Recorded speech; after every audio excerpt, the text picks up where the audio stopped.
पछताओगे, बड़ा पछताओगे।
मुझसे जो नजरें चुराने लगे हो,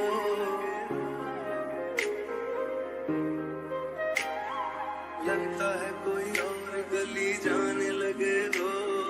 ख्वाब जो देखे हम दोनों ने मिलके, धीरे धीरे क्यों दफनाने लगे हो।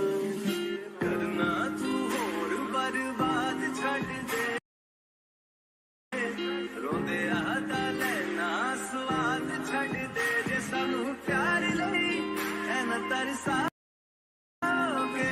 बड़ा पछताओगे, बड़ा पछताओगे। मुझे छोड़ कर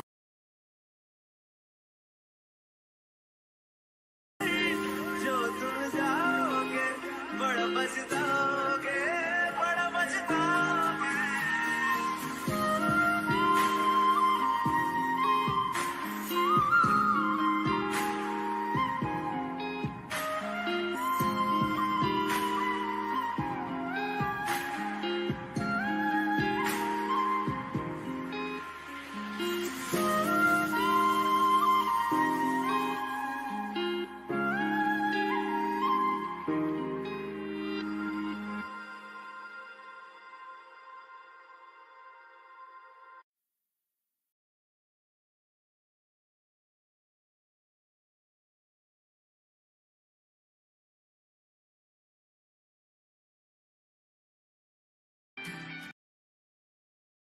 Give your business the best address online with GoDaddy's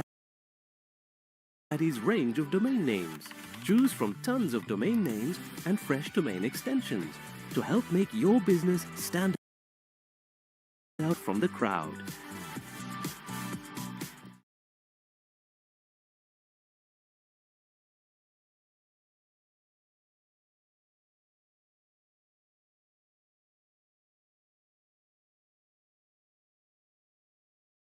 सुर में गाना सीखिए पाधानीसा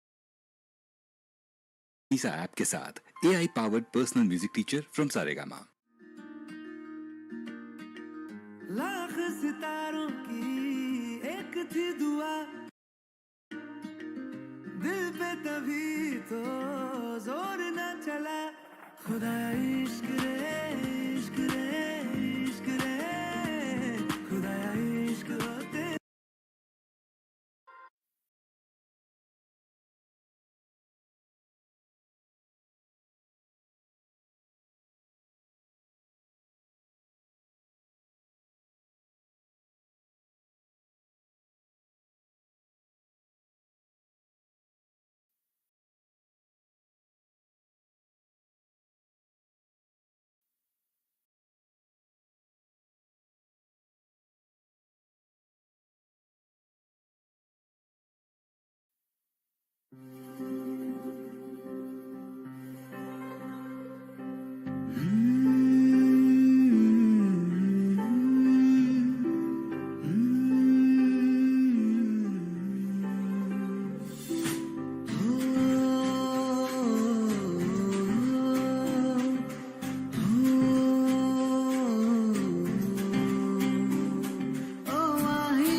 सकती नहीं, मैं जी सकता नहीं, कोई दूसरी में शर्ता भी रखता नहीं।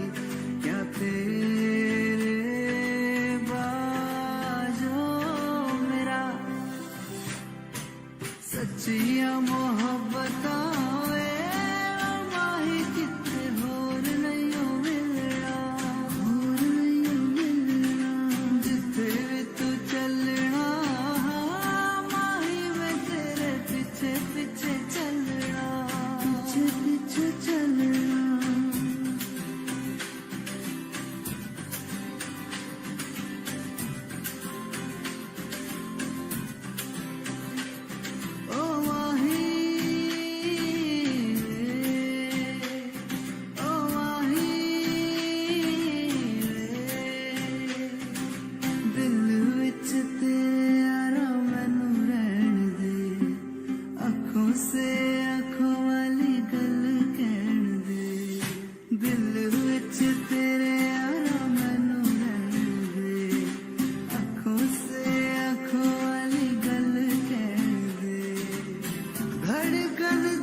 पिछे चलना, पिछे पिछे चलना, माही मैनू छड्डियो ना, कि तेरे बिन दिल नहीं लगना, दिल नहीं लगना।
Just like this, what you're feeling.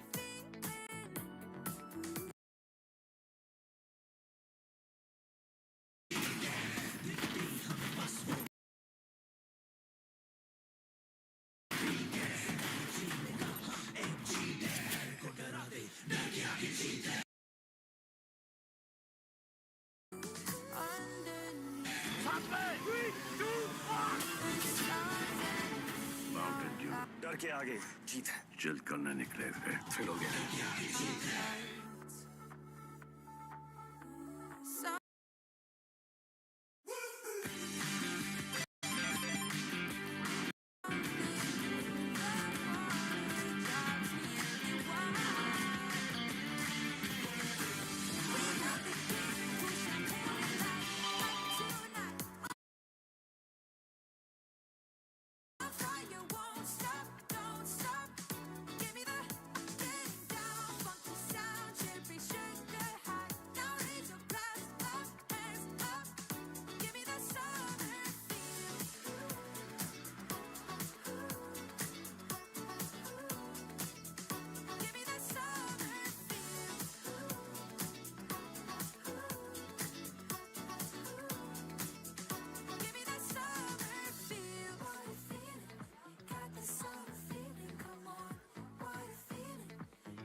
Bihar से मुंबई की फिल्मी चकाचौंध तक के सफर में मुझे कई लोगों के साथ काम करने का तजुर्बा हुआ। उनसे कुछ न कुछ सीखने का मौका मिला। ऐसे ही सीखने, तजुर्बा हासिल करने और प्रगति का मौका लेकर आई है prime minister internship scheme. Internship की ये दुनिया फिल्म के सेट की तरह है। हर दिन एक नई कहानी, हर काम एक नई चुनौती। जल्द से जल्द अप्लाई करें। प्राइम मिनिस्टर इंटर्नशिप स्कीम, आपके सपनों की उड़ान।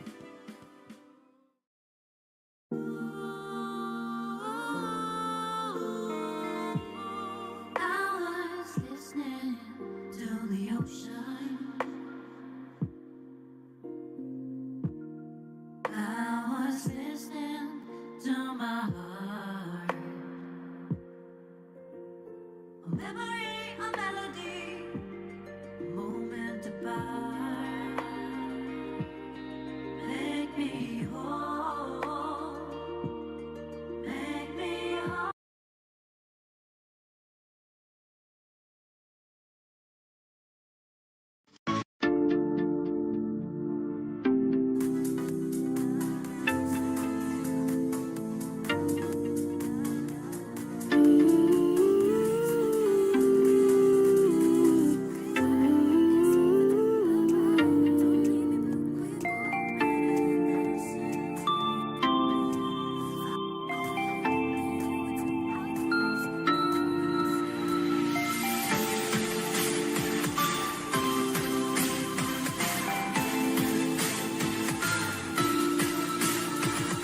तू आता है सीने में, जब जब सांसें भरती हूँ, तेरे दिल की गलियों से मैं हर रोज गुजरती हूँ। हवा के जैसे चलता है तू, मैं रेत जैसे उड़ती हूँ। कौन तुझे यूं प्यार करेगा जैसे मैं करती हूँ।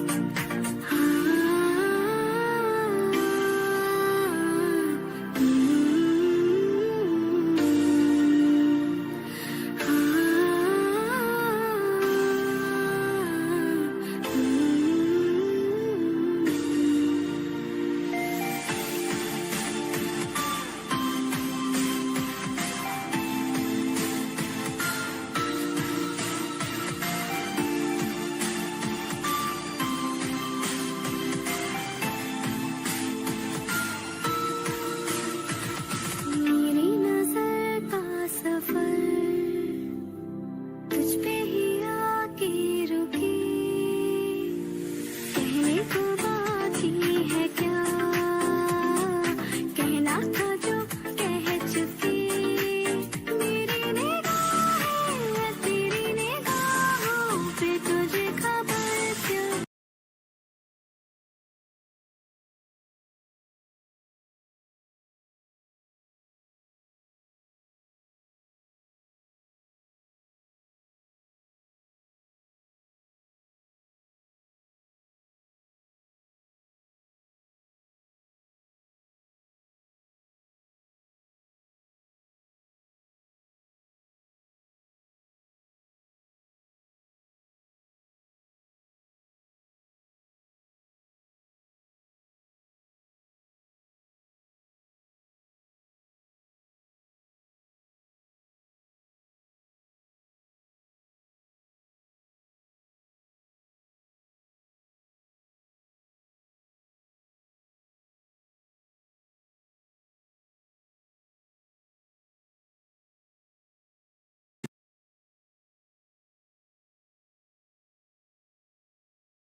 Hey, Hi. so can you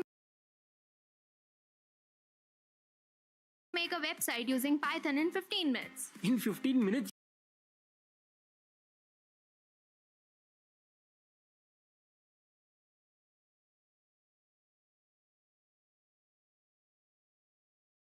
spent that much time since I finished university. With his aggressive but calculated playing style,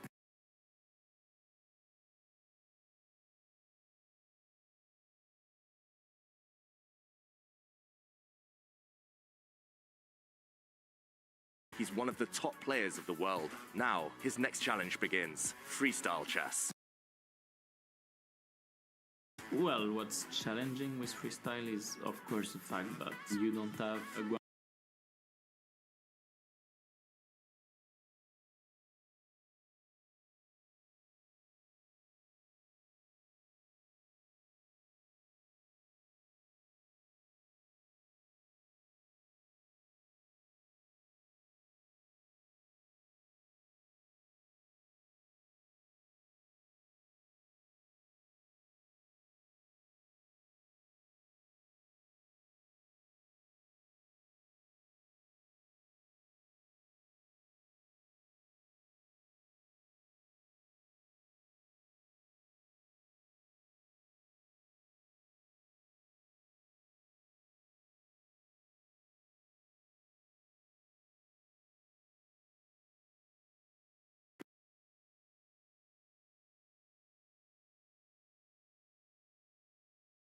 Well, what's challenging with freestyle is, of course, the fact that you don't have a ground to rely on in the beginning of the game.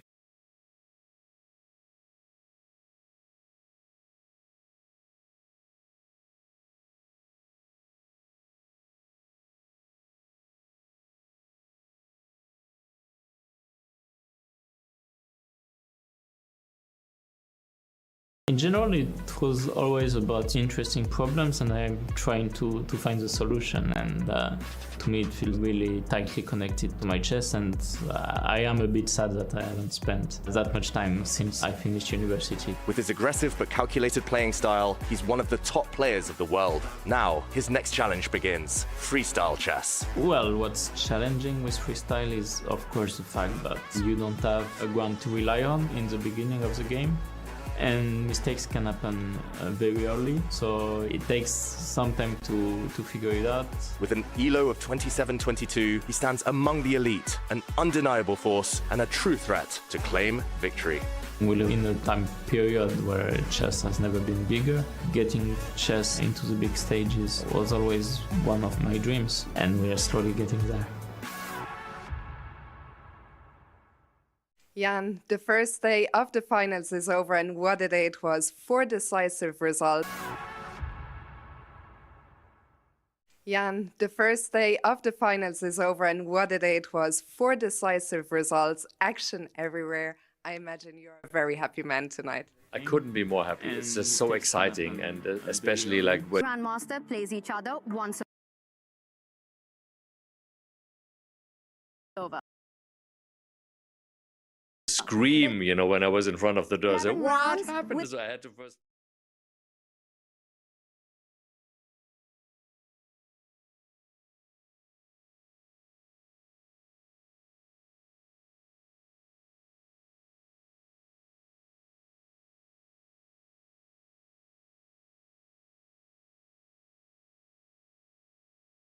The rapid time control. 10 minutes with a 10-second bonus per move. And if needed, 10 tiebreakers will decide the final standings. The top 8 Grandmasters advance to the knockout phase, 1 round every 2 days, with 1 game per day in a classical time control. 90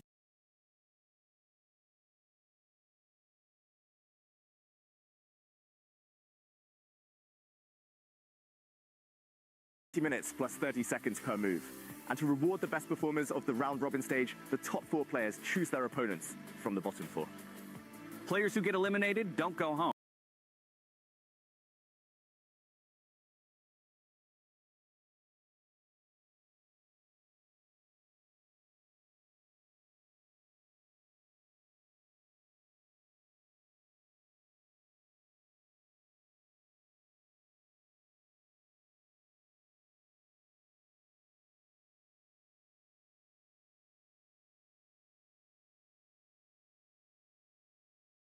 They continue fighting for rankings in a separate bracket. Every win still counts. still counts in points and in dollars. And if matches end in a tie,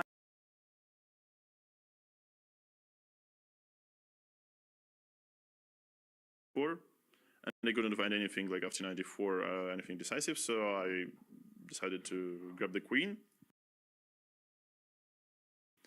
And then, okay, it should have been a draw, of course, so if he would do some sensible move, like, I don't know, like king g2 maybe, yeah, instead of rook a6, but rook a6, like bishop a5. I mean, maybe it's objectively still a draw, but he requires quite a bit of calculation, and it's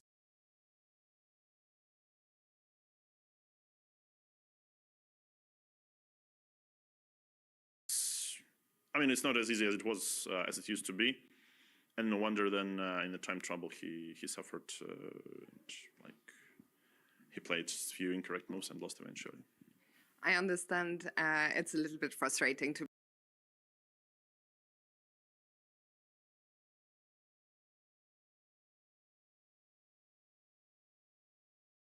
play for those final places, but I imagine that for you it means then that it's good news, the announcements that have been made, which will give all the players a chance to fight for third place, even when they lose earlier. Well, I mean, okay, I don't think it it really matters, because okay, I even have no idea if I'm playing in the next like tournament or not. But yeah, there are some good news that definitely that tomorrow is the last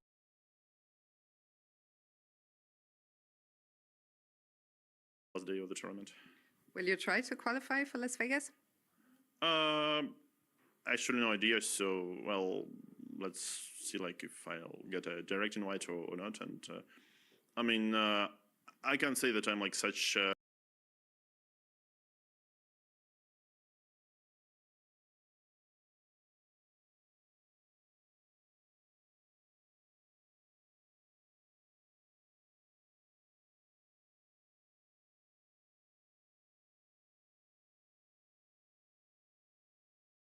I can't even cope with anything else than just doing the event, and so I'm ecstatic. It's perfect. Yeah.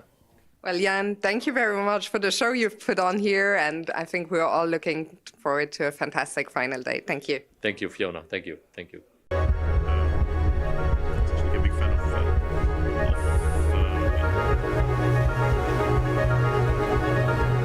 Welcome to the 2025 Freestyle Chess Grand Slam Tour.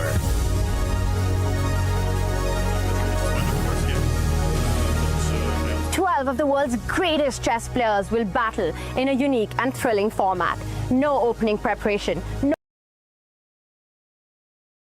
Have like this year is qualification year for the candidates, and I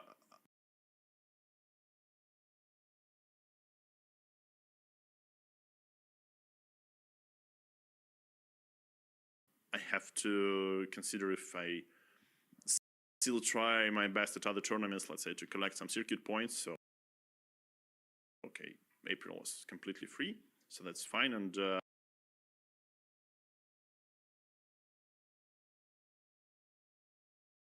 was fun. Like, not everything went according to the plan, but was fun, like to play here.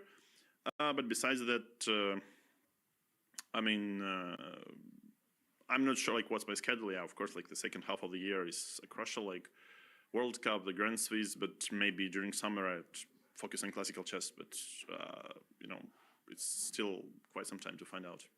We will see indeed. And just a final question.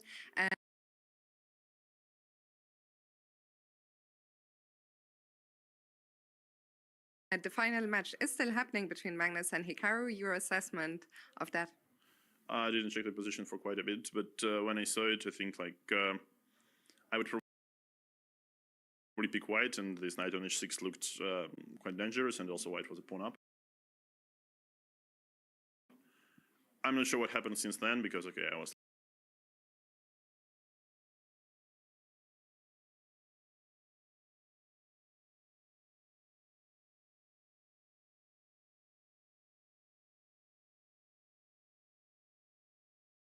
Of course, I think the game honestly was a bit similar to the one yesterday, that I had some very good phases and some very weak phases as well. But I think, yeah, in the end, he kind of made the last mistake. But it wasn't perfect, but it's a win. I mean, everyone was wondering, can Magnus win this endgame? Will it be a draw? But then bishop a2 appeared. What went through your mind when you saw the move? Yeah, that was. I was first of all really upset that I'd missed just rook takes h2, and I thought it was a draw. And then he played bishop a2, which was shocking. I think his mind was pretty fried there as well at that point. Just like the best explanation, but I mean it was relief, but it was mostly like there was a lot of just disgust with the way that I played the last few moves, because I really didn't need to get to that point. I'm not going to say for sure that I would have won the game, but I could have at least kept control while essentially I allowed him to draw within a few moves if he'd found the right move, which is not very good. But I mean, in the end, it led him to blunder, so that was okay. But yeah, a lot of tactical misses. Fabiano Caruana mentioned very early into the game in the confessional that looking around, he feels like today everyone is playing disastrously, terribly in the early stages. Would you agree from what you saw with that assessment? I don't know.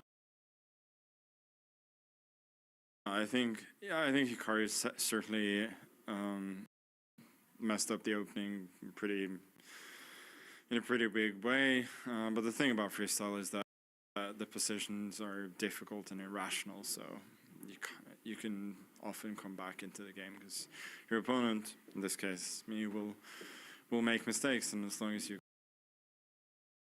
continue to play well, you will get chances. But I think, I don't know what it was, but something about it made people kind of, I don't know. I didn't look much at the other games, so I wouldn't really know. All you need tomorrow is a draw to be the champion here in Paris. How are you feeling looking forward to possibly the last classical match? Well, the last classical for sure. But yeah, I feel good about the win. I'll just try and get some more rest and hopefully get another decent night of sleep and give it all I got. But you're feeling a little bit better already? Yeah, a little bit better today, but I mean, I'm still reeling a bit. Magnus, congratulations once again. Good luck for tomorrow. Thank you. Paris, the city of art, culture, and now freestyle chess. Welcome to the 2025 Freestyle Chess Grand Slam Tour. I'm your host, James Dash, and over the next 8 days, we will watch 12 of the world's top-rated grandmasters will compete at the highest level. Freestyle chess is unlike anything the world has ever seen.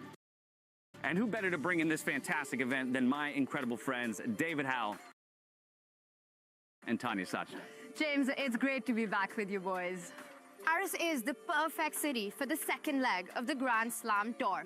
Of course, Paris has emblematic architecture and incredible art.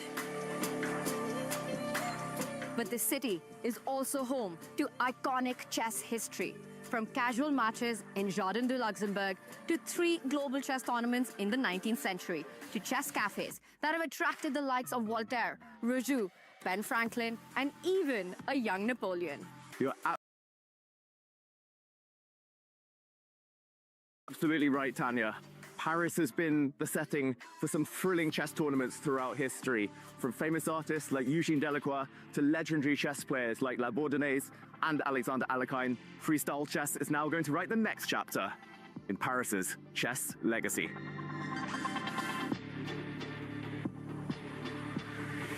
But what makes freestyle so unique is how we play chess. The players will compete in Chess 960, which randomizes the pieces on the back rank to level the playing field. Before each game, we will pull one of 960 positions, which the players will then have 10 minutes to discuss. Which forces players to rely on their intuition and adaptability.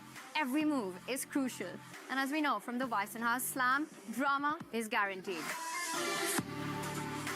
With the best players, creators, and commentators in the world, get ready for the second leg of the 2025 Freestyle Chess Grand Slam Tour, live in Paris.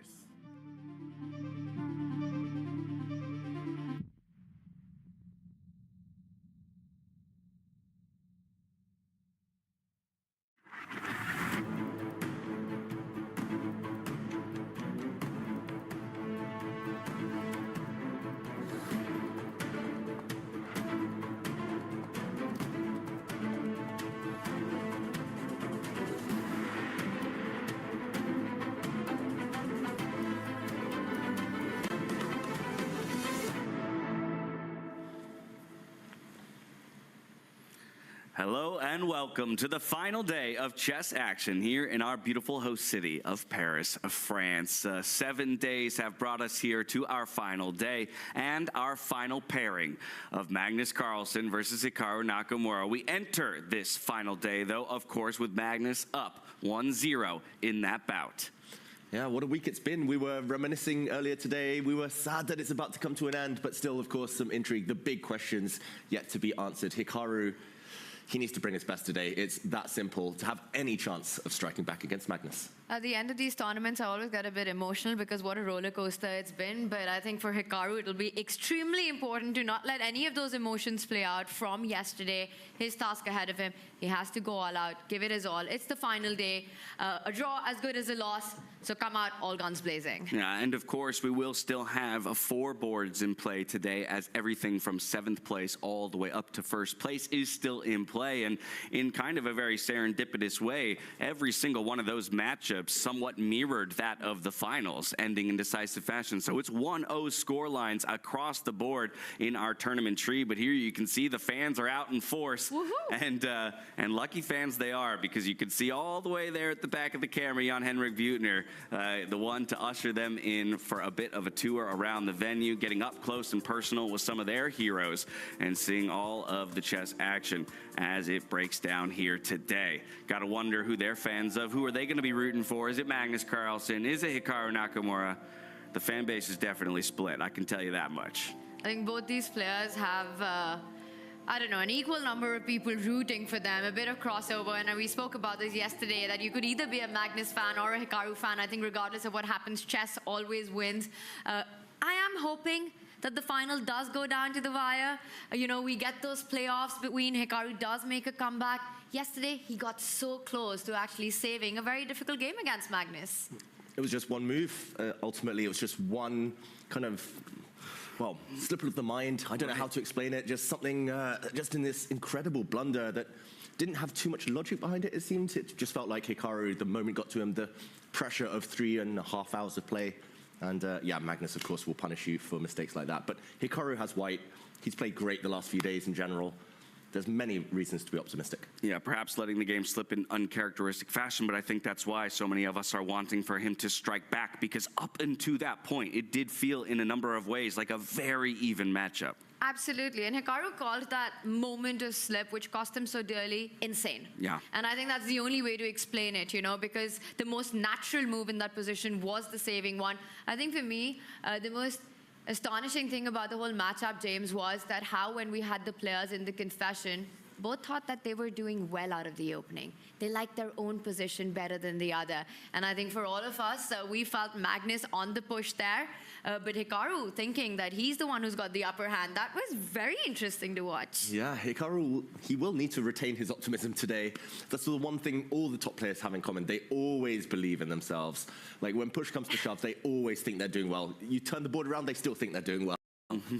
Was it Magnus who said that the ideal mindset for a chess player is somewhere between optimistic and delusional? So delusional optimism is where you want to be at. Yeah, I mean, I'm kind of right there with you. If you don't believe you can do it, then, you know, I don't even know how you would begin to get it done, right? You got to manifest it, right? I'm sure Hikaru overnight has been dreaming about how he's going to beat Magnus. And he just has to make it happen with that optimism, with that kind of mindset that he can go on the front foot and attack. Exactly. Believing that he can do it is going to be only one piece of the puzzle here for Hikaru Nakamura as he tries to take down Magnus Carlsen. Let's pull up our tournament tree so we can take stock of the entire field. There you have it, our winners bracket that has brought us to this incredible final table. Just to walk it all the way back, Hikaru's journey, first taking down Arjun Erigaisi and then going through Vincent Keimer, our defending champion from Weisenhower. Naus in 2025. For Magnus Carlsen, it was running through Norbek Abdusattorov and then Fabiano Caruana to get his bid into that final bout. In the battle for third place, it is Keimer versus Caruana, the rematch from the finals of Wise Naus in 2025. Playing for fifth place, it's Arjun Erigaisi who comes in one up over MVL in our final day of play. And then the battle for seventh place, Jan Nepomniachtchi recovering a little bit from his slip here in the tournament, up 1-0 over Norbek Abdusattorov. Still plenty can happen though today, because as they all took wins yesterday, if it goes the other direction this time around, we're going to tie breaks across the board. Here's the result of the lower bracket. It's Pragnananda taking 9th place over Richard Rapport. That matchup concluded a couple of days ago.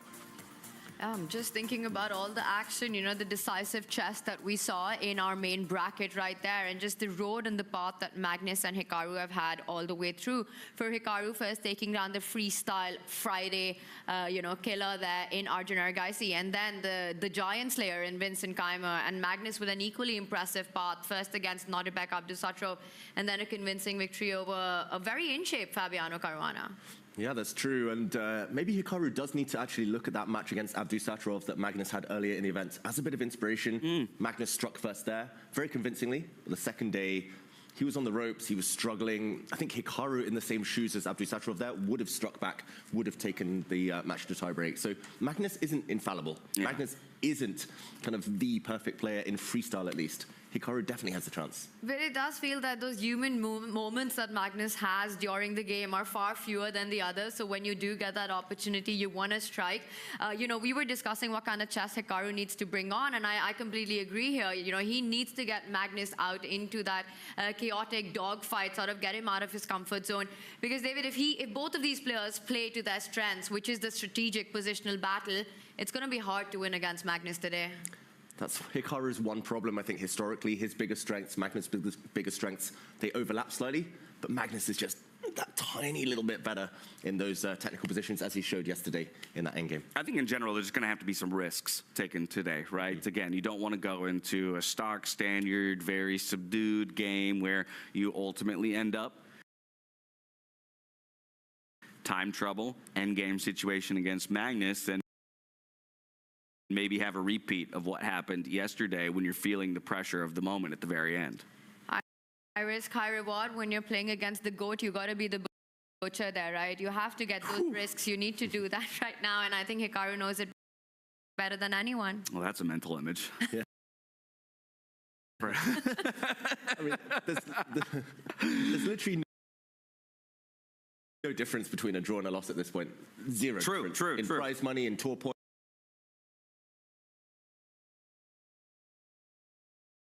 In no difference at all. So at some point we will see Hikaru risk it, go on there,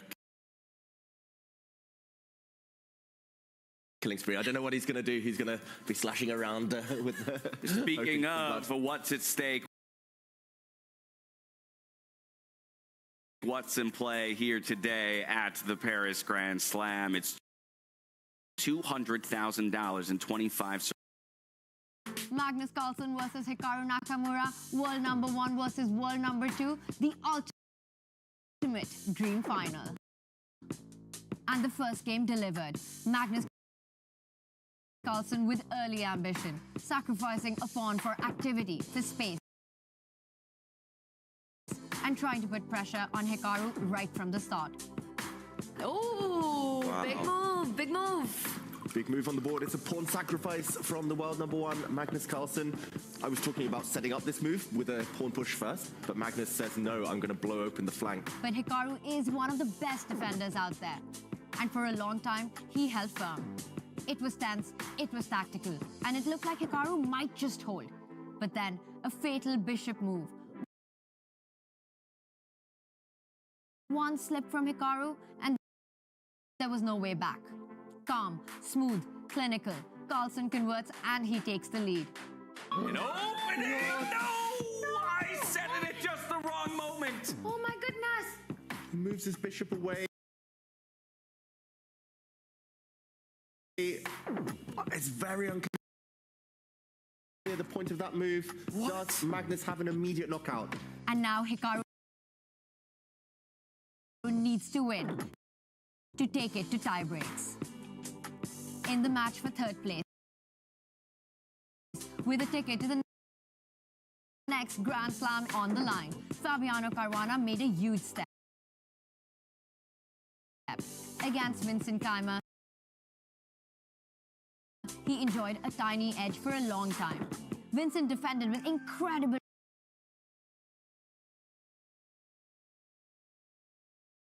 resilience, but in time trouble, the game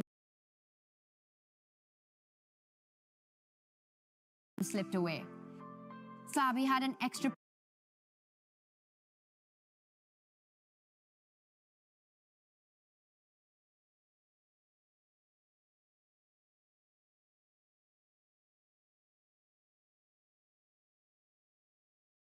तूने ये जो 4 घंटे बर्बाद किए हैं ना ये Excel बनाने में, ये देख मैंने 1 मिनट में वो सेम एक्सेल रिपोर्ट बना के दिखा दिया, वो भी एआई से। तू अगर ऐसे ही काम करता रहेगा ना तो सैलरी अप्रेजल तो भूल जा, तेरी नौकरी भी नहीं रहेगी। तुझे एआई विद एक्सेल सीखना पड़ेगा, ये 4 घंटे बर्बाद करके कुछ नहीं हो सकता है। Risks are going to be taken. ये एआई तेरे सारे एक्सेल रिपोर्ट बना के दे सकता है, तेरे सारे Excel wanted. It's the rivalry between Magnus Carlsen and Hikaru Nakamura, but right now it's Hikaru Nakamura who is wounded in this battle. He's going to have to show some tremendous fight to take down the world #1. Incredible mental fortitude is what is required from Hikaru. I mean, it's so hard to beat Magnus, to beat him when Magnus needs only a draw. Again, you know, this is freestyle chess. The one good thing about the situation with the player with his back against the wall is that there's no easy way to shut the opening down. You know, if Magnus wants to play solid, there is no easy way to get a solid position. So I'm just wondering, David, if it's so important for perhaps Hikaru to get, well, as freestyle of a starting position as it can be, rather than the ones which have those similar patterns to 5-1-8. Yeah, I think Hikaru will hope that the position doesn't become too standardized early on. He'll hope that not all 4 bishops start in the corners, potentially, because then we'll just see a bunch of exchanges and Magnus will feel very comfortable, very safe. Hikaru, his success hasn't necessarily been built on the openings. Throughout the knockout stages, it was more about just surviving the opening, getting out into a very playable middle game, and only later outplaying his opponents. But of course, that's hard to do against Magnus. Hikaru needs a better opening. He needs to emerge with an advantage or some kind of attack in order to strike back here, it feels. You know, I said it yesterday, I'll say it again. I mean, to my eyes, it just feels like Hikaru has to put everything out there to make the position extremely complicated the first opportunity that he gets. Playing to his biggest strength, which we see right now at 96 defense, yes, he'll need to pull that card out when it comes to that. But perhaps stepping up that 87 today on the attack, you know, with that first chance on the board, I think it'll be absolutely critical for him to maximize every single opportunity to create a mess. I think maybe one of the other places too is relying a bit more on his intuition, just having confidence in that, right?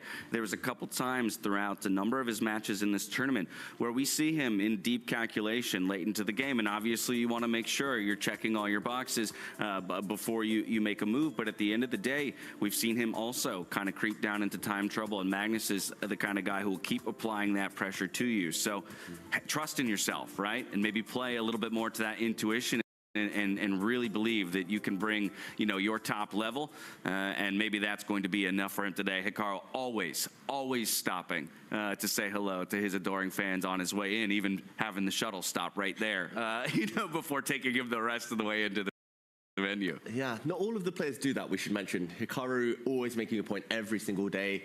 Yeah, whatever the result today, he's won a lot of hearts here in Paris. Without a doubt. I think he's also, I mean, to the point about just what he's going to need to have occur today. First, you pray to the lottery gods, right? That is the reality of freestyle chess. We have no idea what the starting position has in store for us, and so you got to make do with what you get. But to your point, you know, hoping for something that does allow for a little bit of ingenuity and maybe an imbalance, but also maybe taking a bit of a page out of Magnus's book from what we saw yesterday, right? That, you know, maybe engine-inspired early pawn push for compensation, saying, okay, maybe I've got to get rid of a piece somewhere just to create that kind of activity.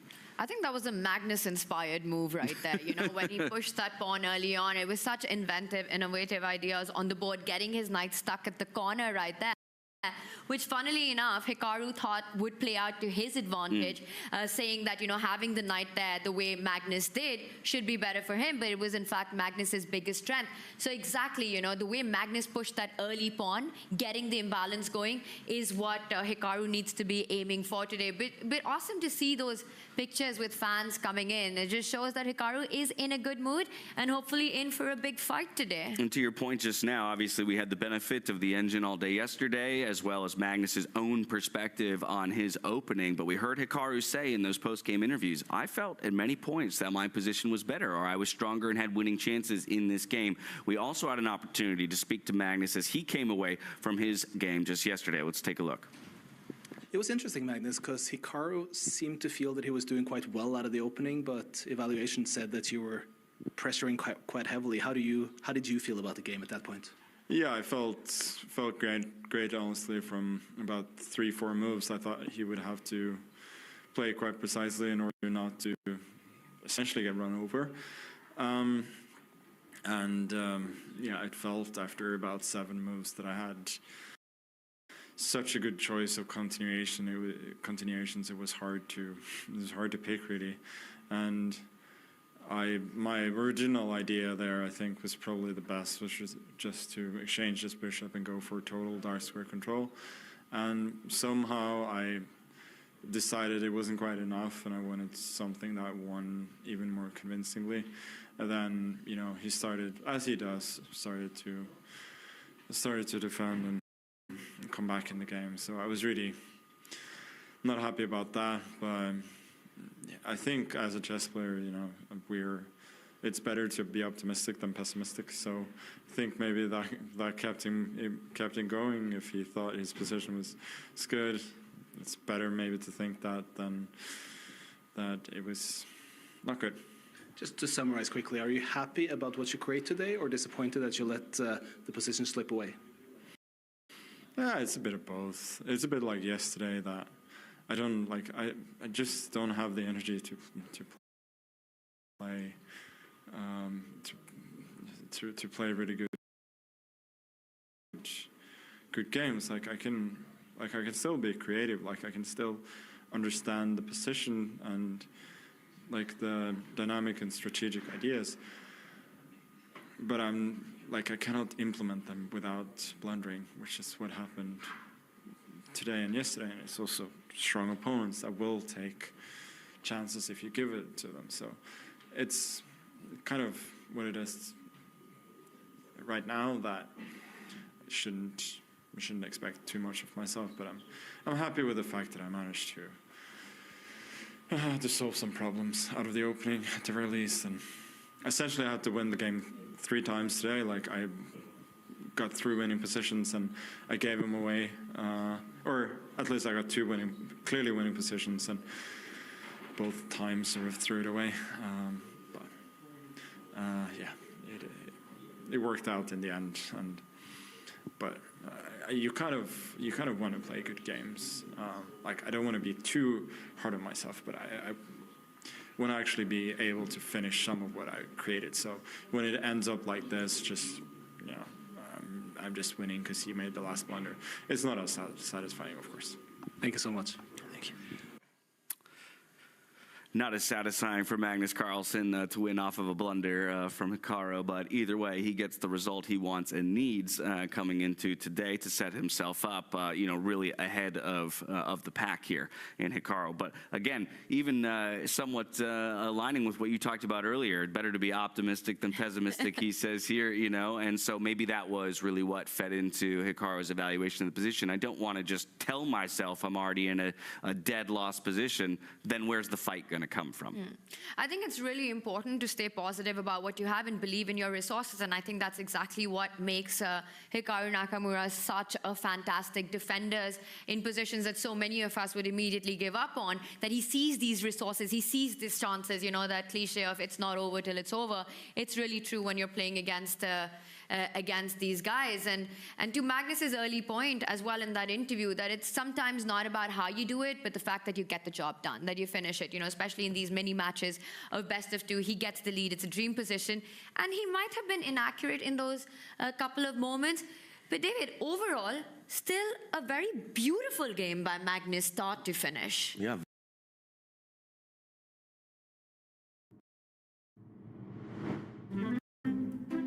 अरे माँ जी फिर से पोषण check करने बैठी है।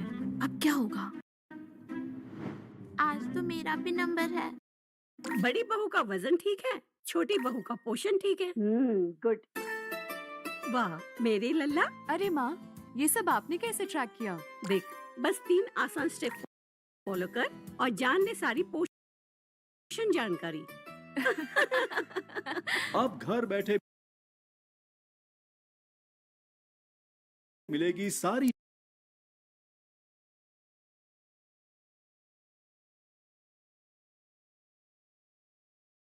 incredible tour in 2025 from Paris to the US, then over to India, and then South Africa to conclude it all. Oh, we've had a fantastic start at Weissenhaus. Paris, I mean, honestly, I think most people, most fans wanted this dream final, this epic clash as it is, and it all comes down to today. It's judgment day for the players, and the tour only gets more exciting. It's Vegas, baby, after this. Yeah. This is unlikely to be the last time they meet on the tour this season, of course, Hikaru and Magnus, but Hikaru, he will want to make sure that Magnus doesn't get that first Grand Slam win. Magnus is such a momentum player. Once he gets one win under his belt, he's going to just try and win them all. It's interesting. Well, you mentioned, obviously, of course, it won't be, the only time these players meet on the circuit. We talked about how it's been some time maybe since they met in classical, or that, they don't play so often in this kind of classical time controls. We had a format change announcement already for Vegas. So even if they were to meet again in Vegas in the knockout stages, at most they're playing a 45-10 version of the game. It'll be a very different look at that point. A different beast altogether, right? That's sort of like a slow, rapid format rather than a more classical with just 45 minutes. I mean, you're cutting down the time to almost half, lesser bonus time every time you press the clock. So it just changes the dynamics completely. And I think if we talk about just these two players, perhaps Hikaru, slightly happier here, getting the time format to a shorter control against the others. Well, Magnus, of course, on level ground, if not more. But against others, perhaps that makes Hikaru even a bigger favorite. Maybe. We'll see. The young guys are very fast, though, very tricky, and how very political of you. Yeah, I mean, I believe in that. Yeah. It'll be boring if I just say Magnus and Hikaru are going to win it all this season. Hitting us with the maybe.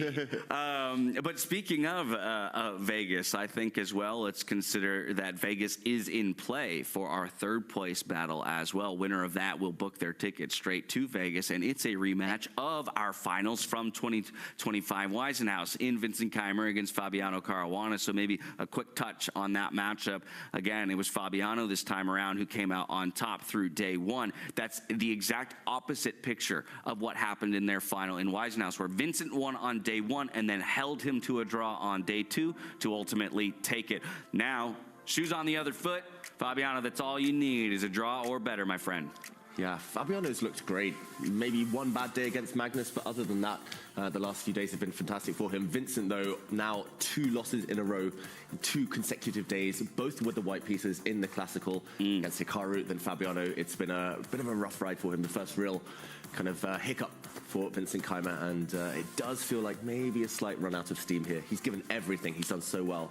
It's hard to see him bouncing back, though, today with the black pieces. And when you tend to have those spiraling results, the strategy for a player is stop the bleeding. You want to just make sure you don't lose a game. But in this match format, a draw is as good as loss. So for Vincent to find all that he's got to give it to try to win this one, Fabi's completely flipped the script from Weissenhaus to this match. And not only just getting that win in, it was Vincent Keimer who dominated the gameplay in their Weissenhaus match.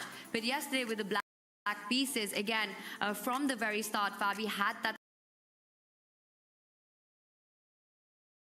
slight edge. You know, he won the pawn, gave it back at the right moment, and then sort of converted that end position really nicely. So I think Vincent never really got a chance yesterday. Yeah, Fabi finding his form here in just the right moments near the conclusion of the tournament, I will say as well. David, last night he came away with back-to-back board game victories. So if that's an indication of anything, then perhaps he will take it in pretty decisive fashion.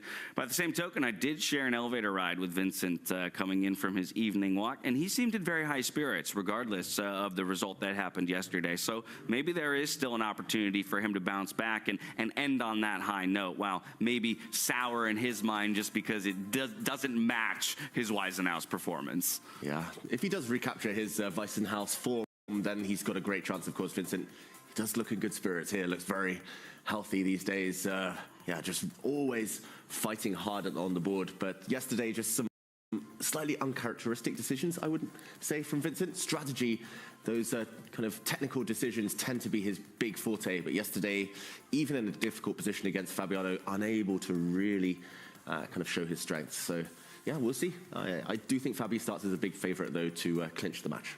And despite being the winner, the champion at Weissenhaus, I think Kayma came into this tournament still sort of looking a bit like the underdog, given the field that is. And then when you get that perspective, you realize he still had an incredible run in this, you know, in the round robin, defeating Jan Nepomniachtchi, eventually losing out in that semifinals, to make it to the semifinals bracket there. And for Kayma, you know, he's got Peter Lecco. We saw him right behind him. He's always got his back. I'm sure that he's given him a good pep talk. Just go out, do what you've been doing. And it's 40,000 on the lines, but I think more importantly also that Vegas spot. Yeah, I mean, we're going to come out the other side of this event, regardless of whether or not he finishes third or fourth. And he's going to be near in lockstep in those overall standings when it comes to circuit points with whoever is the winner of this very event. So still an impressive run for him through 2 events and plenty more to come. Real quick hits on some of the other matchups. Our battle for 5th place, Arjun Erigaisi, of course, he started hot just yesterday. I got to wonder if he as well can kind of continue his form and terror as a Freestyle Friday master, you know, but again, a few times throughout this tournament, maybe a winning position that he's let slip, and hopefully that's not eating at his mind today up against Maxime Vachier-Lagrave. I had a very quick look, David, on that game by Arjun when he won against Maxime. And to me, just, you know, a quick run through, it felt like he completely crushed the French Grandmaster in that with the black pieces. And it was very, very impressive. So from a mindset perspective, for Maxime to even deal with just the narrative of that game, it's got to be tough. Yeah, we should mention Arjun won very convincingly with black, as actually 3 black wins yesterday. It was only Magnus who won with the white pieces. So yeah, the fact that he gets white today, Arjun, the fact that he looks in great form, the fact that it was so one-sided yesterday's encounter means he starts as the favorite. And yeah, when Arjun wins, it tends to be in very, very nice fashion. I know we've got his biggest fan here in the studio, Tanya Sachdev, but I'm becoming more of an Arjun fan by the day.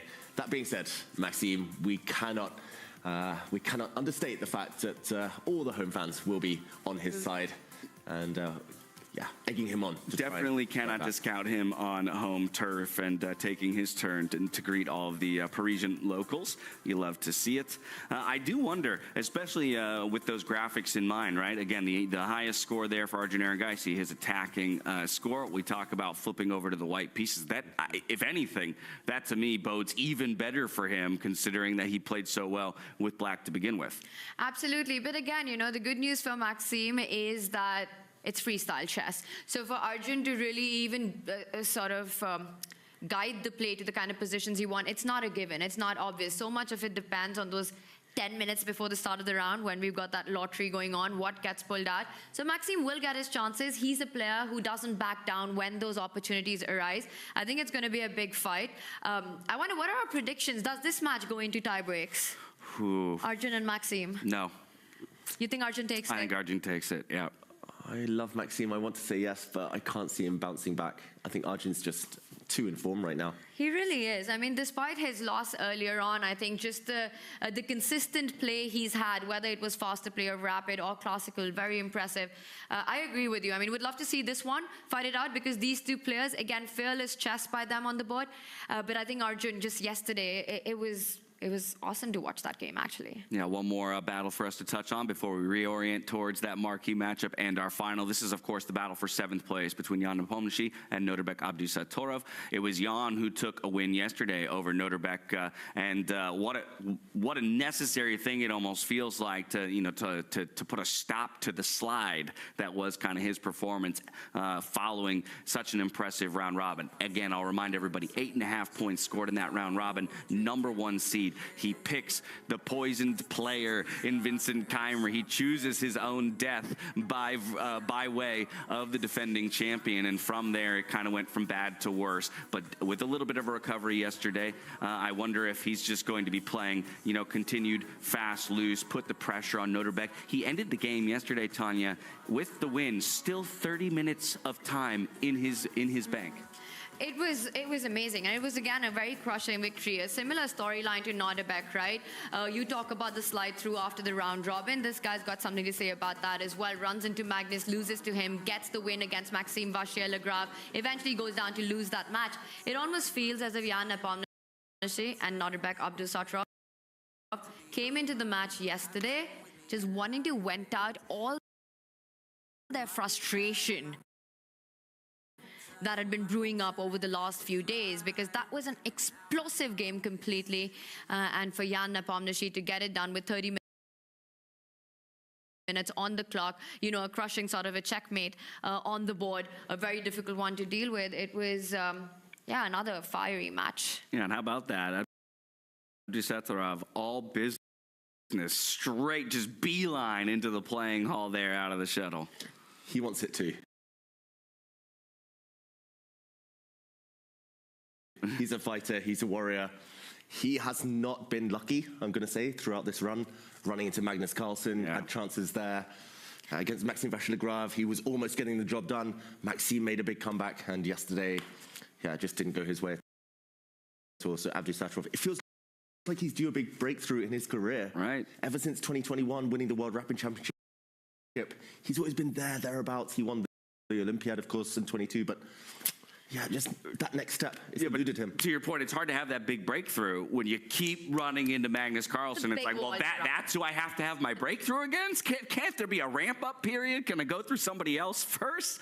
Speaking of, there are the players going through the security check and making their way into the playing hall. We'll have the opening ceremony and that position lottery for our final classical round of the entire tournament. Of course, still an opportunity for tiebreakers in which we would go rapid, blitz, Armageddon if we're forced to get there. But now I want to know where you guys stand when it comes to our marquee matchup between Magnus Carlsen and Hikaru Nakamura. Yes, Magnus has the lead going into the second day, 1-0. Do you think Hikaru's got the fight in him to extend us into a tiebreaker and to keep delivering incredible games? The world #1 versus the world #2. If anyone's got the fight in them to make that happen, it feels like almost a miracle in a chess world if you can pull that off. Down a point against Magnus in freestyle, the kind of form that Magnus has come into this tournament, anyone can do it. It's Hikaru. But again, I think it just comes down to if Hikaru can find a way to make this a tactical battle and make all of that happen with little time on the clock. I actually would argue that when the players are playing with the clock, when the clock ticks down on seconds, Hikaru might even be the better player. All right, who's coming away? Our champion here in Paris, David Howe. You going with Magnus? You going with Hikaru? I think Magnus, but I do think Hikaru strikes back. All right, here, Magnus Hikaru. Who's our champion? I want to see a tie-break. You want to see a tie-break. Well, who is the champion? I need a prediction. Magnus Carlsen gets his slam. There you have it. Either way, today, everything from 7th to 1st will be decided. There's a lot at stake as we've been through. All the stages set for our players, but at the end of the day, it's up for them to decide for themselves. Who will be your Paris Grand Slam champion? That is the question. And here, we dive into the playing hall for the opening ceremony.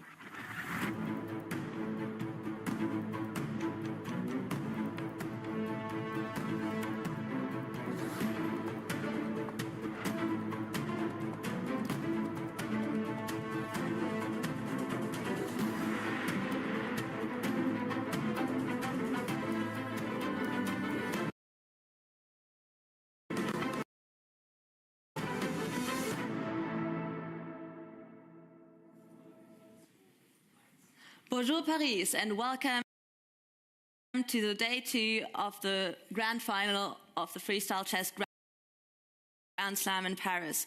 I'm so happy to welcome you all here. It's been an amazing day. Unexpected turns in the games yesterday and unforgettable moments.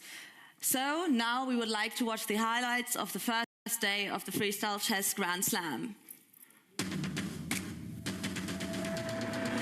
Paris becomes the stage for a freestyle chess showdown featuring epic semi-final clashes. Who make it to the finals? Vincent Keimer versus Hikaru Nakamura. And Magnus Carlsen versus Fabiano Caruana. Fabiano Caruana, not at his sharpest, faced Magnus Carlsen, who maintained a slight edge for most of the game as Caruana's clock ticked down. Carlsen seized his moment and secured one board. Brains collide and only brilliance will survive.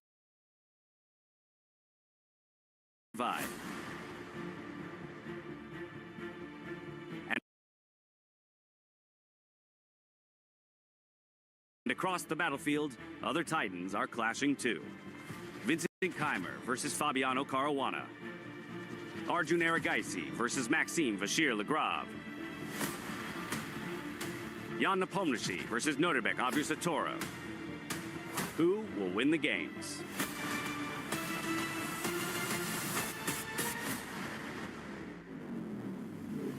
Before we dive into the final day, let's take a look back at what happened yesterday in the first round of the finals. It was a day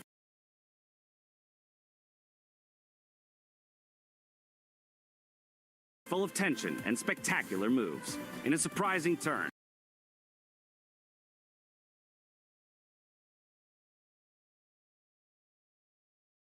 Hikaru Nakamura saw his winning chances vanish with a single move.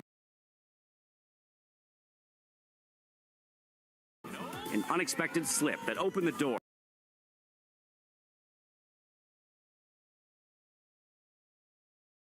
for Magnus Carlsen to claim his first victory in the finals of the Freestyle Chess Grand Slam in Paris. Yeah, it feels great to win. Of course, I think the game honestly was a bit similar to the one yesterday that I had some very good faces and some very weak faces as well. And I thought it was a draw, and then he played bishop 8, which was shocking. I think his mind was pretty fried there as well at that point. A lot of tactical misses. The action on the other boards was no less intense. Fabiano Caruana claimed victory over Vincent Keimer, offering him no opportunity to fight back. Our game was probably pretty decent up to a point, and it might have been one of those like relatively high accuracy games if he hadn't gone for Queen C7. Then of course probably we made some mistakes and time trouble, but I think it's also pretty normal. Meanwhile, Arjun Erigaisi also secured victory with the black pieces against Maxime Vachier-Lagrave. Jan Nepomniachtchi scored a win against Norbert Abusatoro in the match for 7th place. I hope that everyone who did not win today or who lost today will win tomorrow, so that we're going to have an epic final day with a lot of rapid and blitz and maybe Armageddon decisive games. Now, let the final games begin. Stay tuned.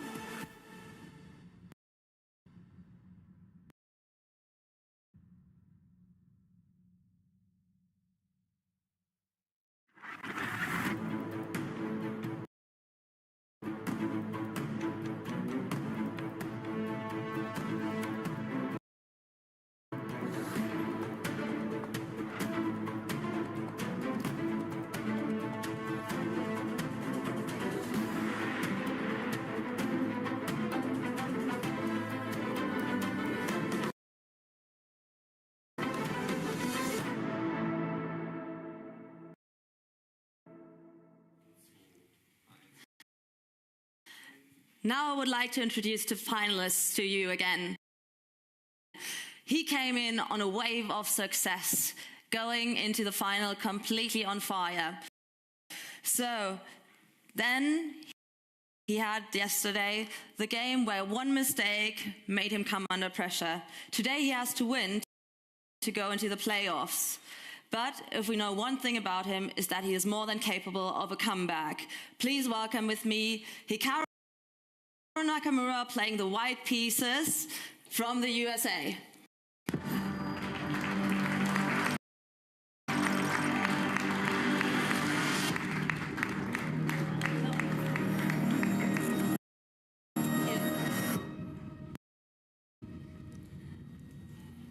Then his opponent.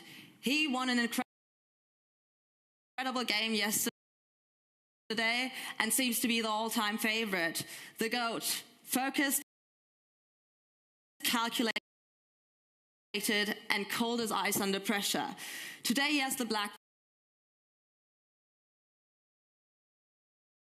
pieces. Will he prevail with a draw or with a win, or will it go into playoffs? Please welcome with me from Norway, Magnus Carlsen playing the black pieces.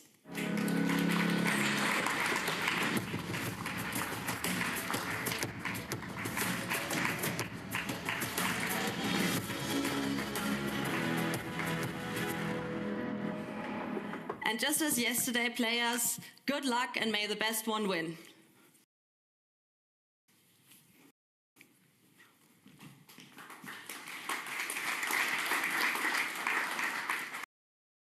Now, before we can begin, we need to draw the position. We always have a surprise up our sleeves for our players, what they're going to play today. So, now I would like to invite 3 girls from Norway up onto the stage, 3 women chess players that are right now playing a tournament in Paris. And please, Mechtel, Hannah and Monica, come up on stage.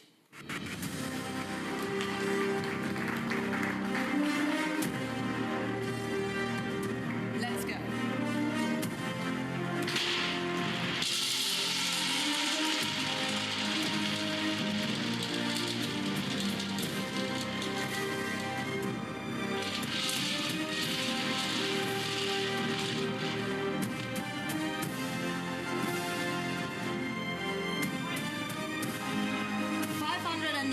Is the position we're going to play. Thank you so much and good luck for your tournament as well.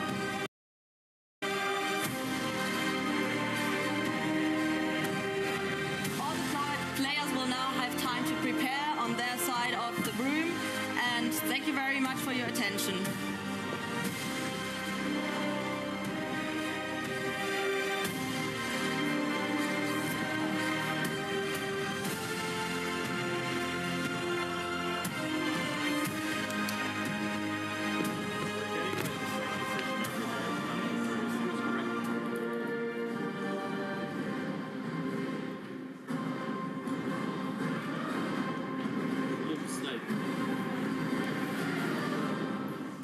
Very coolish. Like some. Which move? First C4, no? C4? Yes. Always C4. C4 and G6. Wait, the quality here now, but doesn't really help us. G6. If we get a normal position, it's ready. G6? Yeah, it's normal. We can go E5, 97. So F5 is not this looks kind of we need to play the position, yeah. But this is Bishop G7. Yeah, worst case. Yeah. Yeah, C4 looks. I mean, E5 looks more useful, no? Yeah. So maybe. Okay, but then we play C5, yeah, before C5.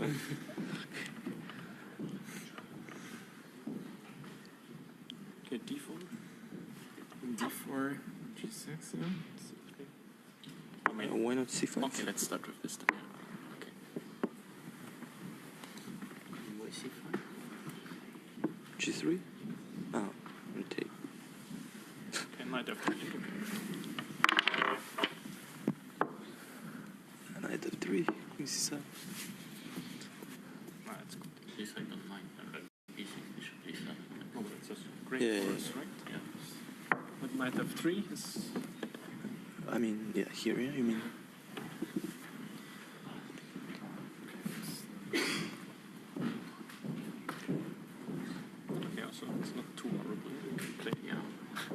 Bishop b7. Yeah. Yeah, it's kind of could be worse. Playable. No? I mean, knight on d1 is not. Castle, I guess. Yeah, or castles. So. E4 maybe. But if we make a 6. What about f5? 6. We have to take some risk. Yeah, like we're tempo. No, yeah, we stole the tempo. You get white to move. Okay, then it's worse. Yeah, we are worse. E6 but is worse. I'm not sure C5 is not good. We should just do this immediately. Yeah, d5. To win in one move. That's a nice tempo. Bishop f4. Yeah, that's very nice. Probably. Oh, but then why do we not do this here? Because we didn't see it. Yeah, no, this is nice. That's playable, I think.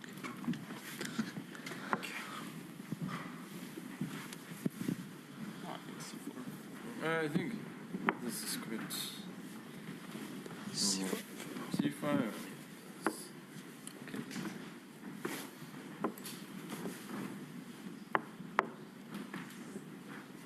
But we're gonna be happy with that, right? Must-win situations to play this. Yeah, it's imbalanced and normal position. 6, bishop h3. I don't know. I really felt like Looks actually with c4, of course, for this b4 stuff, white is quite ready. So.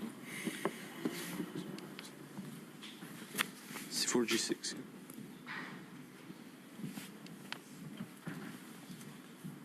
Move others change something. Good thing is we can get imbalance, yeah, no matter what. Yeah, but again, then we have to go for this. I mean, F5 is also completely unreasonable, right? Yeah. d6. Yeah, bishop g2. Yeah, this is maybe smarter, yeah, to start with d6. We just get that same thing, yeah. Bishop g2. Or d3. Yeah. Kind of like F5. You could go knight f7, knight f6, bishop 5. Like after knight f3, there's also bishop h3. I mean, it's a bit concerning, yeah, like. Maybe d4. But okay, he takes a lot of time. Takes knight c6. Yeah, no, d4. Yeah, I think. Bishop f5 also comes to the tempo. Okay, we can play bishop g2. Yeah, but this is like very small. What about like f4 or something again? Just try to attack right away. Yeah, actually, with the queen on b8, I feel like black is. No, queen on b8, black is not enjoying. Yeah, okay. No, this I think this is probably the way. I mean, to get a game at least. So, okay, let's just see. You've got a4, a6.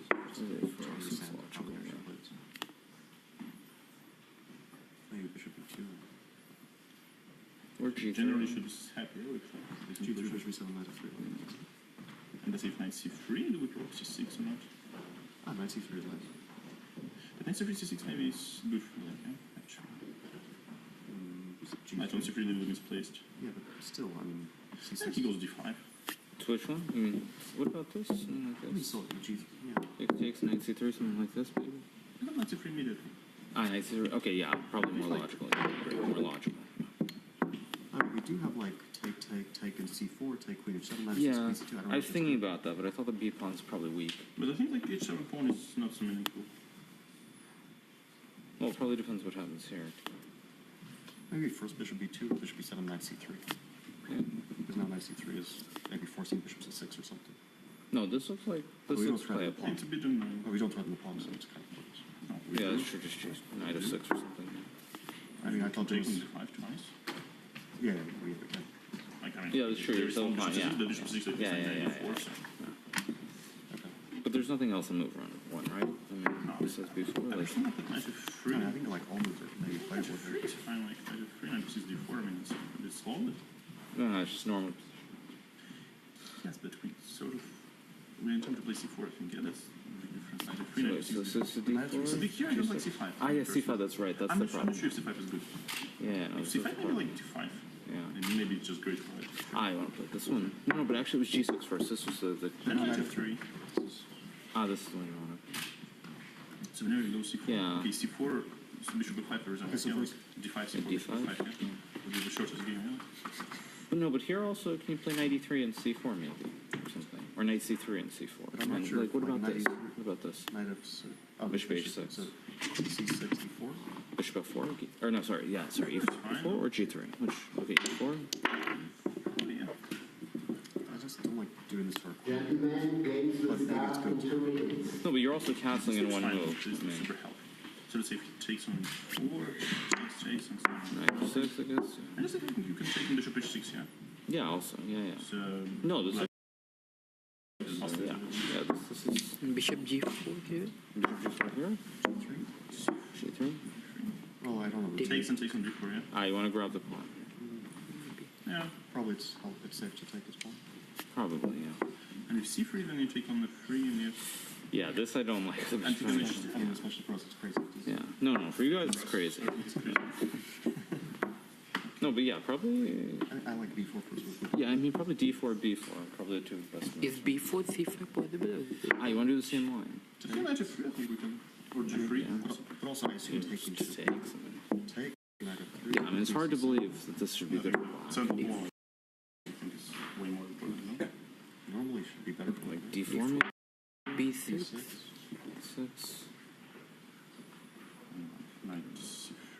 It's very tempting, yeah, but I don't see d4, knight d5. Yeah. Probably it's good, right? Yeah, c6 should be killing. And c4 and something. Yeah? Whatever, like knight d5. Yeah, I mean, just c4, c4, yeah, knight d5, g3. Yeah, no, this should be great for one. Quickly. Yeah, no, so I knight mean, c3, knight f6, yeah. Probably. No, I mean, I think it makes the most sense. Yeah, like, should be. Yeah, it should be the best move, probably. Best. Yeah, best bet, yes.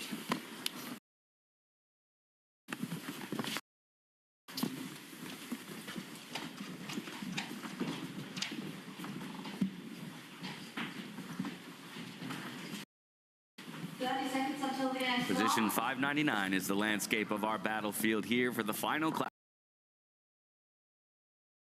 classical game in Paris, France. And that man on your screens right now, Hikaru Nakamura, as he makes his way to his final table, he knows that it's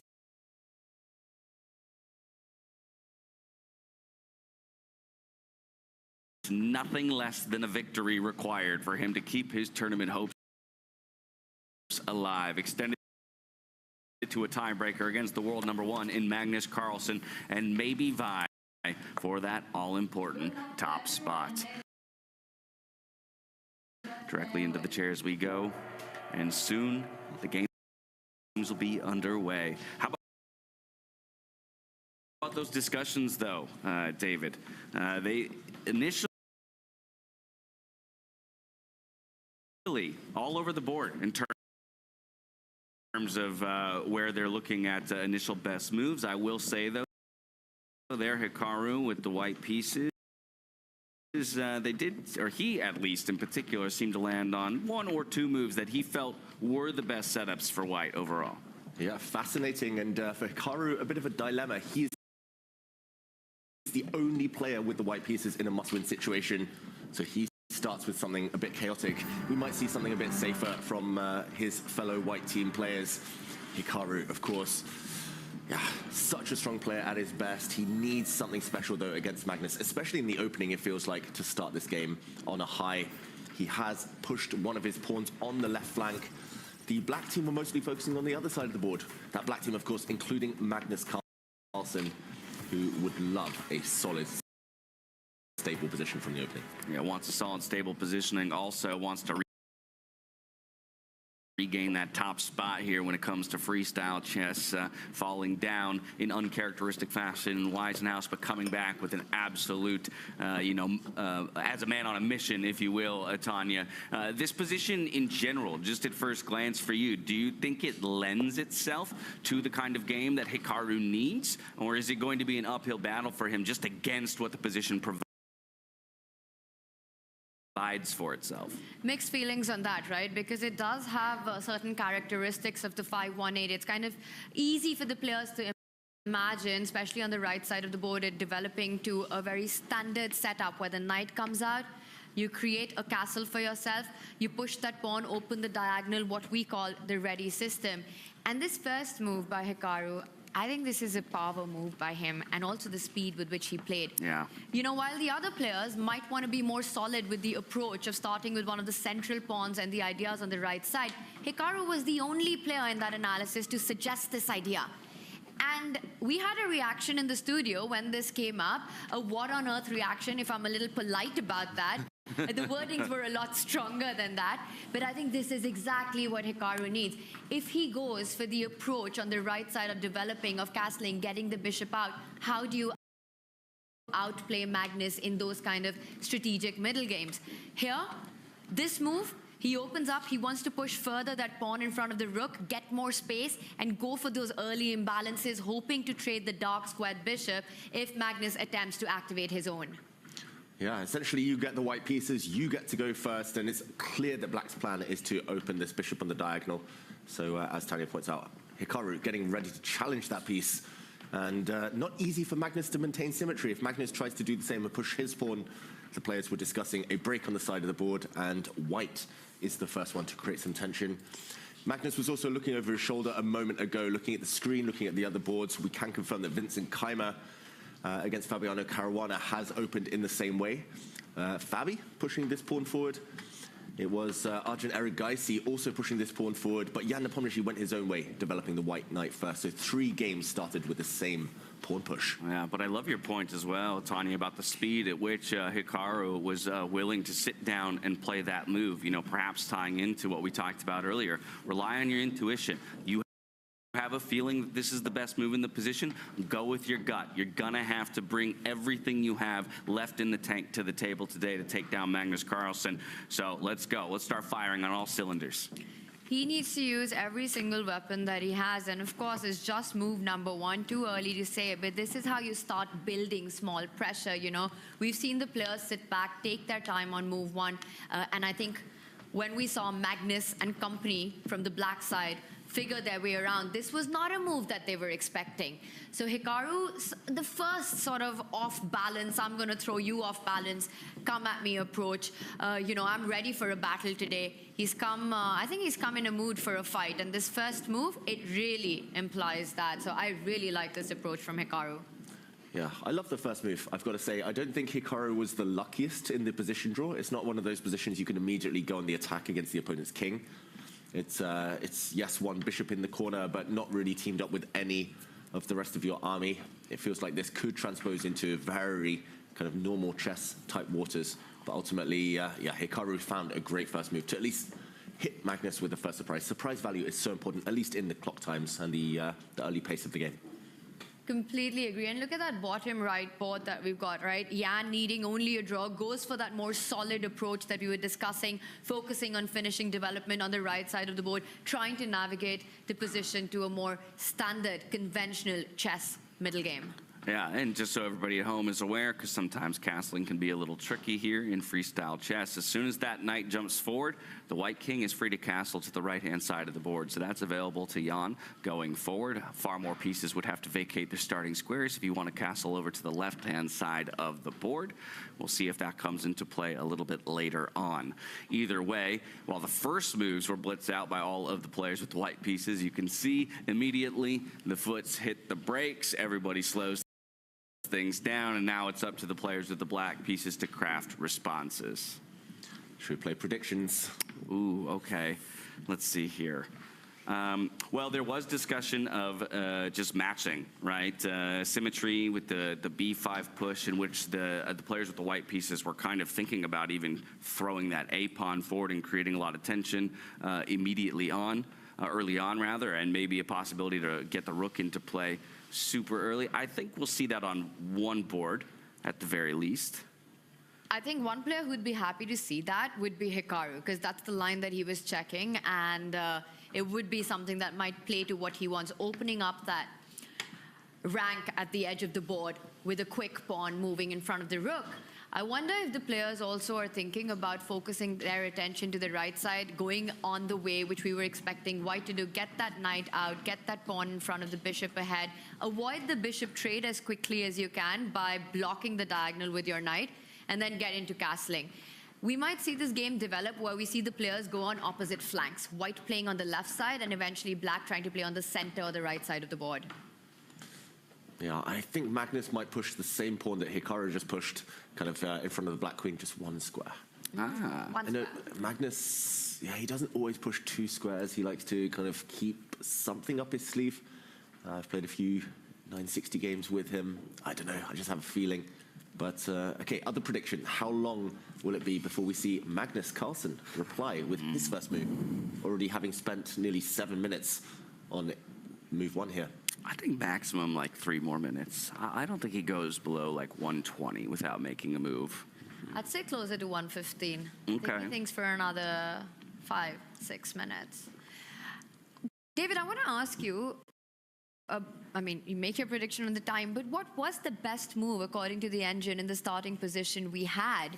How should have the players approached, and has anyone cracked that top move? There was one person. It was Jan Nepomniachtchi, knight to f3. But it should be made known that the evaluation of the starting position was near dead even, and there was such a minimal difference between the top 3 moves. However, all 3 top moves were moves on the right side of the board. So it's very interesting that so many of the players with the white pieces are so focused on the left side of the board from the beginning. Yeah, just totally fascinating, and it is one of those positions that starts closer to equality. It's more likely to be a slow maneuvering game at the beginning. But yeah, still so much choice. We have the first answer to one of the b4 pawn pushes. Not what any of us thought it would be, it looks like. Well, it opens up with a threat. And it's the queen that's attacking the corner pawn. And Arjun, you know, again, just using the clock as sort of a weapon as well from early days, from early moves, immediately responds on the right side, blocking that attack that Maxime had set up. There you go. So yeah, things heating up on some of our lower bracket bouts there in the battles for 7th and 5th place. But I want to know what Magnus had on his mind when he came into the studio today ahead of his matchup here against Hikaru Nakamura, only needing a draw today to get it done. Let's hear from the world number 1. Magnus, how are you feeling before this last day of the tournament?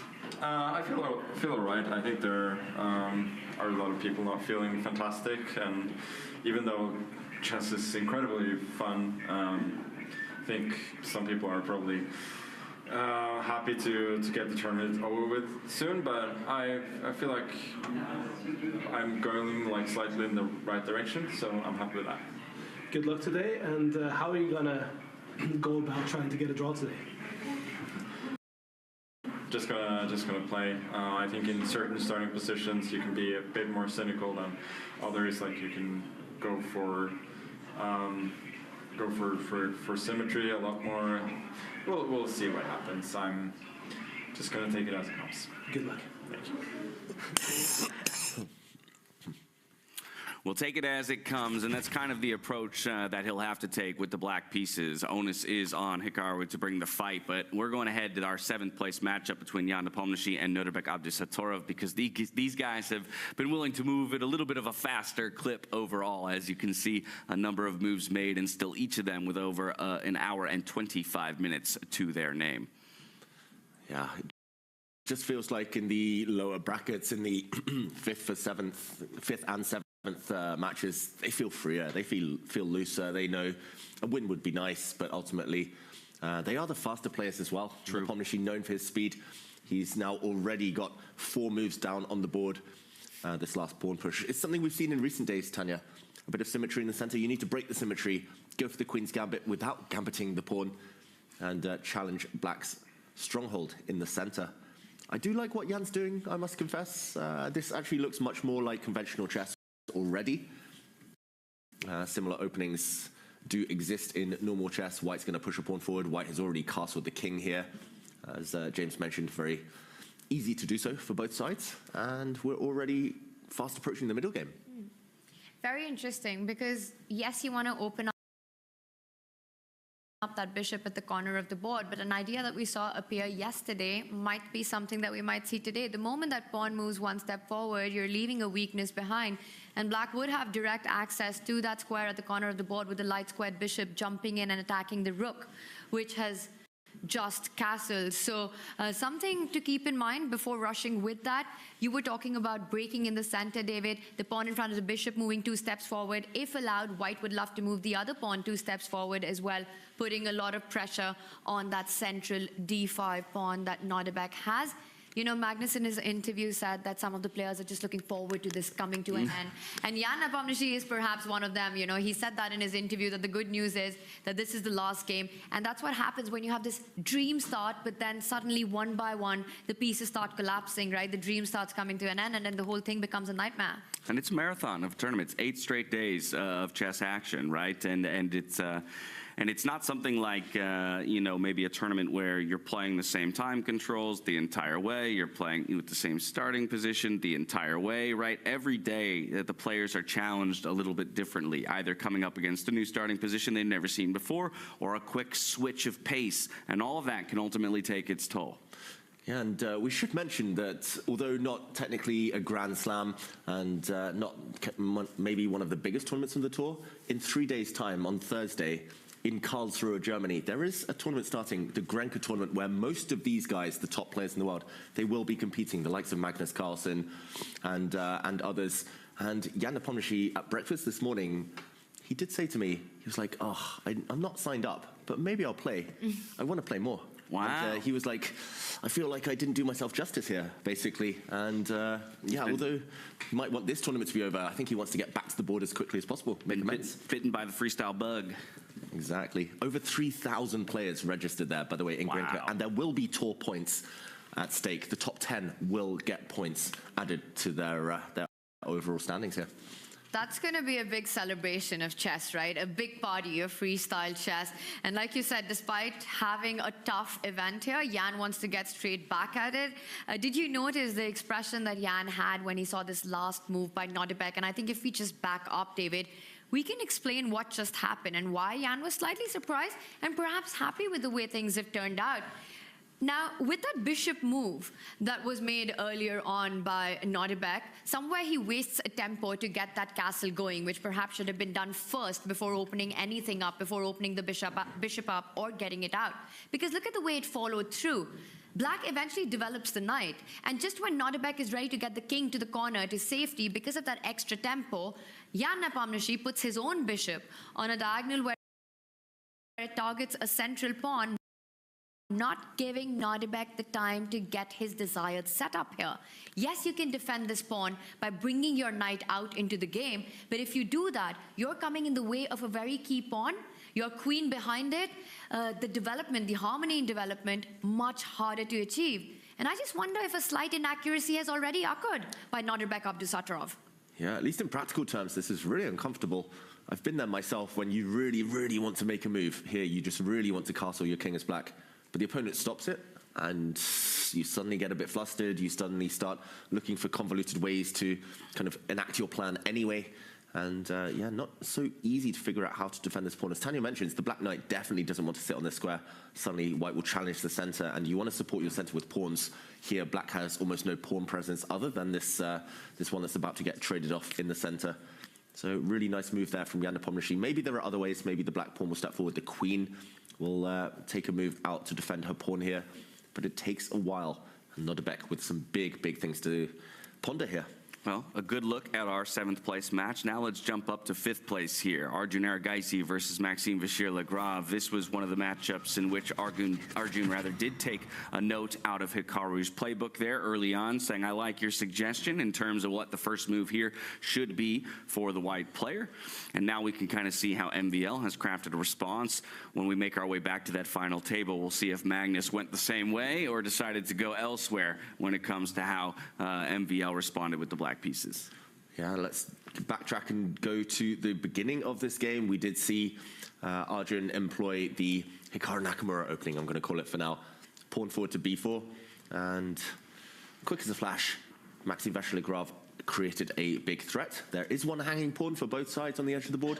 The queen hitting this little guy This was blocked by white stepping forward. Dual purpose move, blocking and opening up the bishop on the nice long diagonal here. Some central play from Maxime Vachier-Lagrave.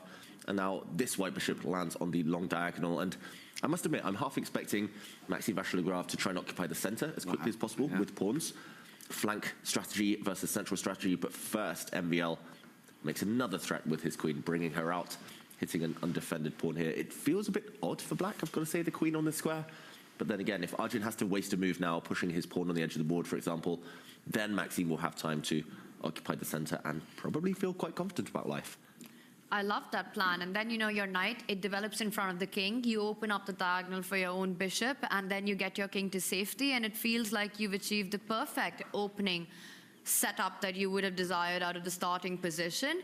I think Maxime has got everything to be happy about the way the first couple of moves have turned out. You know, he needs a win to take it to tie breaks. A great...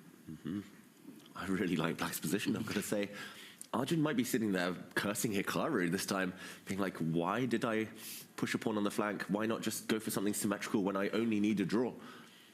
And you can see him eyes searching the playing hall a little bit.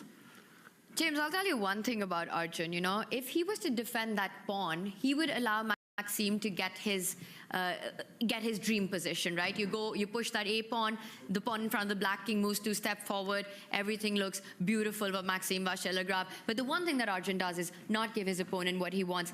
I think he's going to try to make it very dynamic rather than going for the defense. I wonder if he will start opening up his own pieces. You know, you call it the Hikaru opening. It might be the Arjun Gambit coming on very soon. Ooh. Our second named opening here. Possibility in freestyle chess. So how do you gambit the pawn? I'm thinking I want to open up my queen and start targeting the pawn on the right side of the board. Wow, okay, a hit on this pawn. And, okay, this actually offers up 2 different pawns that black can take. Black can also just try to defend this pawn, or move it, but it's actually not so easy. You can't step forward with this pawn anymore because this bishop in the corner hangs. If you bring your knight out, the knight might at some point be captured. Probably not right now, but might be captured in order to grab this pawn later. So wow, this is crazy. Let's say Maxime just takes in the center, says, Crazy is Arjun's middle name. This is true. Take and brings the knight out. This gets really wild. The black rook's defending the bishop in the corner right now. Yeah, where does the queen retreat to then? All the way back to the... Yeah, exactly. Yes. C2, okay. But then it is a gambit. It is a real gambit of a pawn.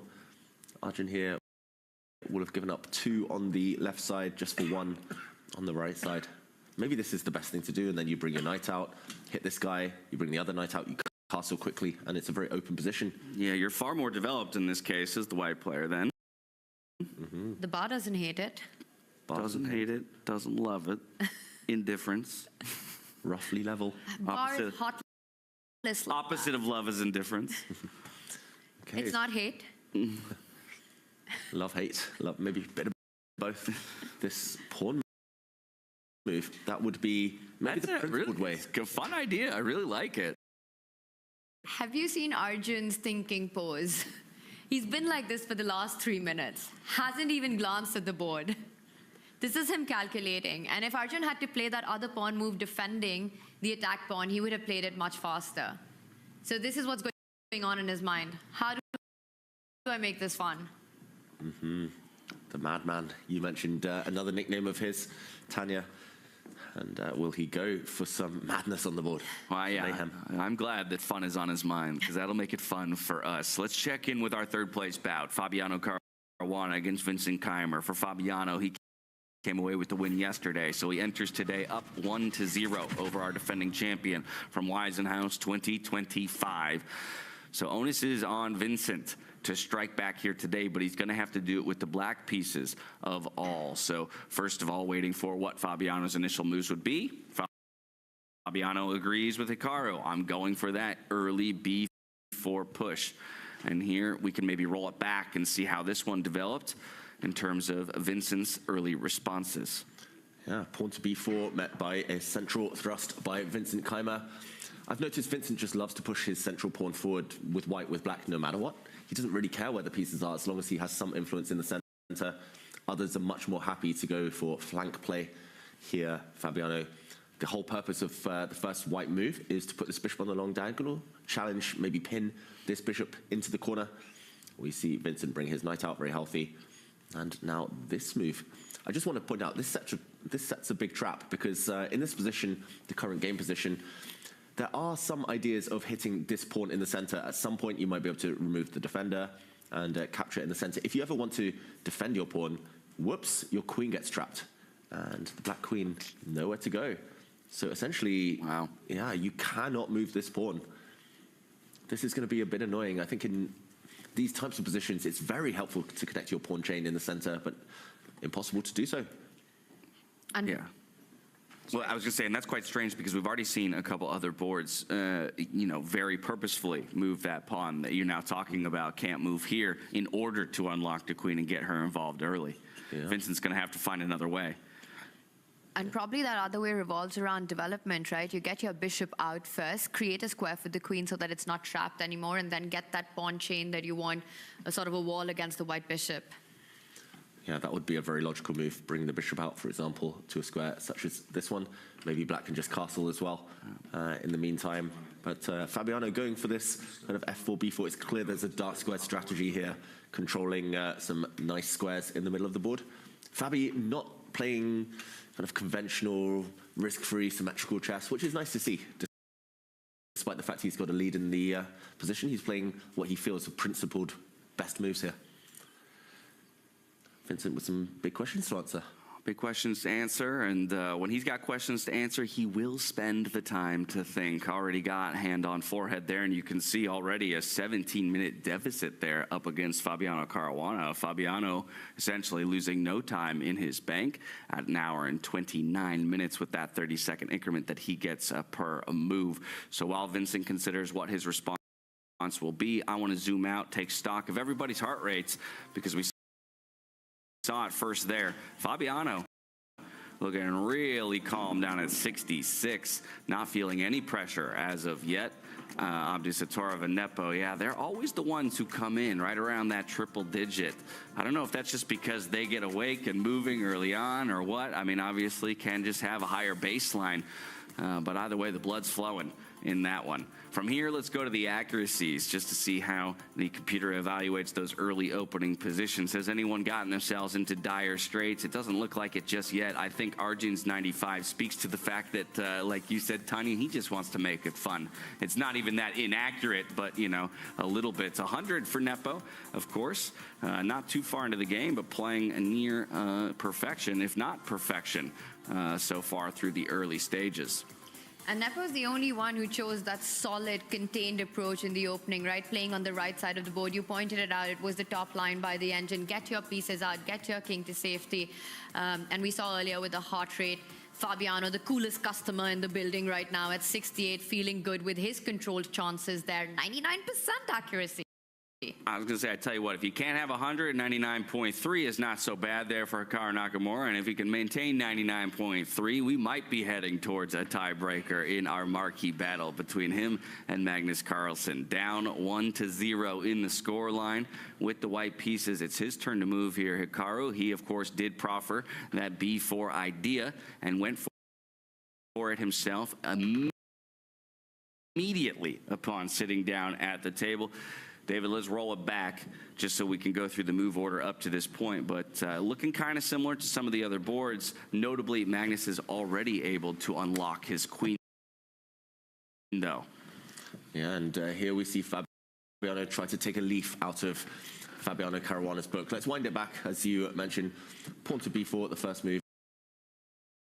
And Magnus, very interesting actually that he unlocks the queen first of all on the first turn. This is something Maxime Vachier-Lagrave also did. And now Magnus, rather than occupy the center, we saw some pros, cons there in other games. He first gets his bishop on the long diagonal here. The white bishop challenges it, and then he blocks. He says, no, my bishop is much more valuable. That bishop will actually protect the black king later. And here, Hikaru pushes forward. He needs to win, so he didn't want anything too symmetrical. And again, there is a trap. Remember, everyone at home, the black pawn cannot push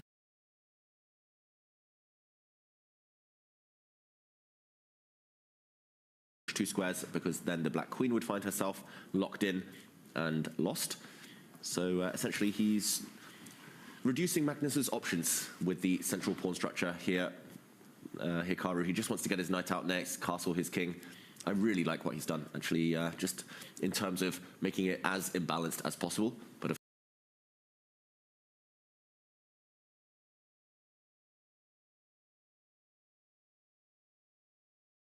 course, long way ahead. Magnus has been very sensible as well. He's going to castle his king, maybe push the pawn one square, maybe challenge on the left flank. Still, yeah, very much one of those middle games that's likely to happen, where the best player wins, whoever comes up with the better plans. And Hikaru's imbalanced it as quickly as possible as well, right? Pretty much move number one there. And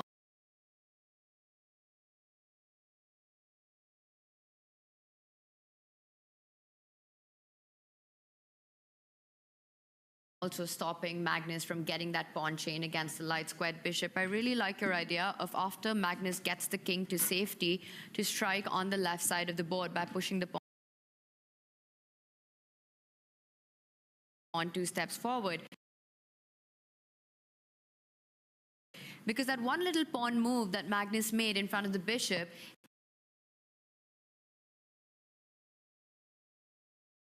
it's sort of a multi-purpose move. You block the bishop, but you also, and it's on the board immediately. I was expecting it a bit later on, to be honest. But just to finish the point, that pawn that's blocking the light squared bishop, it has another purpose. It stops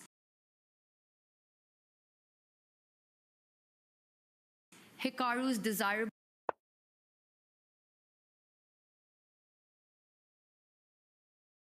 response to this move that's just been played, which is to push his own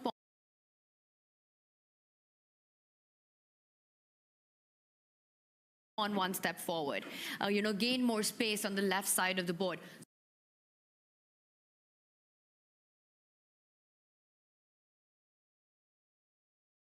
So only once Magnus took care of that is when he strikes.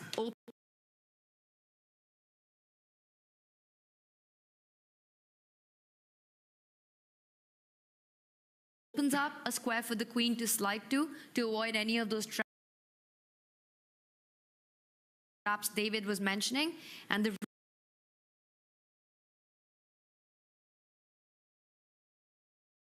rook, it now doesn't have to leave where it starts from. It's going to have an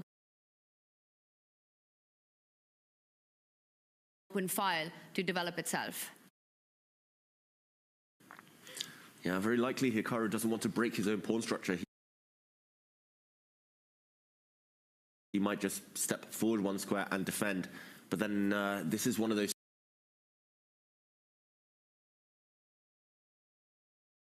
situations, I call it lock and key.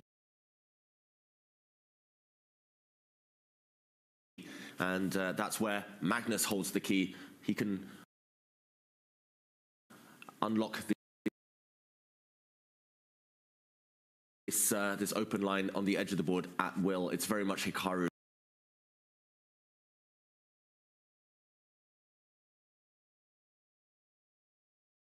Just kind of waiting, just kind of knowing that he has to calculate every single move that side of the board opening up. It's always the nicest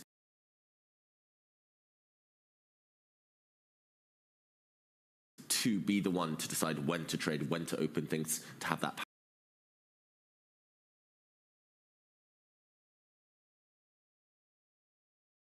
power. So a great move by Magnus there. At the very least,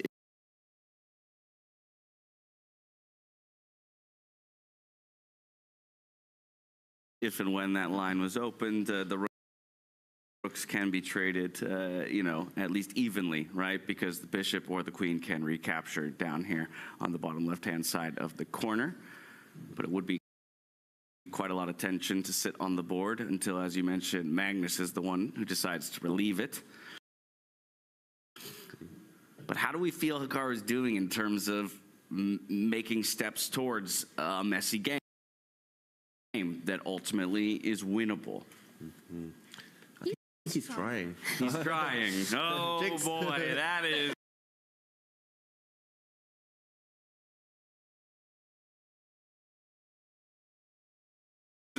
That's never the way in which you want that question to be answered. He's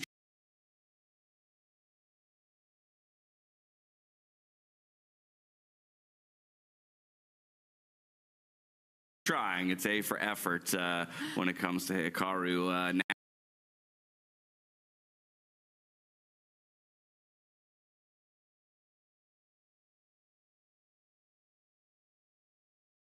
Now it's time for our first trip into the confessional booth. Magnus Carlsen.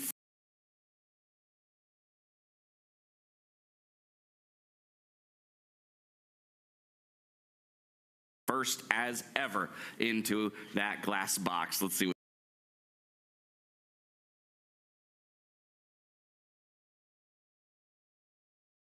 he had to say. I feel like the starting positions we're getting are kind of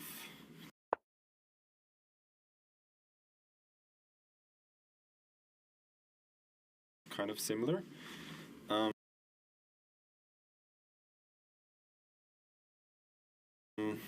But there always seems to be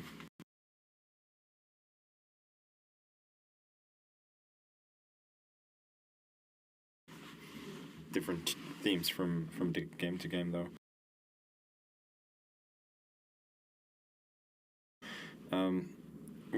I think our team, so to speak, players playing black this round, were not necessarily expecting to see the move before on a lot of boards, but the alternatives for white didn't look that promising. So I'm not shocked to see it.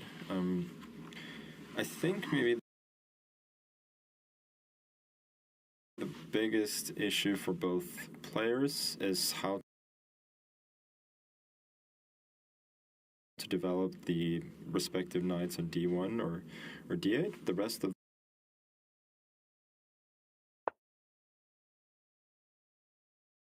the pieces seem fairly harmonious.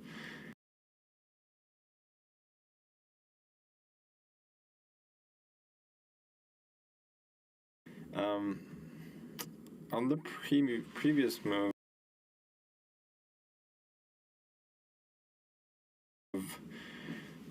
it was not an easy choice at all whether to exchange the bishop or not. I think strategically exchanging the bishops would have been fine. I just wasn't sure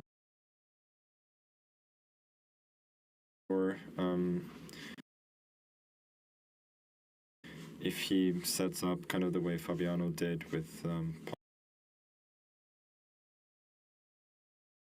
pawn to f4 and so on, whether he could gain some useful space there. Knight comes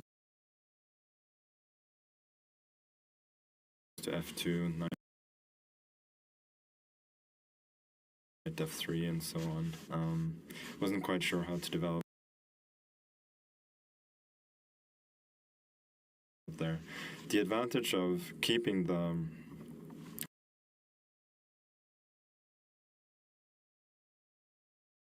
bishop on b2 and the bishop on h8 live is that now I have a positional idea of playing a5 at some point, probably quite soon. Both activating my queen a little bit, making sure it's not trapped in any situations after bishop to e5 as it would have a7, and opening up for the rook as well. And without the bishops, the queen would have been protecting the pawn if he pushes. So that was kind of the idea there. I think regardless, we have an interesting battle on our hands, but more kind of a positional one and not a tactical one from an early, from very early on as we had yesterday.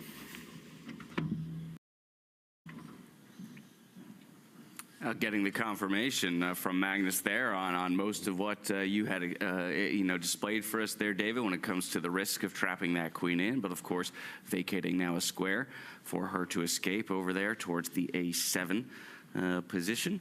So Positional battle, he says, less so a tactical one. I gotta wonder, though, is that the kind of game that Hikaru wants? No, would be my answer on that.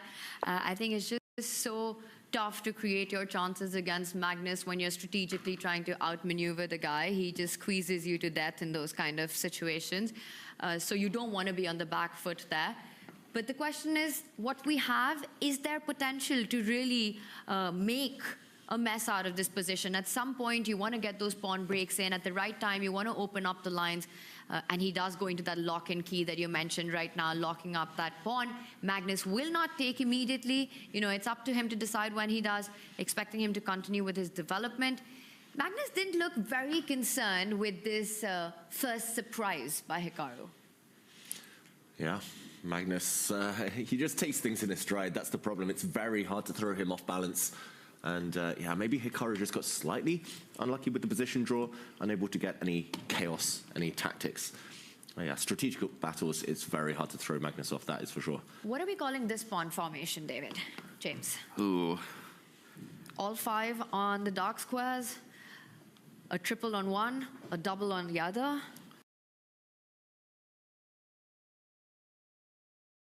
If he gets this one, he's going to win, Hikaru. Connect 4. The Connect 4. Get it on the board. All right, and that would actually be a very strong Connect 4 in this position. But I don't know if I've got a good name for this one right now. The pincer. I like it. The pincer. It's the grip on the dark squares here. Tanya, have you got some ideas for the names? I like it. I was going for a similar vibe with sort of the vampire getting your fangs into the dark square. So we can go with the pincer. We don't get to see this very often, you know. 5 out of the first 6 moves, I want to say, played with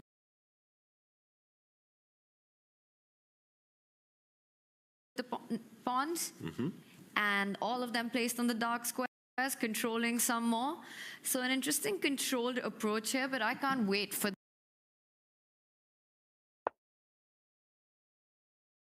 the lines and the diagonals to open up in this one, and I know that's coming soon. Yeah, this is still very, very early. Hikaru looks pretty chilled out as well. It's got to be said. Not super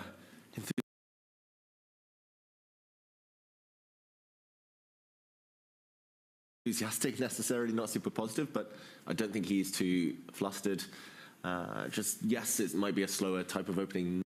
Maybe not exactly what he was dreaming about last night, but then again, it's still imbalanced. The pawn structure is not symmetrical. That's always step 1. Less walking around today, though. Already. Already it feels like he's gotten out of his chair a little bit less to get the legs moving. He wants to stare down Magnus a bit more, maybe. Staying a bit more locked in, exactly. Also not covering his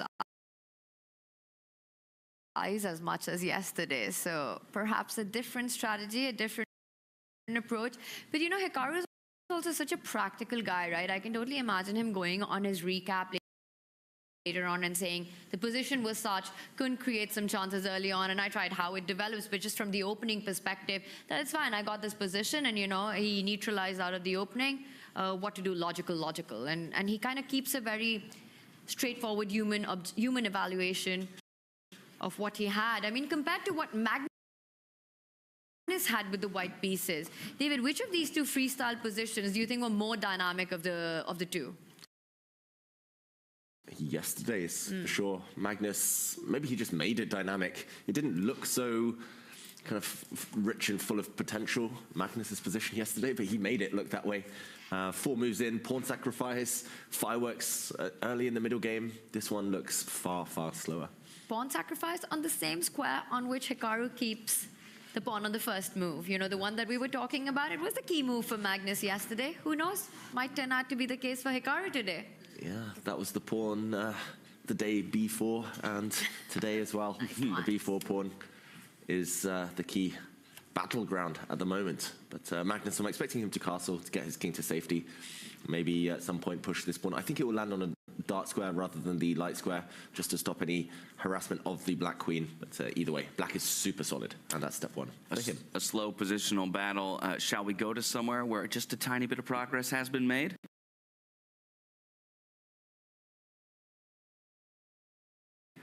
Fabiano Caruana up against Vincent Keimer. Fabiano, again, all he needs is a draw to get it done here today, and already he has just ever so slightly bettered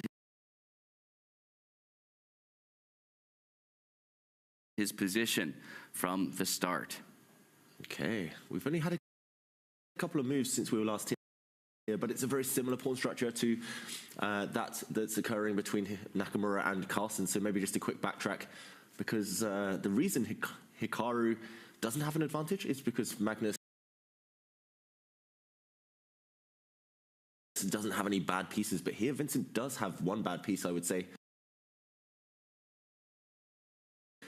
And in this position, instead of castling, he brought his knight out. Very mysterious move. I'm going to say this knight doesn't... It is given a question mark by the computer, so maybe I'm a bit biased, but it doesn't have anywhere to go.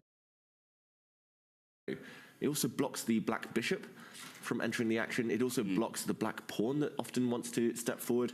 Very odd choice of square by Vincent Keimer. And here Fabiano develops. I'm expecting Fabiano to now castle on the next move. He could also just bring his knight out. And this black knight just looks clumsy somewhat, Tanya. Absolutely, and you know, all the points that you made, and now that Keimer's castle, there's another one. That pawn moving one step forward at the right point would create big threats on the king side. You know, you'd force Keimer into some trades, and you could prepare that. You could bring your knight out first, eyeing one break on the right side, but another one on the left side. That c-pawn moving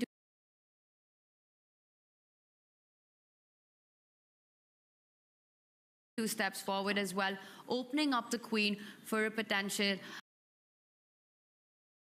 sniping attitude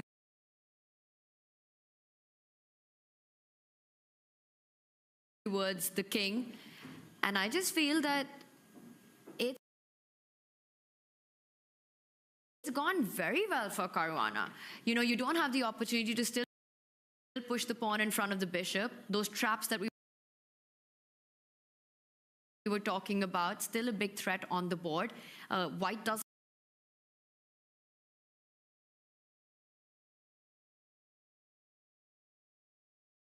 need to rush with castle.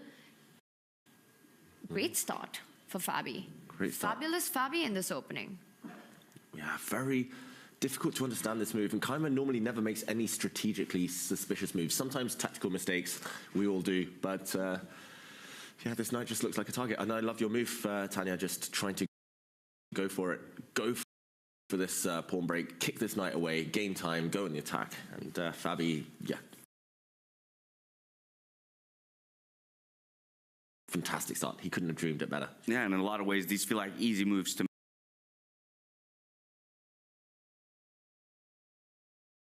make, right? It's just kind of following the principles of chess. So not just develop our knight, but look for the... And maybe chat in our community can tell me what the exact quote was. And very often, I think that plays out with what Magnus does as well. You know, he just gets into his opponent's head, sort of re-establishes, and then again does it, and then just make sure that they know who's the final boss here, every single format, every single time. So I feel that there's some similarity between Magnus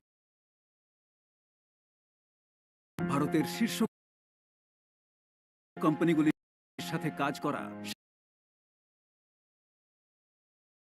শেখা এবং জীবনে উন্নতির সুবর্ণ সুযোগ। এটাই পরিবর্তনের সময়। এবার কেউই And as we can see tension developing on the board, we're welcoming Jules Gambit back into the studio.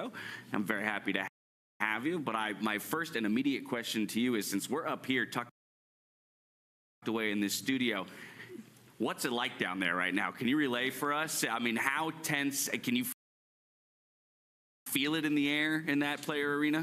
I can feel the tension in the air for sure, and everyone is also on their seats just watching all around. This is a really, really intense match. I think viewers, like for the viewers, they want tie breaks. You know, fans of Magnus want Magnus to win, so everyone's just like really, really locked in. And I thought it was an interesting analysis of like just the Magnus effect, comparing it to Bobby Fischer. I mean, yeah, well, anyone compared to Bobby Fischer, that's a good comparison to make, or at least one you'd be happy to sit in terms of chess prowess. Hikaru has to get it done, though, in decisive fashion, and he has to do it today with a position that at least we early on pretty much evaluated as more lending itself towards an evenness. Do you think Hikaru, with his mentality, his mindset, is going to be able to make this a messy enough game to at least give himself winning chances? It just depends how he's able to bounce back from yesterday. That was absolutely not the position you want to be in. It's devastating when, you've worked so hard to get a draw in endgame and just one mistake, one blunder can send it all down. I also think he was probably hoping for a more imbalanced position going into it because, he's playing with the white pieces. This is his hope. This is his try. I mean, I'm not seeing him looking super, super fighting right now, but it's still the beginning, and if he can play his best chess, especially against maybe a Magnus who isn't feeling super well right now, he definitely could win this game.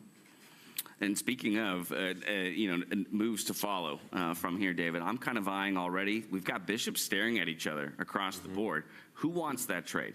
In my mind, Hikaru sliding across forces the king to retake. Now maybe my queen can slide up with a check. I'm getting her more involved into the game. Is that kind of aiding my own development? Or would I rather hold that threat for longer? Yeah, very good question. It's very unclear, actually, who wants to blink first here. I feel that the bishop trade is almost inevitable. No real good way for either side to run away from it. Personally, I would actually take this first step, take the bishop in the corner, leave the black king on a slightly awkward diagonal. I'm not sure whether I would insert this check. You can keep that one up your sleeve. Maybe if there is a rook trade in the corner, the queen check will come anyway with a bit of gain of time. I think the main problem here for Hikaru isn't the bishop trade. It's actually the fact that the knights are coming off, and this black bishop is going to come out, maybe trade off even more pieces. It just feels like you're just running out of ammo. You're just running out of pieces this early in the game, and white does lack pawn breaks. White lacks the ability to push this pawn, for example, which will just be captured. Can't really push in the center due to a knight trade, and this pawn will be captured. If you can't open lines, if you can't generate anything, you might just not get a real game.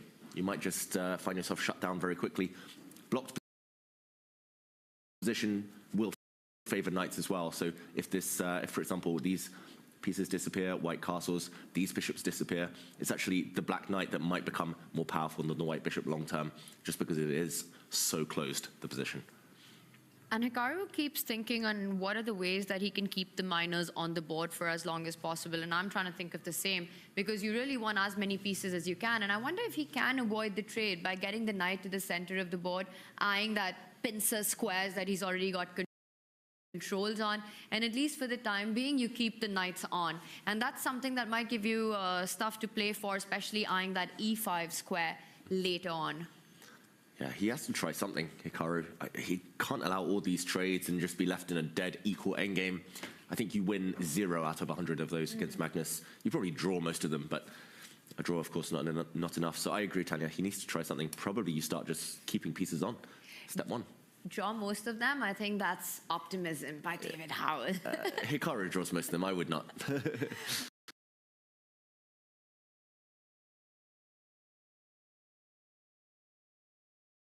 You know, as Hikaru is finding his strengths in this position to play for, Jules, I've got a question for you that's off the board. What do you think, in your experience, are Hikaru's biggest sort of strengths will make him such an incredible streamer and the content that he puts out? Well, I mean, from a content perspective, you know, he just has an exceptionally expressive face and he's very good at entertaining people. I don't know pretty much any other player who's able to play at such an incredibly high level while also keeping on as entertaining as he does. I mean, he is still one of the best, and there's no underestimating him on or off the board. It's a kind of difficult situation he's in currently, but, you know, if anyone can do it, it's probably him. Hours worked, I feel like, for him. It's just the stream is always on. He's always generating content, which is a big part of it as well. I'm sure you can speak to kind of the necessity of consistency when it comes to being a content creator. For sure. Like, he absolutely knows what he's doing. It's clear that he loves what he does, which the audience can definitely sense. You don't really get to his level without loving what you're doing. And I also think it's very rare to see a content creator who's able to focus on content, but also focus on playing at such a high level. And he's talked about that a little bit too as well, that people would underestimate his play in classical because he's doing all this content. But, you know, his rating's only gone up. And to your point, the consistency with the number of hours, the effort, the hard work that goes into it. I mean, in this tournament itself, right, he's playing against the absolute best players in the world, and every single day the guy immediately goes back and puts out a recap of the game, regardless of what the result has been. And I think that just shows his incredible commitment to his community. No, absolutely. Like, he's working a double time here. And yeah, it's what you need to do, and he's doing it. It's elite level discipline, you know, and it's the kind of discipline you'd expect out of the world number 2, and also makes him one of the top streamers the world has to offer. There you have, the bishops are off of the board. The king gets moved over onto that top right square, kind of a funky diagonal for it to be sitting on for now. The question is, what's the follow-up? We still have those knights staring at each other in the bottom right-hand side of the board. Eventually, those are going to have to be dealt with. But like you said, I think Hikaru reticent to be the one to remove pieces from the board. Yeah, I think it's more and more likely that we'll see Tanya's move there, just bring the knight away. Not necessarily because it's the best square in the world, just mainly to just avoid trades. You cannot allow these pieces to disappear. And you talked about the consistency. I think throughout chess history, there have been a lot of hard workers. We've seen the likes of Mikhail Botvinnik, who I think was maybe the patriarch of the kind of Soviet school of chess, who drilled it into them 8 hours a day, 10 hours a day. You have to be studying. But there have been some geniuses who kind of maybe didn't maximize their talent because they weren't putting in the hours. Hikaru's found a way to work on chess. It's just practice, practice, practice. And that's actually similar to other sports, like tennis, one-on-one game. You just hit balls for hours on end. You have to stay match sharp. And he's always match fit. He's always, yeah, there we go. The knight move, jumping, nice spot, Tanya. But yeah, he's always kind of, giving 100% in anything he does. Well, I saw the bar, didn't love it, but I think it's more from the match situation for Hikaru. He truly needs to find a way to keep as many pieces on the board as possible. You know, just this matchup that we've got in front of us today is worth $200,000 and 25 tour points. There's so much on the line. But again, when these two meet, when we have this battle in the chess world, it goes beyond that. You know, it's another chapter in their incredible sort of legacy of this great chess's greatest rivalry of our times. And this is one of them. And then let's not forget, we've got the Esports World Cup coming. You've got Team Falcon versus Team Liquid in front of you. You know, we might see them fight over the board in so many different formats. So again, you want to get that confidence. It's about triumphing over your greatest rival, of a Magnus, for him to reestablish his legacy against the one player fans believe, or at least his biggest competition. So just incredible dynamics. And another idea. Another idea on the board. This is actually a dual-purpose move, maybe even a triple-purpose move. Firstly, blocking the diagonal, so now any queen moves will not land in a check, so preempting that. It's also created a nice escape path for the black knight if the white pawn ever kicks it back. The black knight looks a bit silly, looks a bit dim on the rim here, but yeah, firstly, you hit a pawn, and secondly, the knight actually has a nice safe square to jump back to, supporting a pawn push. That is actually the main reason, perhaps, of pushing this pawn as Magnus has just done. He wants to break forward in the center. It's not just there that the pawn will stop. The two white knights are actually ready to be forked in the center. So, yeah, Magnus here, he's got all the ideas, positionally very sound, and dynamically full of potential as well. Yeah, already with plenty of central control and even eyeing a bit more center control with more pawn pushes. Magnus hopped into the confessional booth a second time for us already. Let's go hear from him on how he evaluates the position a bit further down. So one of the reasons that I chose not to trade the bishops when I had the chance on move 1, 2, 3 was that I thought I could do this later. Like in those lines with trading on b2, I thought anyway probably knight g4 would be a reasonable plan, and I'm not actually losing time as far as I can see. Also forcing the move a3 instead of him playing b5, I think it's more useful for me than than it is for him, for sure.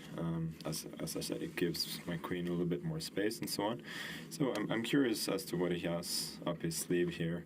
It seems that my position is very healthy. The one bishop that he will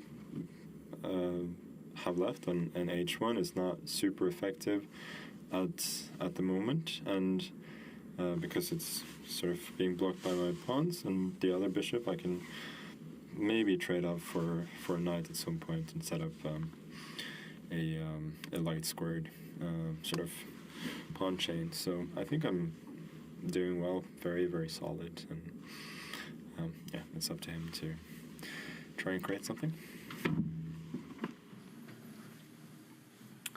I think that's the piece for me there right at the end. It's up to him to create something, Tanya. At the end of the day, Magnus doesn't have to do anything fancy here. Arguably, maybe he already has, but it's not up to him to decide this game. It's up to Hikaru. The ball is in Hikaru's court, and he's got to make the most of the shot that he's got, right? Because Magnus gets out of the opening with the black pieces in a position that he's comfortable in. No pawn weaknesses, feels very solid about his development. The queen will come out next. The central pan, we're talking about the rerouting of the knight. Easy moves for black to play that continuously improves slowly but steadily Magnus's position. Meanwhile, for Hikaru, it's not that clear. How are you making progress? You know, yes, you can get your king to safety, but what's next? How are you stopping that central break? That's the long-term plan that Magnus has. I think Magnus's chances in this match looking very high, Jules. Yeah, and a question for you guys. I'm wondering, at what point should Hikaru make a dubious move in order to create complications? I mean, he's playing against such a strong player that perhaps he should just try to play solid and hope for chances, or maybe should we see something a little bit more aggressive? Exactly, fully agree. I think the big problem is what to try. I could imagine him doing something a bit crazy, like pushing some pawns on this side of the board, just to try and open up the diagonal yet again against the black king. It is very committal, though, because now where will the white king castle? Probably won't. So I could see something along those lines. But I think that's a great call there, Jules. He needs to try something.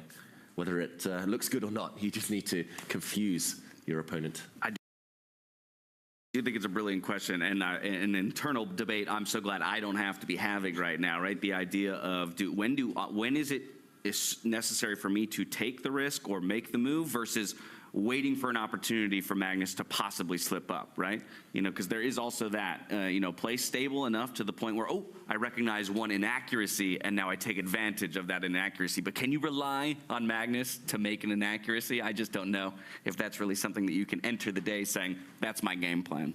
And, you know, that is just a drawback of what happened yesterday. And you might be like, okay, as the white pieces, he has a chance for a win. But now he's in the unfortunate position that, like, if, you know, one of the goats of chess wants a draw against you, they're going to make the position as stale as possible. And what can you really do about it? Speaking of yesterday, what was your reaction when that move came out? Oh, I was watching and I was like, wow, Hikaru found it, and I was hearing all of your guys' voices talking about this, and then all of a sudden I look down at my phone and I see Eval has jumped, and I'm like, oh no, Hikaru, because we've all been in that position, right, where you spend so long trying to hold this draw, you make it happen, and it's just one move. And I was wondering if it was almost a psychological effect as well of being in that position, not a lot of time, you know, playing someone so strong, or if, you know, it's just a slip up that happens. But you could see he was not happy, and I'm wondering if that really is still going to factor into his performance today, or if he's managed to wipe the slate clean. It's absolutely a psychological outcome, right? With Magnus putting so much pressure from the start in yesterday's game, and then that eventual slip at some point. Even greats like Hikaru do crack under pressure, and I think that's what we saw yesterday. He called it a moment of insanity in his own words, and I think that move is what is the biggest problem of this match. Imagine a dynamic where Hikaru had taken that pawn, the most natural move in the position. Coming into this kind of a 5-9-9, having this kind of an opening, you're absolutely happy if the match is level, because you've done nothing wrong here. You know, you've also got things under control. But for Hikaru, the biggest problem is how does he create winning chances? Because here, you take too much risk. It's a double-edged sword. You might just be completely lost. You know, all those ideas of the pawn expansion. Sure, it hits the chaos button, but Magnus might be the only one having fun there. Magnus moves this knight. Hikaru did just castle the white king on the last move. So small update there. Nothing much changing other than the placement of the white king. closer to the corner. Magnus develops his knight. He's getting ready now to push this pawn. Remember, with the threat of forking the white knights, that is very uncomfortable. This black knight might even just sit in the center as well, just control all of the white pawn breaks on either flank if Magnus wants to play it super, super safe. Yeah, to be honest, I would take black here every time, even if it weren't just kind of a draw is enough type of game. It feels like black is the only one with a clear plan. Hikaru, far less kind of straightforward what he should be trying next. Well, that's a scary sentiment then for Hikaru, but perhaps we jump to a game that seems to be moving rapidly towards a victory, at least for one of our third place finishers, or attempted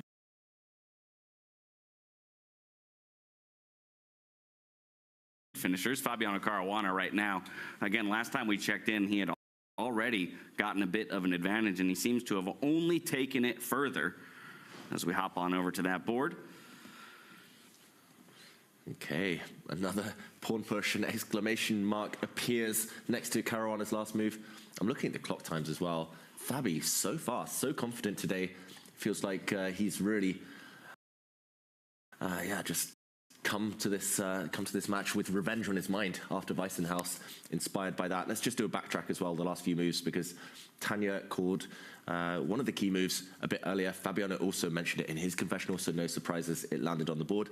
The knight into the center here, putting some pressure on black center, but also supporting this pawn push to kick away the black knight.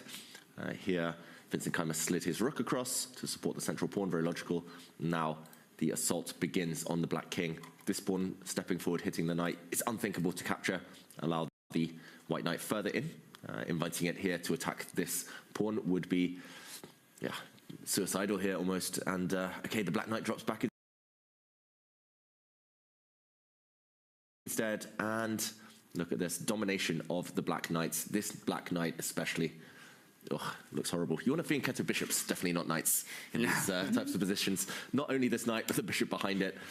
Bit of a traffic jam for black's pieces. Opening lines as well would not work out for the black king. And only Keimer's cars are stuck here, right? Because what is that formation? Knight, knight, and bishop? This is absolutely hideous. You've got nowhere to jump without trading that bishop eventually. It'll take moves and moves to get that going. Meanwhile, Fabi's play just sort of plays itself. You know, you can land your bishop to that central square, further clamping down black's possibility. You could also get that other break that we were vouching for earlier on, the c-pawn moving 2 steps forward at the right time to activate the bishop on the corner of the board. Not even to mention the pawn storm going up on that right flank against the black king. All the plans easy to find for Fabi. Nothing for Keimer is obvious here.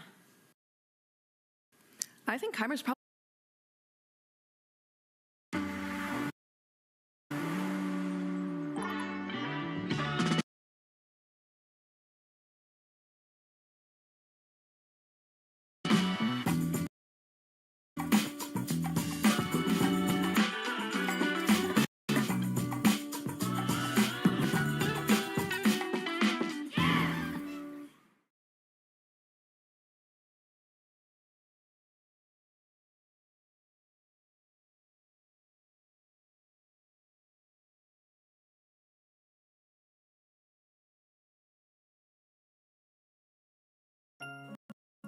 आदरणीय doctor Ambedkar ji, नमन।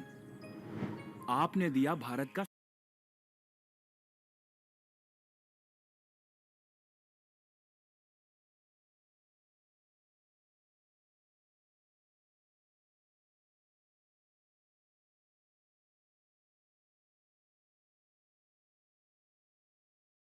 संविधान। देश अब 26 नवंबर को संविधान दिवस के रूप में मनाता है। हमने आपके विचारों और विजन पर चलकर समावेशी भारत बनाने के लिए डॉक्टर अंबेडकर इंटरनेशनल सेंटर भी बनाया है। आपको भव्य श्रद्धांजलि देना हमारा कर्तव्य था। हमने आपके जीवन पर आधारित पंच तीर्थ का निर्माण किया है। ये बाबा साहब की सत्यनिष्ठा, जिसकी वजह से वो भारतीयों के हृदय में आज निवास करते हैं। आइए बाबा साहेब की 135वीं जन्म जयंती पर विकसित भारत बनाने का संकल्प और मजबूत करें।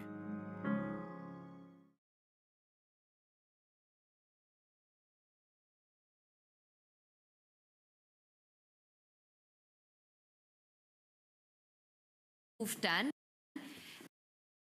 And we're talking about a position where the pieces are least desirably placed here.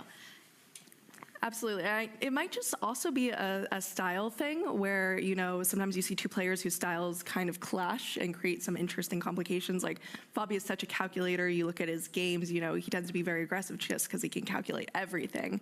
Whereas, as we've talked about, Keimer, as you said, his pieces work very harmoniously.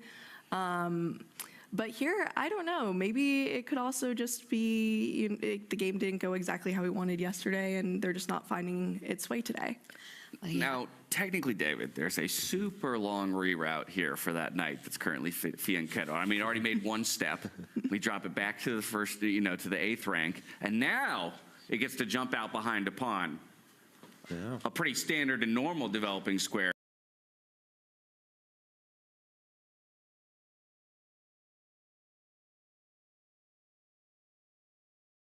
For a knight, but what a journey it would have had to go on just to get to that point. And through all of that, you're just giving more and more time for Caruana to continue piling on the pressure and bringing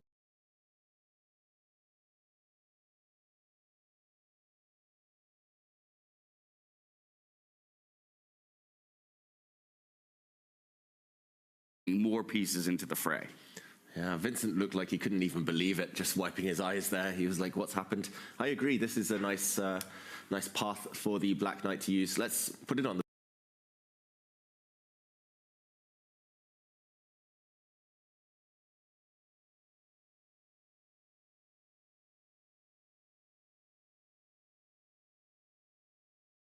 board, actually, just to show everyone. This isn't made by Keimer yet, might well happen soon. The problem is it does take time, and just to retrace this knight's steps, 1 move, 2 moves, 3 moves, just to end up on the back rank, and then a 4th move later to get out. I mean, Tanya mentioned one idea here that I would be very attracted to, just opening up the white queen before kind of going for any action. Another idea would be to push this pawn forward to kick the black knight. I mean, how many moves has he spent with knights at this point? 3 with the other knight. This will be the 2nd for this knight. We could see an exchange of black's big defender and the queen stepping forward. This is like a hypercharged, superpowered version of Hikaru's position, where he's got all the pawns forward, none of the black pieces are playing. And all but lost in this position. So again, going from bad to worse. Tanya? You know, there's a strategy in chess when everything's gone wrong for you, you just have to sort of have something to show for it. Anything it could be, ideally material in this position. And we spoke about how taking that pawn is so dangerous because it opens up a line of fire for white to attack the black king. But is the position so desperate for Keimer that he might actually start considering this as a possibility, just to say, you know, at least, yes, absolute disaster, but I do have that 1 extra pawn. Yeah, if you're suffering, you might as well suffer for something, right? And sometimes that's an extra pawn, sometimes that's a bit of material. And yeah, we might well see Vincent take this one. It is defended twice, only attacked twice as well, so black will go a pawn up. I'm just worried about what happens later on this line. The white rook is about to open, maybe even the G line, the white rook about to open. Also this white queen. For example, if you do push this pawn forward, if black continues getting hungry here for pawns, the white knight will jump forward, and checkmating ideas already on the table. This black knight will be removed next turn, and this just looks catastrophic.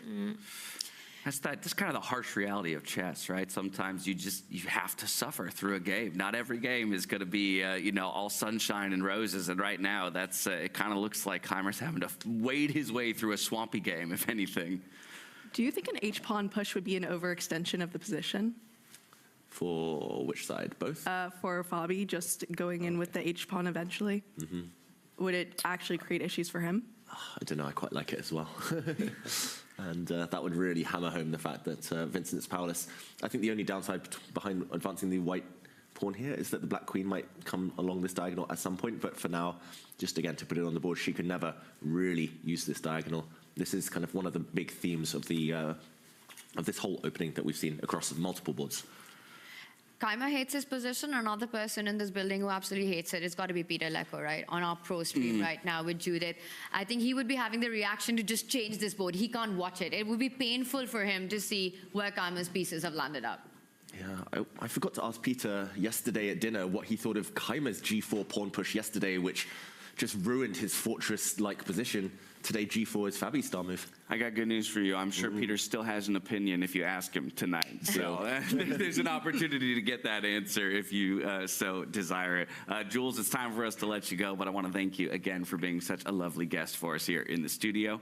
Enjoy the rest of the finals, as they're sure to have some fireworks on display as Hikaru tries to strike back. Yes, thank you so much and enjoy, everybody. Appreciate you. As Jules exits the studio, we are going to turn to Fabiano, who dove back into the confessional booth to let us know how he feels about his position and the way that it is currently rapidly moving in his favor. I don't know if, like, I needed to attack, but I was very tempted. So I think, like, critical moves knight g7 here.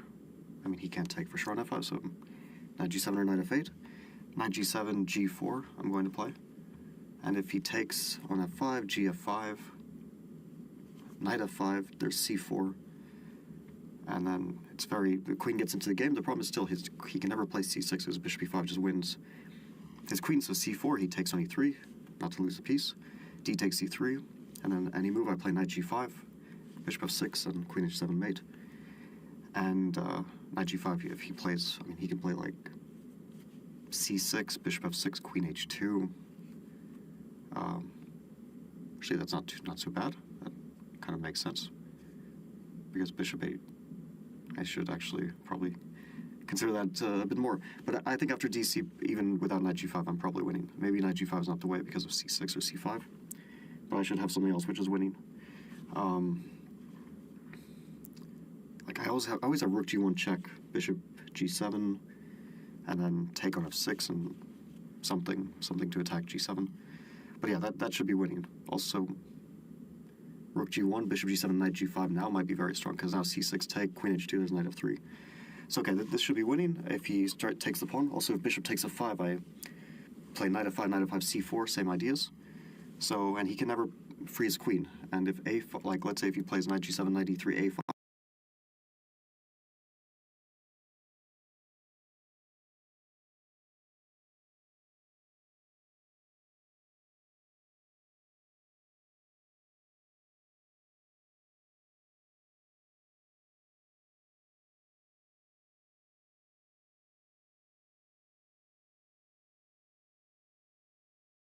then I play b5. He has like c5 there, bishop e5, queen a7, but I think even like c4 should be very strong. So it looks like a crushing attack to me, but maybe I missed something. I don't know. But it really feels like it kind of has to work. I mean, his queen is on b8, and he can't get it out, so the attack just has to work. And if he plays knight f8 also, I'll play g4, I think. And then very often, like, d5 is weak. So I can sometimes play g5 and start attacking d5, or just put my bishop on, like, d4, queen b2, and then start threatening g5. So yeah, I think it's going very well, and I'm happy that I chose this very concrete approach, which I didn't need to. Actually, you know, I feel like maybe only Magnus got a decent position at the opening with black. Because, okay, Jan is just probably playing risk-free advantage for nothing. Like, yeah, he queen d1, take e3, knight moves h3, and just bishop pair, d5 is weak. And I don't really understand Arjun's game, but I'm wondering, like, if f4 is very strong now. At least it's very thematic. And I don't know, maybe he could play f4 g6, but it's like kind of hanging in midair. So maybe, I mean, he probably has to go for something because he has to win. But I do feel like something is tactically very dangerous for black. Although maybe, I mean, strategically, if he can play g6, knight e6, and get c5, then of course black's doing great. But I don't see any world where this happens without white getting something first. Also, Vincent played knight g7, so I'll play g4 now. Things are feeling inevitable here for Fabiano Caruana, working through a number of different lines, all of which sound good for him. And even if he can't necessarily land that killing blow in his brain, he says, I know it's in there somewhere. Yeah, he had calculated, I think, more than well enough for the position he was looking 5-10 moves into the future, he would have worked out the finer details later if those variations had unfolded. We were expecting Vincent to actually head down one of the main lines that Fabi was mentioning, a capture of the pawn. Instead, just to backtrack, while we were listening to Fabi's confessional, he was talking about this position a couple of moves earlier, but this did unfold, and now a move that he said was impossible. Vincent Keimer pushed his pawn, trapped his own queen. This queen has nowhere to run, but the rook had to throw itself in the way now as a shield. Fabiano has a nice kind of abundance of choice here. He can take the rook at will. He will not rush to do so. The rook is not fleeing, not escaping any time soon. And this is just pure desperation from Vincent Keimer. He wants to give up material in order to relieve the immediate pressure. Well, and Jules was the one who had, kind of asked the question in these situations for the players who are must win, at some point, when are you willing to throw something away just to create some chances, even if they're not good ones? Right now, this is probably the chance to survive, let alone trying for a win, which is what Keimer needs. And he didn't miss this trapping idea. This is just desperation by Vincent in this position. He absolutely wants to get rid of that dark squared bishop that Fabi has, which is a monster at the center of the board, and give himself the hope to activate his own bishop on the line of sight of that white rook there. So that would be the dream, and I think I completely agree. No rush to take a piece that's pinned. You can continue to improve your position. Again, we've been talking about so many beautiful plans that Fabi has at his disposal. Push that c-pawn ahead. Now it comes with an added idea that allow it one more move. You're not going to be winning an exchange. You'll be winning a whole rook. Yeah, let's touch base with our other boards on our way back to the final table. We'll start in our 7th place, a battle between Jan Nepomniachtchi and Norbek Abdusatorov. You heard Fabiano as well, helping us out with our jobs, talking about those other boards and saying it feels like, Jan should be playing relatively comfortably, maybe with a little bit of an advantage by his own evaluation in that confession booth, and our computer tends to agree. Yeah. Fabi is the unofficial 4th commentator. Just want to put it out Keep there. it coming, I dude. think whatever his player's contract is, he needs to put in a clause next time for this one. I mean, the tournament's better for him actually being out there playing the chess, but if and when he ever decides that a commentary career is the pathway he wants to go, I think there will be one ready and waiting, exactly. One of us is getting axed. That'll be me. To give up That'll be me. But before we deep dive into this position, for Norbek, I think having the one who has to play for the win, at the start one would feel like with that kind of a match situation, Jan would be the player that you want to be up against. He kind of wants the tournament to be over as quickly as possible. We know how emotional and rash he can get, which can backfire in certain situations, giving his opponent a chance. But I think Jan's just proved that whole philosophy wrong in the way he's handled this game so far. He's played fast, but it looks like he's played quite accurate. Those two bishops, compare them to Norbek's bishops, much stronger, the knight at the center of the board. Notice how Jan, he's castled, but he's also advanced the pawns in front of the king, and he might not stop there. That f-pawn will also start marching up, stepping up the board, creating further ideas on the king side. And once again, the player who needs to win, struggling to find active plans for Norbek here. Yeah, strategically and dynamically, this is just beautiful for white. It's about the piece activity, as Tanya said, and also that lock key situation we talked about in the center. Only white can ever trade off in the center and decide when to open things up. Norbek can never do the same, as he will just enhance the power of this white bishop on the long diagonal. So he holds the key to the position. He can choose to switch up the pace anytime he wants, Jan Nepomniachtchi, and he has the lead in the match. Everything in his favor so far. Norbek struggling. David, I believe that you've got a little piece of content coming up with Jan Nepomniachtchi. Do you want to give that away, create a bit of mystery and hype around it? Ooh, this is news to me. I haven't filmed it yet, haven't recorded anything.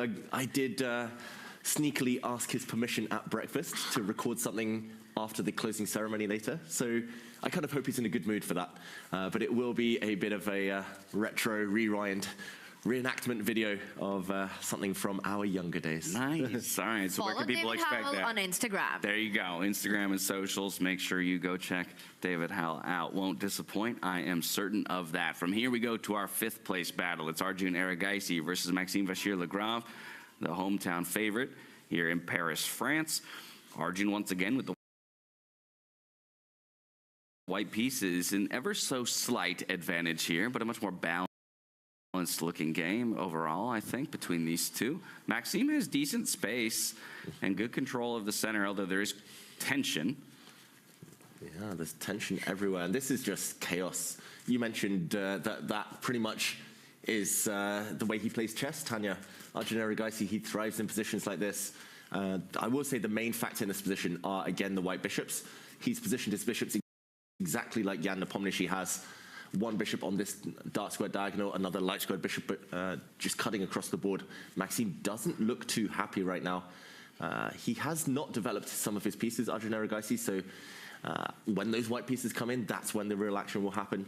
But for now, black is slightly tied up along those diagonals and still with some bad pieces himself.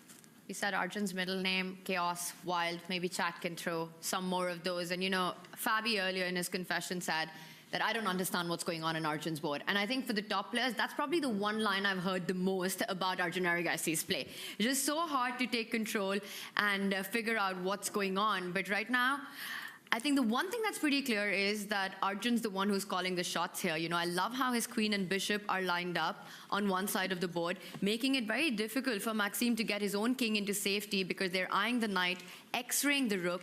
You always have the option to jumping with your knight to the center of the board, another piece to get into the attack, some big deadly checks coming in with that. The bishop at the other corner that hasn't made a single move, also beautifully placed. I think a lot of trumps here. A pawn has just been taken. I'm already thinking, does Arjun have something more direct than recapturing? Does he jump in with the knight? Or perhaps recapture and say, do you have the guts to pick up that pawn and line your queen with that white rook, potentially allowing some deadly checkmates as well on the board, which I just spotted while speaking. Ooh, some deadly checkmates, yeah. And pawn takes pawn. The black queen cannot recapture due to the fact she would lose protection of her knight. This would be game over, kiss of death to the black king. So yeah, white could take this pawn back. The other idea you mentioned, Tanya, of trying to get this knight into the game, at the moment it would be eliminated that knight before it could hop further by the black bishop. But instead of recapturing this pawn, you could step forward, potentially kick the bishop back, and only then, not sure where it should retreat, only then leap in with the white knight with some nasty checks on the agenda. Eve Albar says it's slightly better for white still, but this looks terrifying for the black king, which will have to step out into the open, and Arjun plays a move. It is indeed this pawn push. Ooh, nice find then, just in time. So we'll get the answer to the question you were asking. Which square does the bishop retreat to here? In just a moment. Could come forward, might get trapped, just mentioned. Okay. And the key of this move is exactly what you said, right? You avoid the trade of that knight. You want the knight to become an attacker, but that would have allowed Maxime to get it out of the board, even with a less favorable trade, had it been done by Arjun just a move before. So control play here, and this is what Arjun likes. Give up pawns, go for the king, go for the attack and the initiative. Very, very tough times ahead, and very tough moves ahead for Maxime Vachier-Lagrave. Yeah, how do we get our king to safety here? Because obviously one resource available to him would be to castle, no? But of course, if you do that, you remove a defender from that knight that we were just talking about, and so you drop a piece in the process. So how do we essentially enable that that move? Maxime hates his position right now. He would love to do that, find a way, find the time to get the king to safety. I just don't think he has enough of it, because he first needs to move the bishop that's attacked, then defend the knight that would be left undefended. That's 2 moves to boot. Meanwhile, Arjun needs only 1 to get his knight to give a deadly check.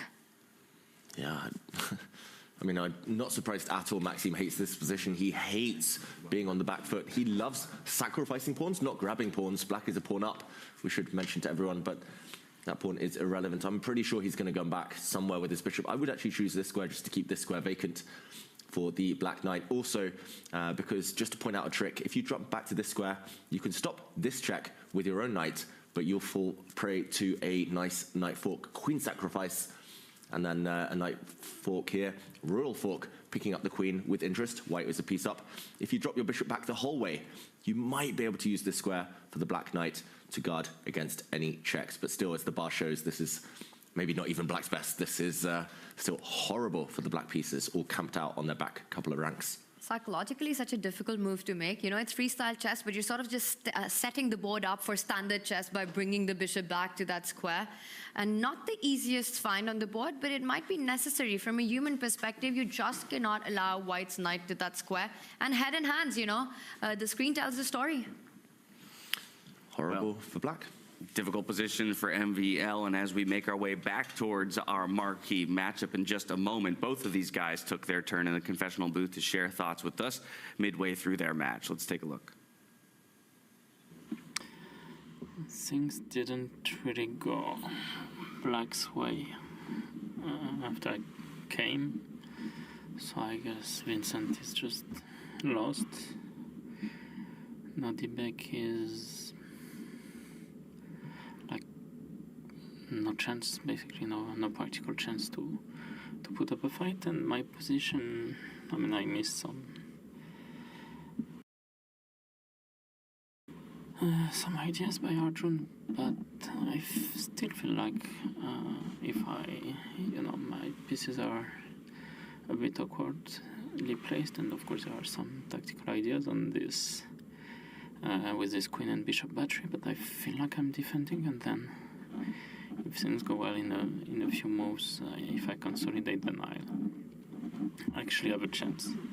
And Magnus, I would say Magnus is probably slightly worse, but nothing too special. But of course, he had a more comfortable situation before the beginning of the day. We'll see if he can hold on. And as for myself, I really try to just end my development and maybe make use of, maybe winning some tempo against this queen, and then if endgame is kind of favorable for me because of this pawn on d4, and b-file is probably mine to take, so we'll see. I'm definitely hoping still to get a game if I don't lose in the next few moves through some blunder. I've just played knight f2. I think my position is very promising because g4 is a huge threat, and I'm not really sure how he can prevent it. He can play h5, but I'll just go h3 and it's the same. And the point is, after I get g4, if the bishop moves, I'll go knight e4, and the d6 square is really weak, and he cannot really go like bishop c2 after g4, because then like d3 king d2 or rook c1 would just trap the bishop. And my queen on b4 might not look so stable, but it is actually pretty good, because if he goes rook b8, I'll have queen d6. After the third, b8 will be under attack, and after a5, I think I can just go queen c5, because he cannot go knight e6, because then I have queen e7, bishop c6, winning an exchange. So yeah, I think I have an extremely promising position.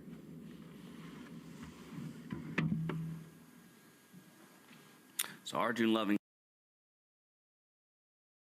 his position over there in the 5th place battle against MVL, but we return to our final table here to see how this one develops. Again, Hikaru Nakamura needs a victory to push it to the tie breaks and continue his bid for the all-important top spot, $200,000 and 25 circuit points in play. This game has changed quite significantly. I actually really like the way it's changed for Hikaru Nakamura as he trades pawns in the center. Maybe a quick backtrack. Absolutely. Quick action replay to show what's happened since we were last here, because suddenly things are about to heat up. Hikaru staring down Magnus. We last left it in this position. We actually saw, wow, actually we left it a bit before this. Interesting moments that we missed. Black stepping forward this pawn, white castling, the black knight coming out. Now the queen lining up with the black king. Here, a knight jump, followed by a knight retreat. An interesting moment. We'll catch up with the current position because Hikaru retreated his knight. Magnus brought his knight back. The position repeated itself twice. Wow. Of course, Hikaru's not going to agree a draw. He's not going to bring his knight back and continue the dance of the knights. But a clear sign that Magnus is happy to bail out here and now. And maybe some psychological mind games at play. Hikaru wanted to repeat the position, tease Magnus, and then say no. He brought his bishop forward, not repeating the position, and now brought his other knight forward. We saw a bit of a dance between the knight and queen there. Trade of pawns, trade of rooks as well, and now Magnus struck in the center. We saw a trade of pawns again here. So pieces leaving the board, but I've got to say, what's left looks pretty nice for Hikaru Nakamura. This diagonal still rather tender for the black king, very uncomfortable there. This black pawn looks very strong. It's defended 3 times, but that might not be the case forever. The black queen and knight all tied down defending this pawn if it ever advances. Even if the black king gets off the diagonal, the dark squares will become very weak. And Hikaru could improve this rook, could improve his knights. I'm not so sure. I think Magnus here maybe getting a bit too ambitious.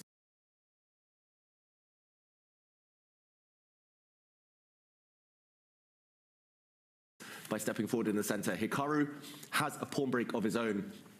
He can break the center open, undermine the black knight sitting here in white's lines. This is heating up. I've got to say, this is suddenly getting exciting. This has got much better for Hikaru over the last half dozen moves. It really is. I mean, despite the material balance, and you've got the bishops, you've got the 2 knights, everything on the board as it should be, the pawn formation as is it really gives you a lot of dynamism in the position. And I think Hikaru's got some stuff to play for. The bar about level, but look at the way Magnus has leaned in. He senses the shift that has happened. Firstly, I just want to talk a little bit about that moment when Hikaru repeated twice and then changed it on the 3rd time. He didn't decide to go for this line immediately, and that does have a role on psychology. It kind of puts your opponent in this mindset that maybe Hikaru is not happy with this position. Match is almost in my hands. Is this the moment that I become champion? And then just when you start getting hopeful,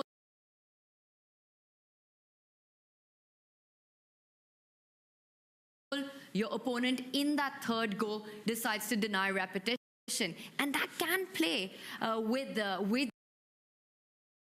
your mind. So he does that first. A small slight win, a bit of a power move. Then Magnus getting ambitious, saying, you know what, I've still got that central plan. He gets it into place. But look at what's going on now. Hikaru with this knight retreat is also aiming at jumping forward eventually, trying to get the knights off the board in a way that he'd be able to create a very strong pawn on that square if the knight is captured. Plan number 1.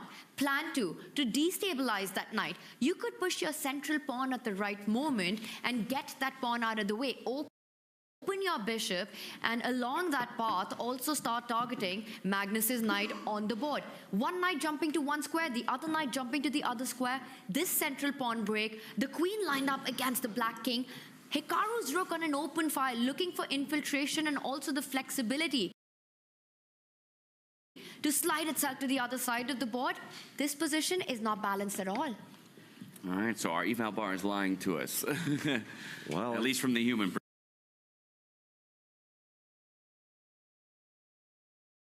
perspective. You know what I want one day? I want an evaluation bar, and I want a human bar. There you go. Not the one where we go for drinks. We employ a grandmaster to stand off to the side and just hold their arm at different levels based on their evaluation. Yes. They have to hold it up for hours on end, hours and hours. We could have a rotation strategy going on. Yeah. Well, so some options at play here for Hikaru. If you were that human bar, where would your arm be right now, David?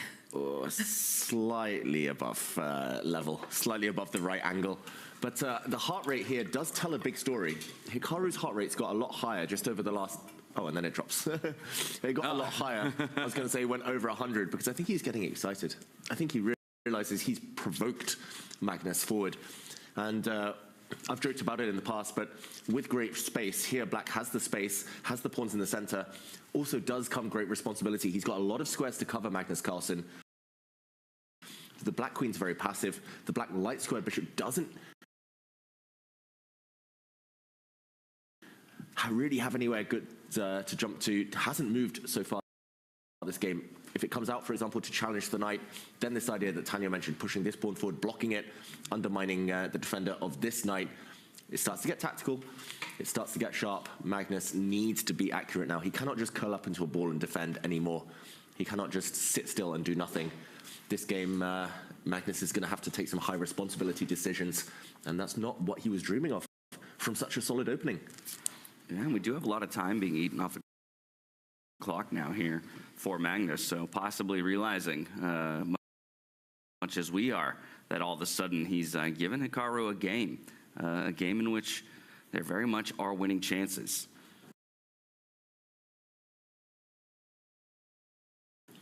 No one saw this coming from the position that we had at the start. You know, Magnus looked like he was completely in control, and exactly these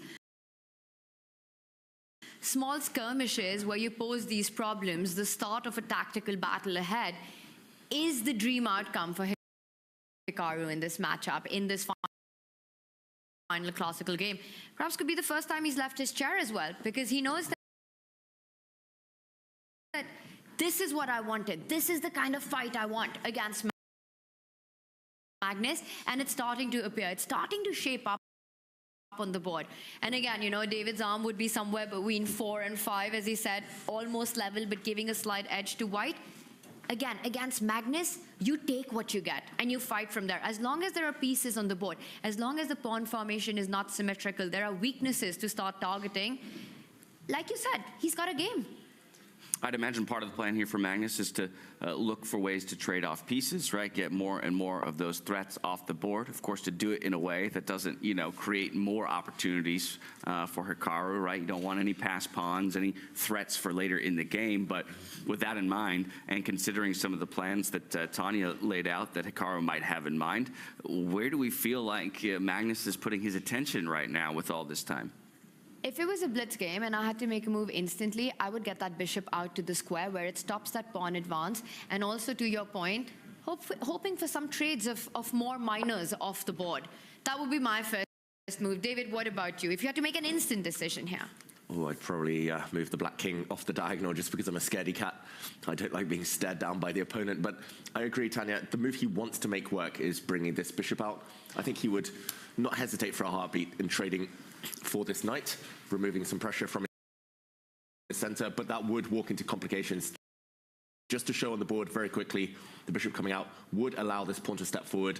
Suddenly, everything's undermined. This pawn attacked, this bishop attacked. If you don't retreat now, if you take this pawn, then it's going to be pure chaos. This knight might drop. First, the white knight might save itself, and the game will go on. At least now, the change in pawn structure means that Magnus cannot sit back. He's got very weak pawns and still very tender. This knight retreating, still very vulnerable on this diagonal. I don't think he wants to change the nature of the position, and that's not what you really want to do. I've been there so many times in my career in must-win situations. First, you need imbalance if you need to win.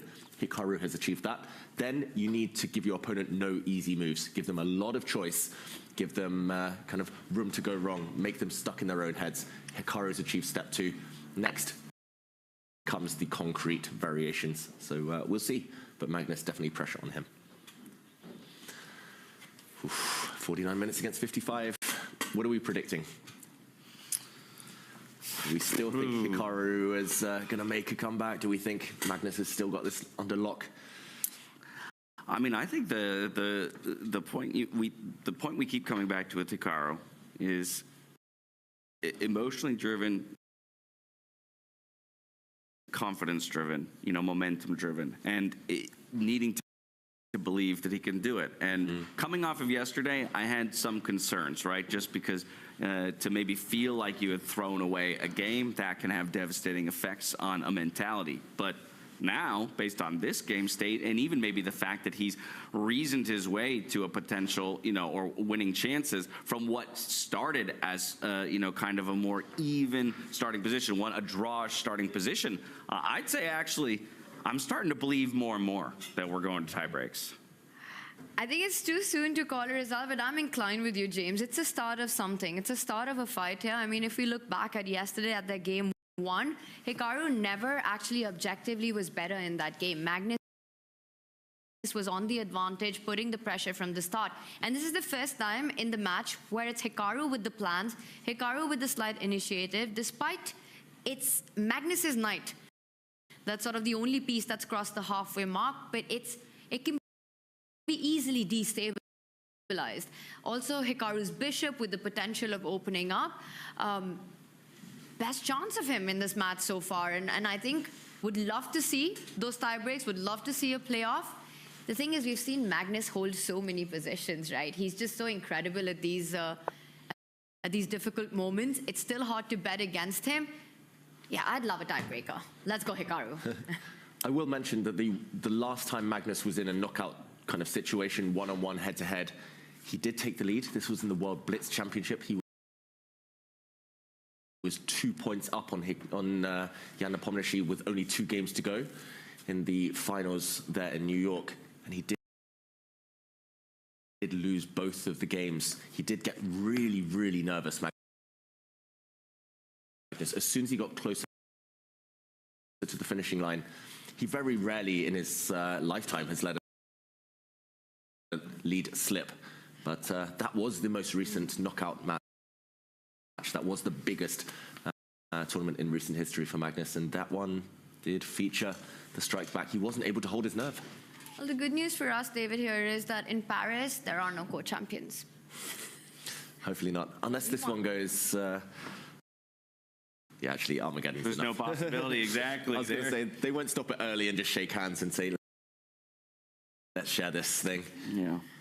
If it would go the distance, we would end with an Armageddon here at the end of the day. But first, we have to get through this classical game, then two rapid games, that is, 2 blitz games to follow, and only Armageddon if the match was still undecided at that point. If Hikaru gets the win in this one and makes a comeback in the classical to take it to the playoffs, I'd even say that, he might just be a very, very slight favorite there.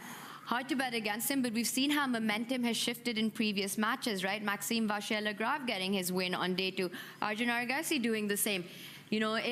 Magnus feels he's got the championship. If Hikaru can change that narrative, flip that script, I think he's got a huge shot in the tiebreaker. Yeah, at times Magnus feels untouchable, but he's not infallible, right? And so there always will be openings to overcome him. He just doesn't give you many chances. Yeah, even he is human. And we'll see. I do have a feeling the next half dozen moves are critical. If Magnus can completely lock it down, as James mentioned, if he's trading some pieces, if like the Black Bishop can come out, trade for the knight, if somehow the rooks or queens disappear from the board, I have a feeling Magnus will be super, super safe.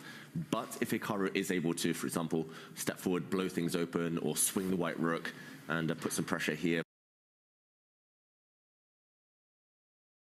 put some pressure on the center and keep the tension, then we have a real fight on our hands. So I wouldn't be shocked if we see the players burn a bulk of their time on the next half dozen moves. What does our community think about a Hikaru comeback right now? What are the odds, given the position that we have? We want you guys to get involved. Tell us, do you believe, and on that note, a move from Magnus, but tell us, do you think from here, from this position of strength as we see it, can Hikaru take the match to playoffs? David, we were talking about the king shift, the bishop development. The queen move was not something that I had in my mind, simply because it leaves a square for the white rook to eventually jump into on the back rank, given that queen does defend the rook, so that would perhaps get more of the trades that you were earlier talking about as Magnus's aim. Hikaru's ready with his response. Knight lands on that key square.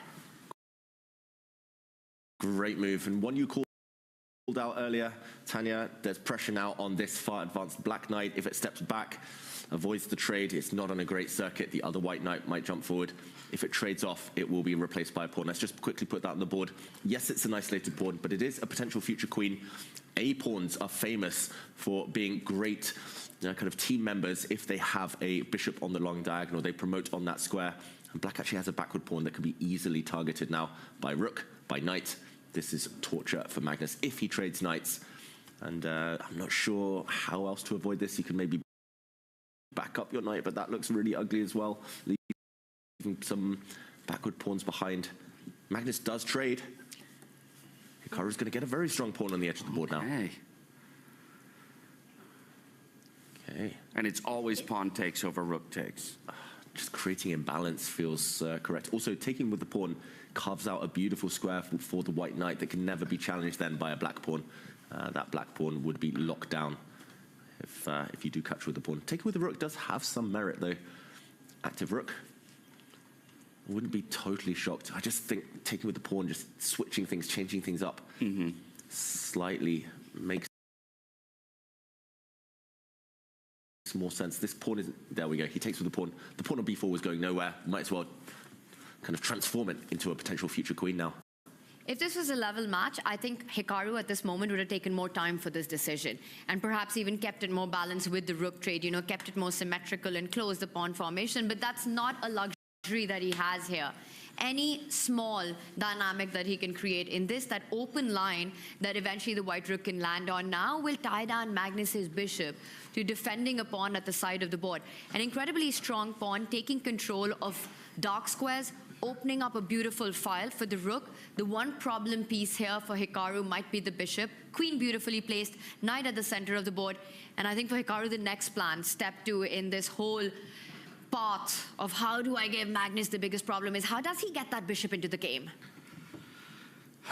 Well, it's, again, not an easy question to answer, and Magnus has already evened up the time situation with that most recent move that he just made and perhaps created opening chances for Hikaru Nakamura in this one. Just before we step away for a very short break to give ourselves a quick breather before we dive back into the action, we're going to zoom out, take stock of the whole field. What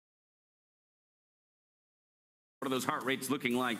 Who's fluttering? And it looks like Jan Nepomniachtchi continues to be leading the pack when it comes to the heart rate. He as well has continued to push his advantage ever so slightly. Keimer and Caruana, they're actually pretty calm, cool, and collected given the fact that Keimer is absolutely up against the ropes. And then here are those accuracies. As you can see for Keimer, it doesn't look good, but I think all eyes are on Nakamura and Carlsen. 98% plus a piece. That's exactly what you want to see out of your final table. As we step away for a few short minutes, we're going to leave you back on that marquee matchup, the final table between Magnus Carlsen and Hikaru Nakamura. Hikaru has to get the victory here if he wants to extend it to a tiebreaker. We'll catch you back on the other side of this short break. Are you curious to play freestyle chess but don't know how to? No opening theory, no memorized moves, just pure strategic creativity.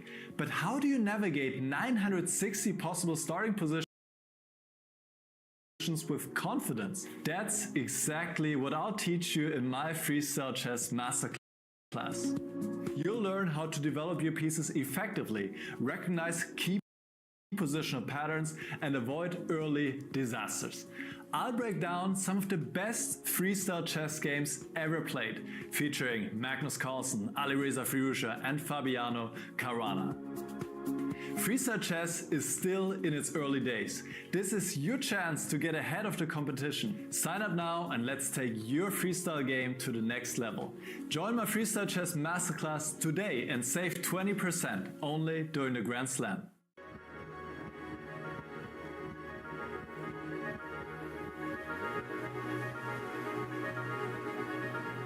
Welcome to the 2025 Freestyle Chess Grand Slam Tour.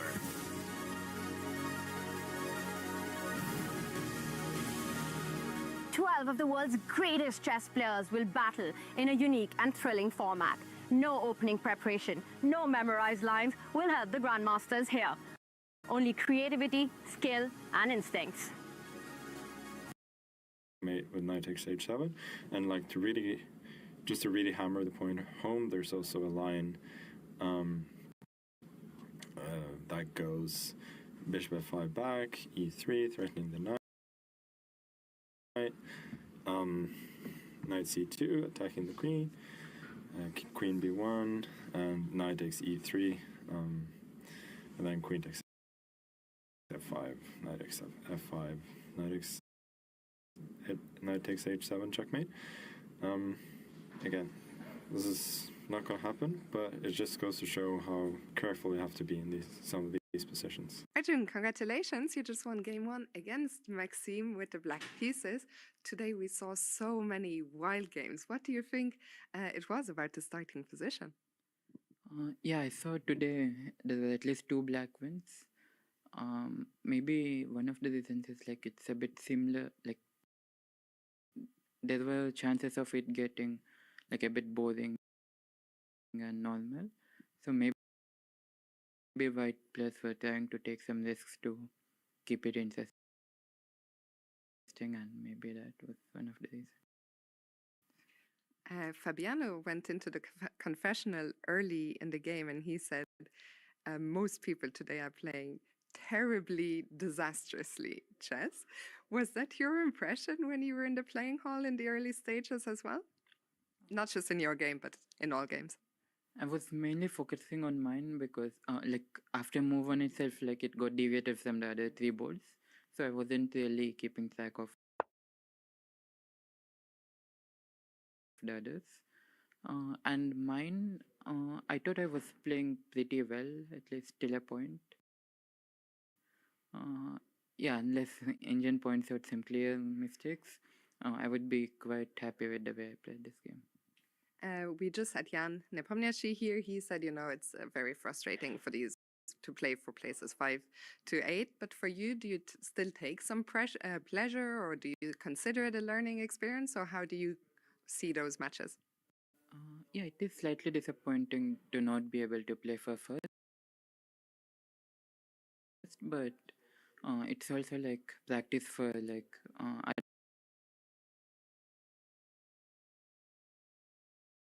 other freestyle tournaments, and it's also like a lot of fun to play.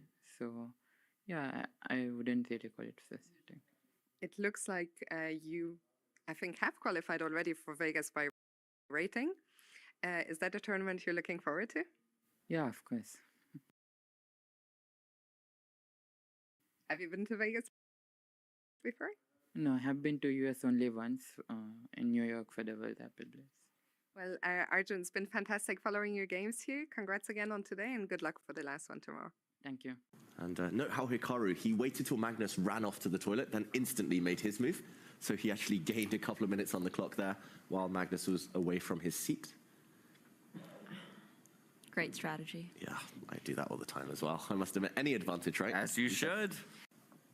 And he's about to resign. And realization sets in. Here it is. The defensive mastery on display, of course, had to be given an open. No! I said it at just the wrong moment. Oh my goodness! He moves his bishop away. It's very unclear the point of that move. What? Does Magnus have an immediate knockout? Does Magnus Carlsen have a win right now? What? He's got many wins. My name is Hikaru Nakamura. I play professional chess, and we're here to do some filming.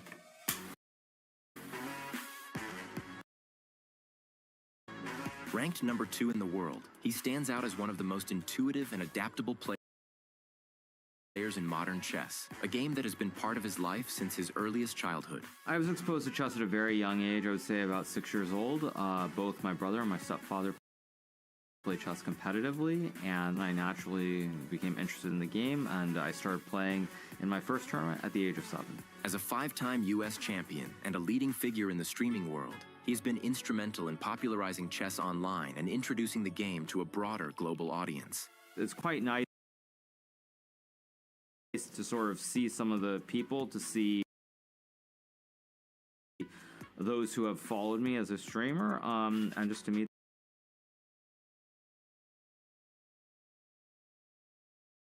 them and at least know that there are fans out there.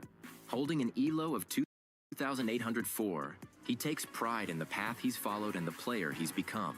If I told myself 5 years ago I would be where I am now, I would never have believed it. So I think things happen for a reason, and I'm very happy with where I'm at, so I have no regrets.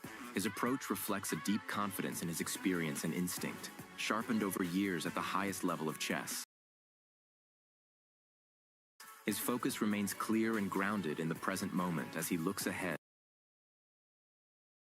to new challenges like freestyle chess. Haven't done any real preparation, but I still think that that's the great part about it, is that it's simply whoever comes with the best plans on the board should win, and I'm really looking forward to it. Yeah, it's frustrating just to be making like kind of rash moves and blunders, but it is what it is. Like I would be more upset if, of course, if I didn't win, and of course if I was feeling better as well. This is Magnus for Freestyle Chess, take 1.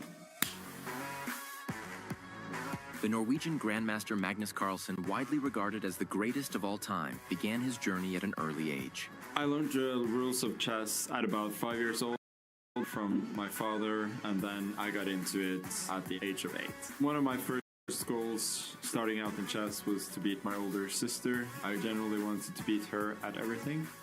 Undeniably, the 5-time world champion, known for his dominance across all formats, also needs time to unwind. I only started getting into golf a year and a half ago, but I'm loving it. It's good to get out in nature, get some fresh air, and hacking and whacking for a few hours. The first ever winner of the Freestyle Chess Greatest of All Time Challenge 2024 at the Weissenhaus. He co-founded Freestyle Chess alongside Jan Henrik Büttner, setting a new statement as a leading figure for a bold new chapter. Freestyle is very important to me. It's something I've wanted to do for a long time, and it's going to be interesting to see how it develops from there. With a peak ELO rating of 2,882, he's not just part of chess history, he's still writing it. I have a goal here to learn even more, and most of all, just to delve into the intricacies of the 960 different positions that we might get. I think that everyone's playing so far pretty disastrously terribly. Vincent already got worse on like move 4, I think maybe already slightly worse. But Magnus is like, I don't know, maybe just crushing already like b4, and besides CB, I'm not sure what Hikaru can think of. I guess d6 is the only other option, maybe knight b4. But it looks like he's going to have to fight very hard to not get crushed here. And Jan is just, I don't know, he's tilting hard, I guess, because it looks like he's just losing.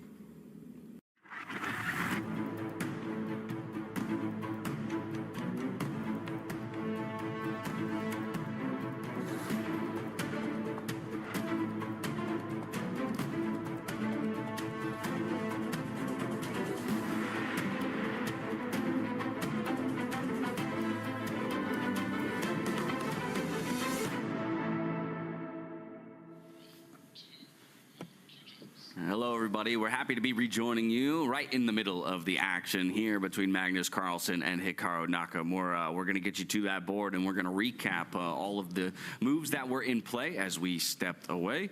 And so as it flies up onto our screens, I'm going to turn to the man to my right. Let's rewind. Help me out. How do we get to where we are now? Let's do just that. We have had a few moves since we were last here.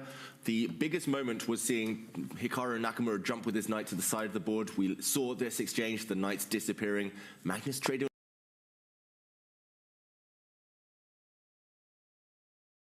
on Hikaru's terms. We should mention the white pawn. We talked about how strong it could be. And since that moment, Magnus has made 2 moves, but 2 very committal moves. He slid his king across, and a challenge in the center to my eyes at least, very surprisingly met by a trade in the middle of the board. I thought Magnus would just block things up and the white queen will slide somewhere onto this line, apply some long-term pressure. Magnus wants clearly to clarify things. He wants to clear the board. He traded off pawns. That has been recaptured. Maybe White's knight could have leapt forward, taking this pawn back with the knight instead of bishop. But Hikaru has just played this move. Bishop takes pawn, level material, but now we should mention big weakness for Magnus long-term in the center, as well as this backward pawn that we talked about. So things are slowly starting to add up. It's just about whether they become something more tangible for Hikaru to hold on to in his winning attempts. Some possible weaknesses here starting to come into play that Hikaru can target in the long term. Either way, though, don't want to oversell, the position here, but it's not over for Hikaru, to say the least. This is the one position with the most potential to oversell, though, I will tell you that. Despite all the balance of material here, everything for Hikaru to play for. Now, if you're Magnus, we should mention one of the key defensive strategies is you want to trade the queens off the board, right? That could be an idea that comes to your mind. But I think that's quite a poisonous endgame that Magnus would be walking into, creating some weaknesses after that queen trade, and he avoids it. And maybe, David, you could show why that was an option that was not considered by Magnus, at least not for too long, as he goes for a bit of a more attacking, aggressive approach. Maybe next the knight jumps forward.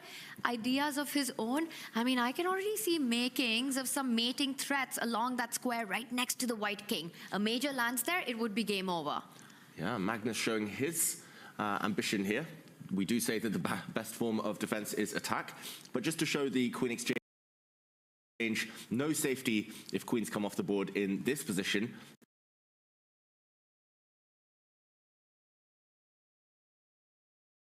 Firstly, because black has a new weakness in the center of the board that can be easily targeted by the white rook. The black rook might well just have to slide across and defend. But there are other weaknesses to stare down at. This knight will now totally dominate the black bishop, which is tied down defending this pawn. And the knight could switch focus, coming back around for the pawn in the middle. Too many weaknesses here for black. This was unthinkable, so Magnus instead keeps the queens on. But watch out for him trying to later trade queens at a more favorable moment. And big decision for Hikaru, whether to kick this bishop out before it's too late. The white knight can step back to evict it, and maybe should step back before, as Tanya mentioned, for example, if you slide your rook, the black knight will come, hitting your bishop. If you remove this piece, the black queen will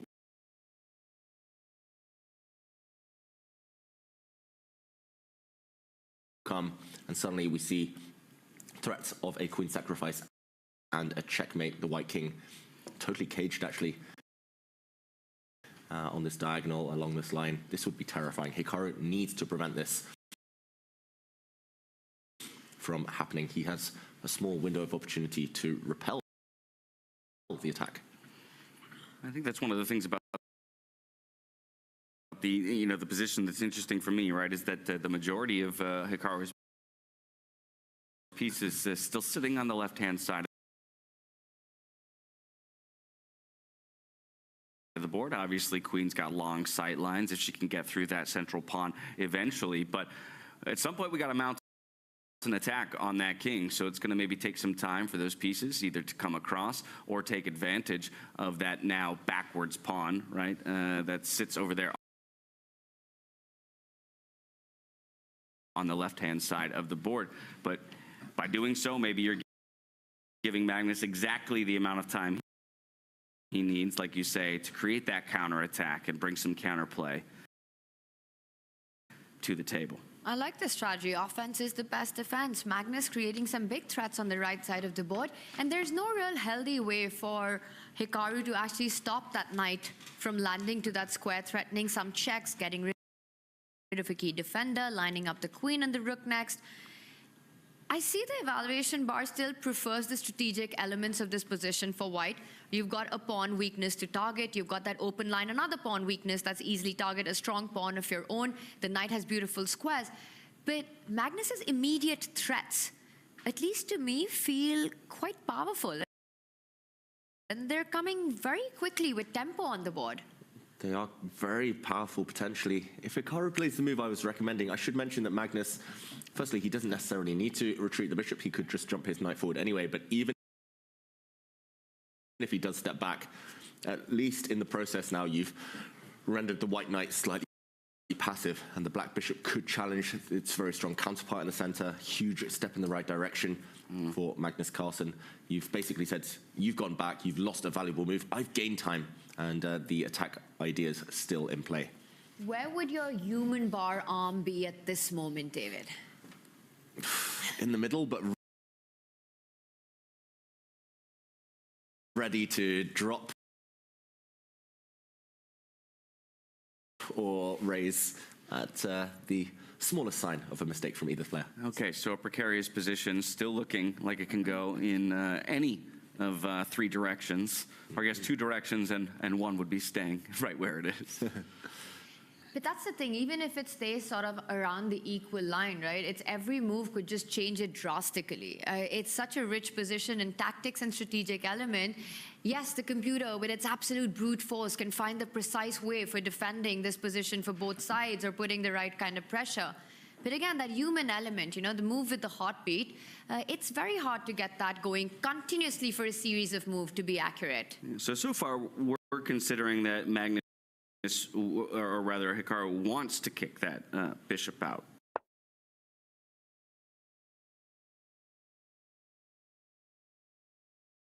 You kind of had made the point earlier, David, there's nothing that necessitates it in this moment. So if we don't want to kind of afford Magnus that extra tempo by retreating the knight and softening it up, where else could we be looking? I would actually be looking at a queen exchange as well. Do you want to trade queens here, Magnus Carlsen? That could be one big question. I think the probable answer is no. The black queen will actually slide across. The problem is this might actually help black, speed up black's attack. Other questions to ask here. It's not 100% easy. I don't think you just have time to go pawn hunting on the left flank. I think you need to stay very alert to your king position here, Tanya. I was just about to walk into a big blunder, you know. I wanted to make sure that knight doesn't move from there, so try and pin it and also put another pressure on the board on that weakness we highlighted by sliding the queen one step forward. I think the arrows show the right path of doing it, but if you were more ambitious in this position and tried to move it to the left side just one step, there's actually another big threat on the board. You know, again, geometry in chess. The queen slides in, there's an undefended piece, loose pieces drop off. Well, there are three of them with a check on the board. Yeah, that's a powerful move right there. Hikaru likely won't miss that one, so unlikely to see that one at play. And while we were away, Magnus Carlsen made what might be his final trip to the confessional booth here in this Grand Slam in Paris, France. Let's head there now. My play over the last 6-7 moves or so hasn't been the most ambitious, and I think I definitely had some advantage at some point, but I mean, I've been steering the game more or less towards what we have now, which does give him like a little bit of long-term potential, but I think as for now my pieces are much too active, and there are some concrete lines now, like rook to e1 maybe is the most. No, rook to e1, queen f6, that doesn't work. I think yeah, I think knight f2, knight g5,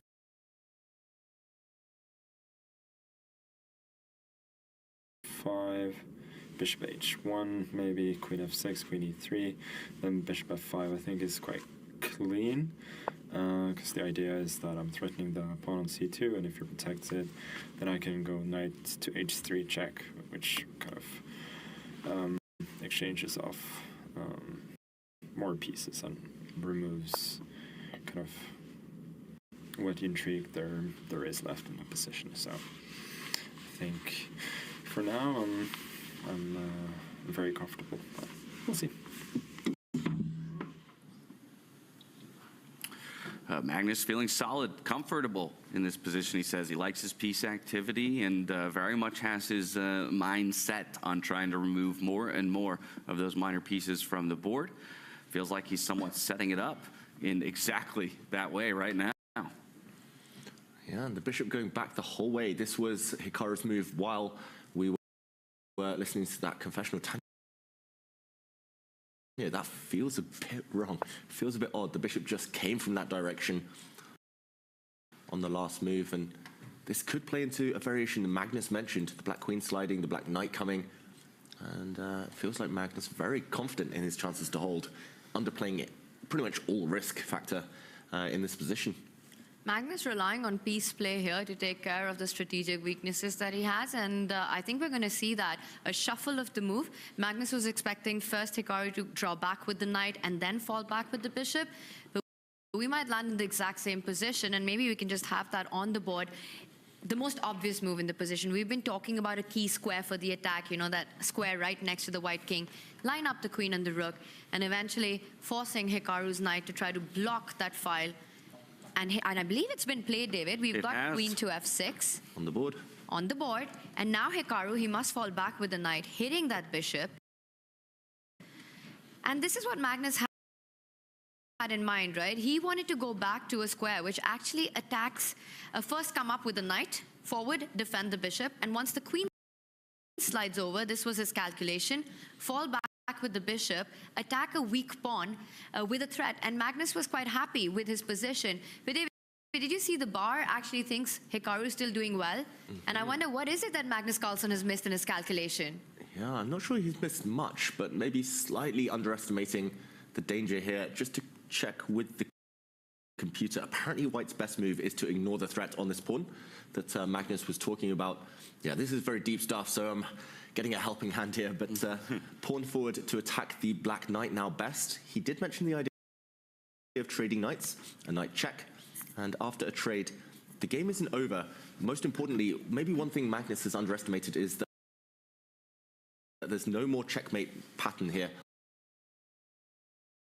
This queen check with the white pawn on h2, back on this square, this would just be checkmate. The white king would have been caught, but now the white king has an escape square, so no more sacrifices, and actually attention turns towards this weak pawn in the near future. Still not edible yet because the black queen will come down the board, and there's still ideas of going after this backward pawn a bit later. Watch out for this white bishop, and again the a pawn teaming up, and we have moves. We have the knight retreat from Hikaru Nakamura. Step one complete. Yes. Everything Magnus sees happens on the board. It always seems to. Attacking the bishop, and he's ready with his response because, again, this is something that he's seen into the future and calculated. The knight jumps forward, defending that bishop. Taking that bishop is extremely dangerous. It feels like that would put your king in a very precarious situation. Yeah, just to show that on the board, knight takes knight. You don't get checkmated here. The white king has an escape square by capturing the black knight, so this check looks deadly, but the king escapes. But yeah, maybe just retreating the black knight and now the threat of checkmate in one move. That just, yeah, looks terrifying. You talk to the bishop as well, you ask it how it's doing in the corner, and it is not a big fan of recent developments, so I don't think we'll see that move. Hikaru is reaching out for his queen, something we've seen in previous days. Here it is. There it is, the position from the confession booth. All right, so following that line, right, the light squared bishop would slide back to the f5 square, targeting that weak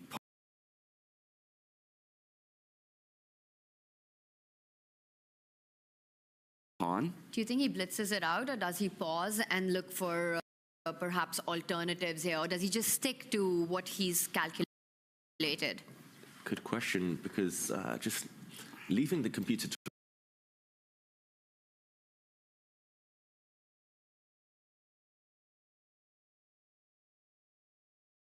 run for a while, that isn't one of the top three moves.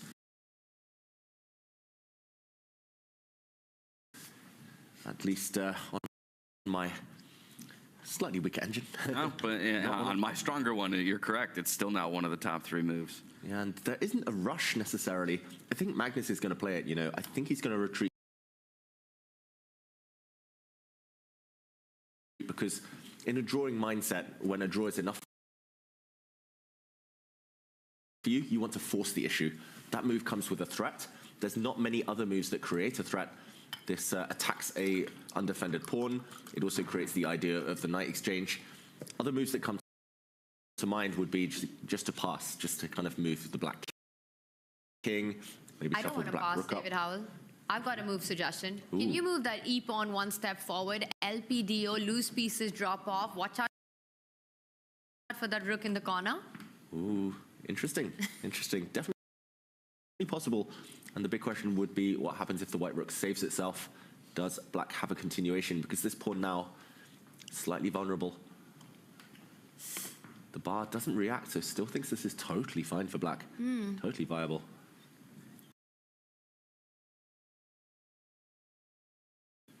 No time to give a check because the knight needs to keep defending that bishop at the corner. Yeah. Knight check, white will take it, and next move the black bishop will fall. So this needs to be continued very energetically, although white isn't necessarily threatening to take this pawn. Is white threatening to take this pawn if black just does nothing? You're going to get checkmated, right? Yeah, because if the knight ever moves, whoops, queen comes down, checkmate, about to land. Right. Queen sacrifice. And likewise, if the bishop comes and takes this pawn, now you take with the knight. And the white. Maybe you take the bishop. Can queen take? No, you just snag the bishop and you're still... Too much down here. I forgot about this one, the black bishop. I can't see Magnus going for this, to be honest. Pushing the pawn, it is a very creative, kind of energetic move, but you need to be able to back it up somehow.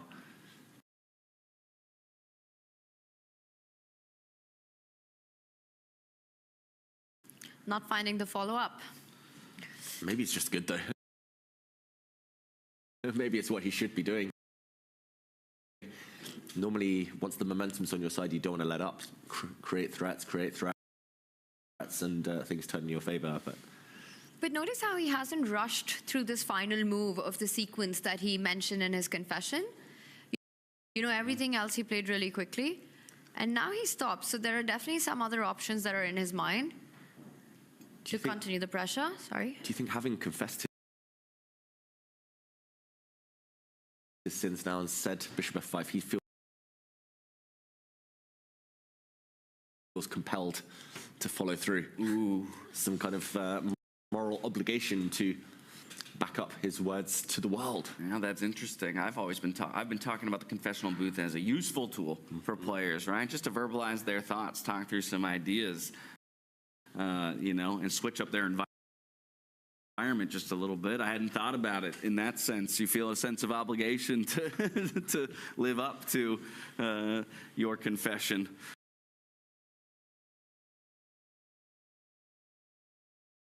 I think if any player would be willing to disavow one of his own lines of thinking, it would be the likes of Magnus Carlsen.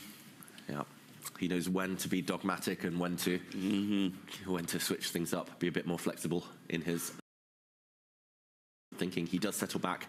He might well invest 5-10 minutes and find a better move than retreating his bishop. The key here being not to allow the white H pawn to step forward, give the white king some extra air to breathe.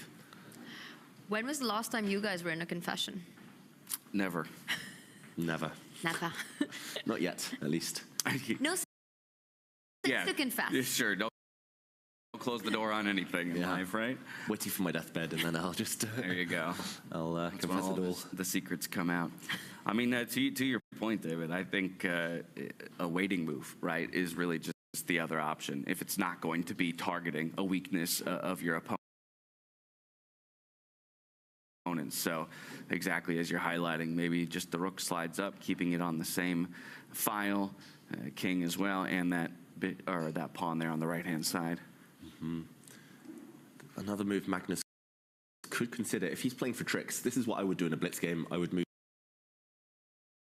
my bishop somewhere else, maybe bring it all the way back home, because now if you advance your pawn with white, you walk into a tactic, queen takes knight, queen sacrifice again, and then you give a knight fork, and you win the piece back with dividends, with interest here.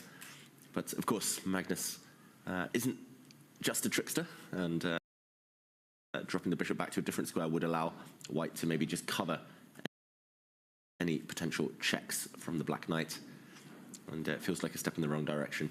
But yeah, anyway, that's the difference between classical chess and blitz chess. You can play tricky moves like that, and the opponent, this might be a 50% chance they'll fall into it. But here he'll play a more objective move, most likely.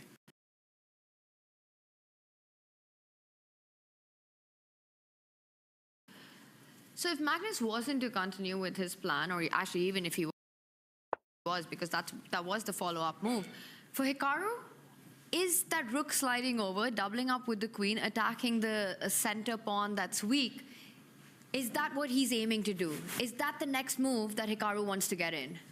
Probably.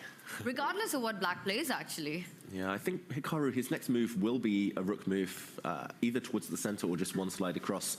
The problem is, what next? Like, even if you slide the rook across, your white queen is tied down to defend its knight. At some point, you might have to just kind of shut your eyes and pray, take this bishop and move your king forward. It just feels like you're a bit stuck with white. That's why the waiting moves here might actually be Magnus's best bet. He's got to kind of spot and identify that Hikaru doesn't really have a threat, have a plan. Right? The match demands that Hikaru is the one who plays for a win here. And so if you can just kind of cage him in, which is kind of what it feels like is beginning to happen, force your opponent down into this bottom right corner of the board, and then say to him, okay, find a way out. Not just out, but all the way to the other side of the board and towards my king. That's a difficult task. And both these players quite equally matched, right? Yes, they're, I don't know what exactly. Is Hikaru the only other player with 2,800 currently? Yes. World number 1 versus world number 2, the only two players over the 2,800 mark. David, if you're in such a situation, you know, as being our in-house resident super strong grandmaster. Oh, thank you. Long title. That's a good title right there. We want that on the ticker next time. That's what they call me on my birth certificate. So if you're playing this position against, let's say, a player of 2,700 strength, around the same rating as yours, how hopeful would you be of your chances with white having to make a comeback in this match? It's difficult. I would definitely take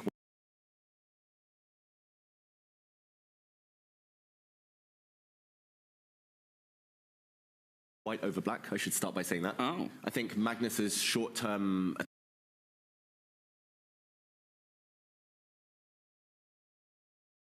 attacks are easily fended off. They might be enough to equalize the position, trade off some pieces, but I don't think they'll ever be enough to checkmate white here, barring a blunder. So I would definitely take white. How optimistic I would be about winning this is a totally different matter.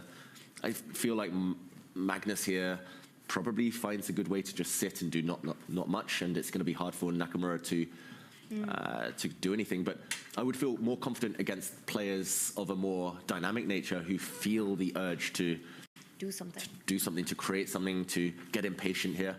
Against positional players who just sit and happily, slowly improve, I would feel less confident about converting any advantage Nakamura might have. That's interesting perspective, though, because it kind of felt like we're beginning to, you know, spin the web, you know, of the tale in which Magnus Carlsen ends up holding this one in easy, quote-unquote easy fashion. Not that Hikaru would ever make it easy for him.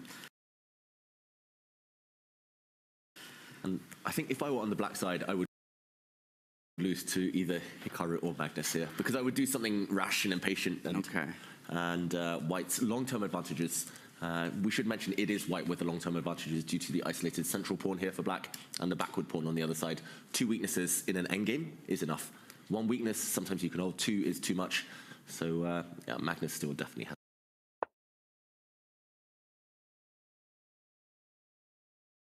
to be the more careful of the two. And to me, that's so fascinating. Once again, just Magnus's piece activity here looks so powerful optically, visually. You've got the bishop, knight, queen, rook, all against the white king. And yet here it is, the bar completely agreeing with David here. David's thoughts in this position that he'd want to pick white. Hikaru feeling obviously comfortable. I mean, he's barely sat in his chair. He's strolling around so much on the line today, feeling comfortable, just knowing that there's nothing that's actually coming to the attack, but the long-term elements perhaps give something for white to play for. Yeah, and I mean, it does look scary visually. I think in Blitz I would be terrified, but Classical, you kind of have time to work out that there's no threats. One thing I will mention, Black has 4 attacking pieces. White also has 4 defenders right now, so it is just about enough to hold. Often that's, for those of you at home who are kind of newer to the game, who are trying to figure out whether your attack is deadly, if you have more attackers than defenders, often things work in your favor. The tricks will work for you, but here it's 4 versus 4 and kind of cancelling each other out for now. So, realizing it's Magnus's move, one of the things we've been talking about, though, is Hikaru maybe bringing the rook all the way over to aid in the defense as well. But given what you just explained, 4 defenders, 4 attackers, can we unleash this rook to start trying to make a mess at the left-hand side of the board and really get that A-pawn marching? Yeah, I think that's definitely on the agenda. That's why maybe just waiting and doing nothing, kind of using the black rook as a defender. It's a multi-purpose piece, the long-range ones. Just using the black rook as a defender, holding that side of the board. It's going to be very hard for white to use the rook alone. You could imagine a situation where Magnus, just to put a couple of moves on the board, puts his rook here, Hikaru shifts his rook, puts his king forward 1 square. This rook can't break down this pawn. If it had traded off, then it would have just been an equal exchange. And it's just like, how does white improve? Unclear. How does black improve? Equally unclear. Black just sits and waits with a pawn here, maybe. And it just feels like status quo will be maintained forever. Yeah, you mentioned 4 attackers, 4 defenders, and I'm just wondering that last arrow that was on the board, could we include a 5th attacker? Well, Magnus does go for the move we were talking about. Ooh. Well, he thought long enough about it to find it. Hits that rook, and the question is the follow-up, because that's where we struggled, right? The pawn moves 1 step forward, the queen's hitting the rook, no time to pick up that pawn at the center of the board. But what does Carlsen have in mind once the rook does slide over?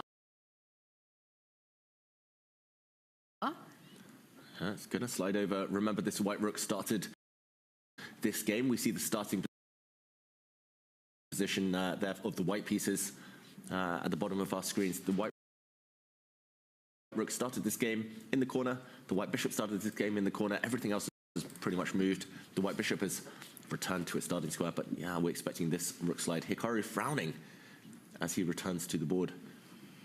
Yeah, the continuation is mysterious. Yeah, and when I'd suggested this move, David, that was the feeling we had, right? With that, what actually happens. And Hikaru, I think he's slightly happy to see this move on the board as well. Perhaps feels it gives him a little bit of a chance there. Get that rook and ask Magnus, what does he have in mind after, with no knight check available? Are you going to go into an attack, try to centralize your queen? You know, Magnus, he loves to centralize your queen. And as I say that, there is a square that's been vacated by that pawn for perhaps the queen to move over at some point. Yeah, maybe the black queen, if the white rook shifts, moves, maybe the black queen will go hunting on this side of the board. If that white pawn is eliminated, white's winning chances do somewhat dwindle, I'll say. Choice for Hikaru. He doesn't need to move it the whole way to the center. He could also just shift it 1 square, try to grab. Now it's like slightly less tempting, I would say, to use this square, because even if black does nothing, you cannot take this pawn.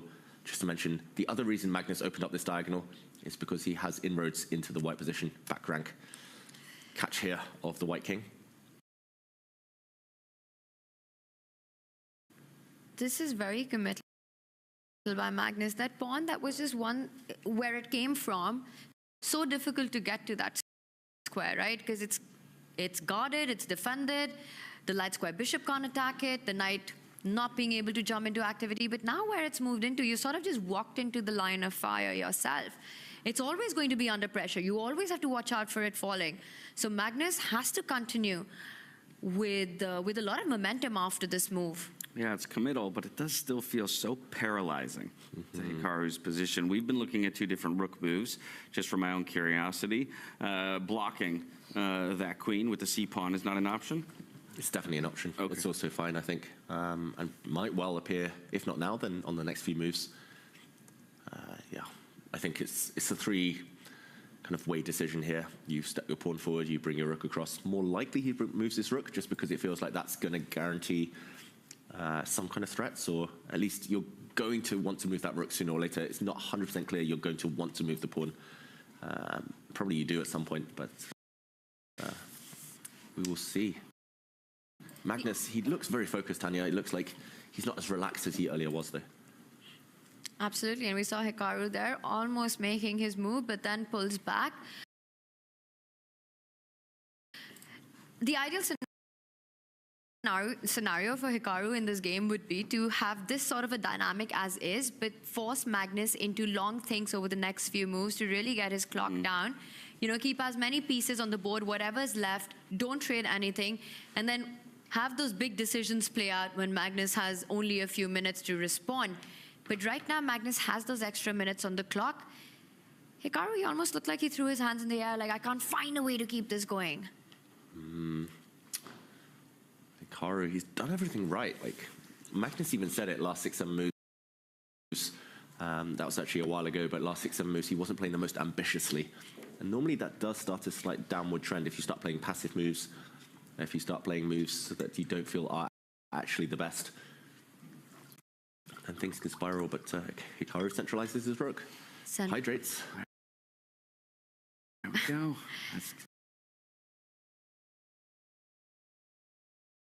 Always stay hydrated, kids. The rook comes on, right? And then again, consequences of a move. You leave that side pawn undefended.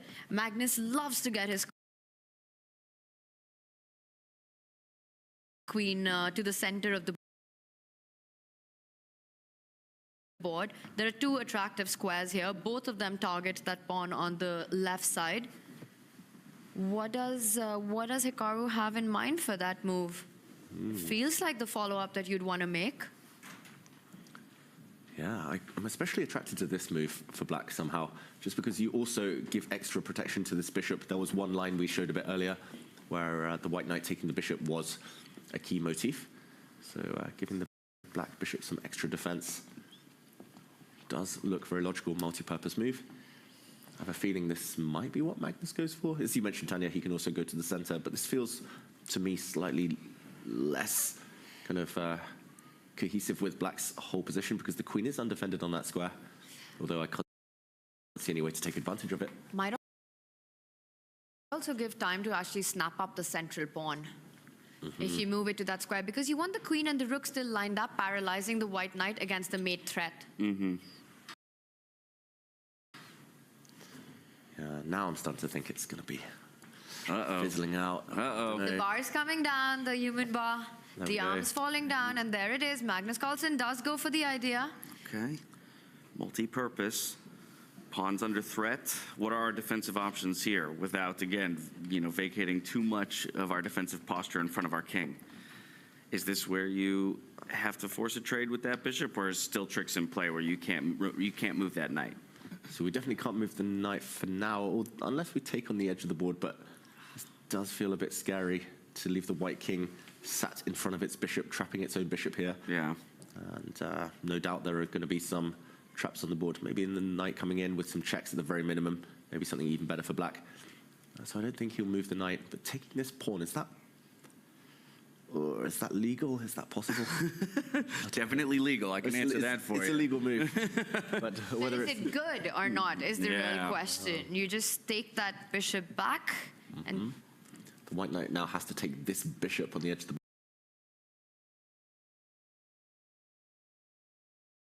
board not to get checkmated. And still pretty balanced. You take the knight, white will take the knight at the center of the board. Everything under control.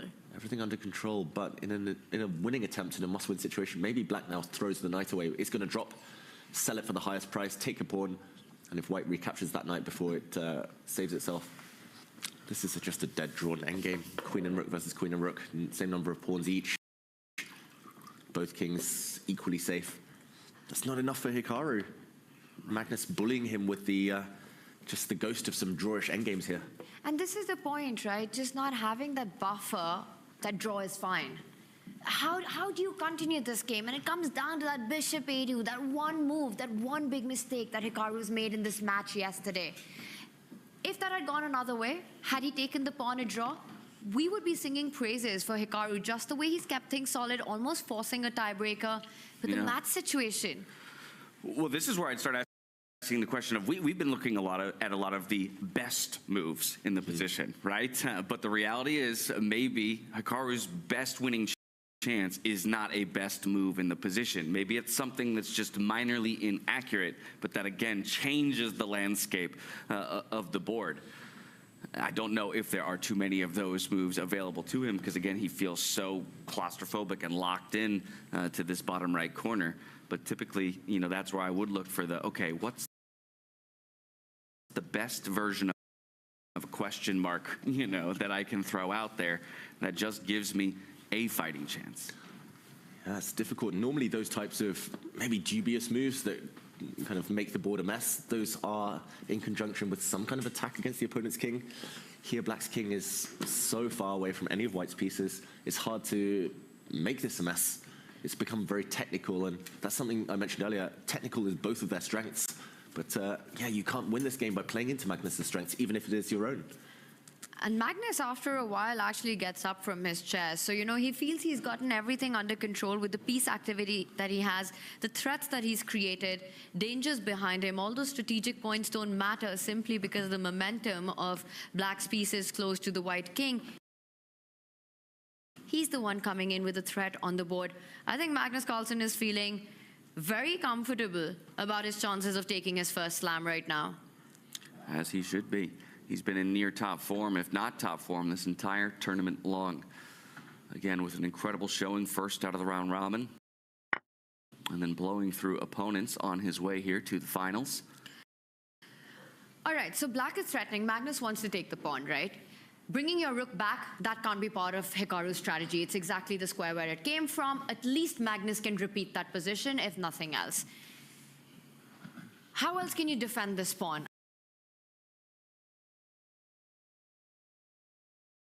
I'm trying to look for squares. You'd have to move the queen, but you've got to stay connected to the white knight as well. Yeah, you can move the white queen up the board. Just to mention, this is me putting pieces on the board. We might see the bar drop in a second. Okay, it doesn't drop that much. Just defending this pawn, still defending the knight. I was going to say this looks horrible because black could sever the connection between the queen and its knight, but apparently this is still fine. Maybe you drop your queen back with a check, and then you slide back across and do some geometry. That is amazing. And you blocked the attack of the black queen against the white pawn along the way, but never happening. That's super fun. This is super fun, but this is not what is going to appear on the board.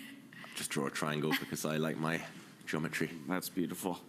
The right angle. I mean, that queen to b3, just checking square, that could be a valuable resource at some point, just as a pit stop along the way to somewhere else, but it in and of itself does not defend that pawn. And black's rook will also block the check, defending this pawn, just in case white ever wants to go pawn hunting. What are the chances that Hikaru does fall back with the rook? Will Magnus repeat the position? Will he put the pressure on by sliding his queen back? Or does he go for more? Does he put the pressure on? Well, Hikaru will have essentially lost two moves, and the black queen's probably just better where she is now than where she was one move ago. I agree, Hikaru might just need to bring his rook across, but very unclear what comes next for Hikaru Nakamura if Magnus just waits. Well, what about if we accept that that pawn is lost? I realize that's probably not the right play to begin with, but if we accept that that pawn is lost,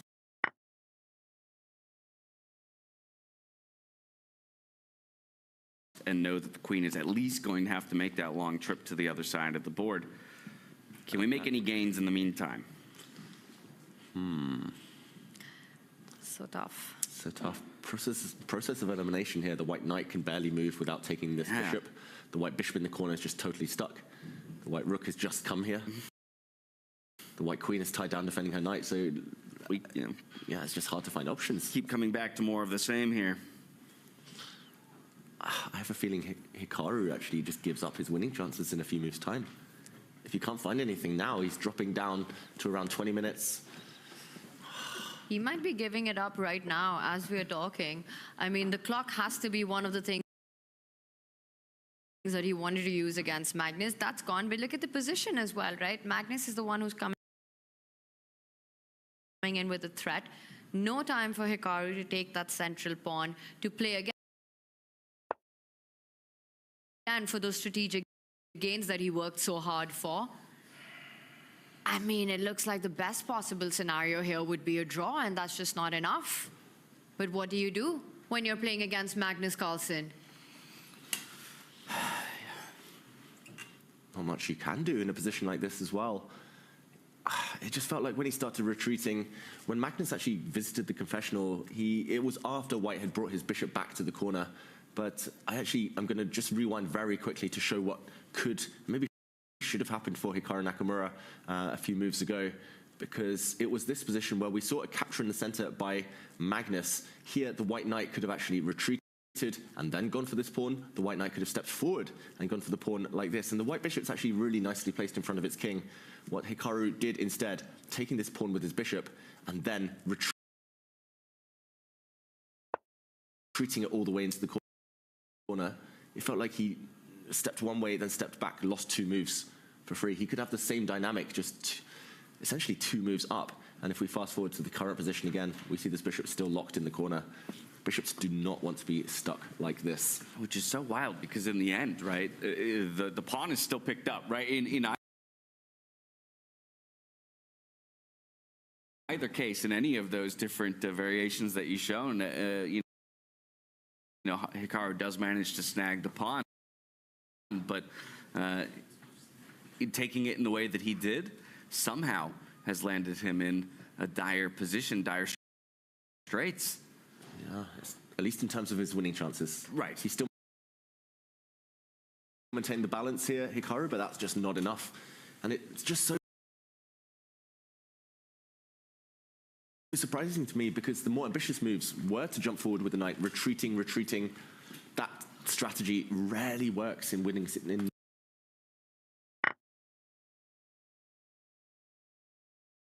must-win situations. And that's the thing, it's the context of the match, right? Not just this game. You're holding, a very even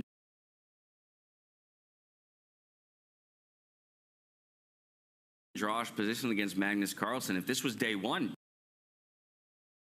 you'd be very happy to maybe pilot this one to that draw and go into the next day even, but that's not an option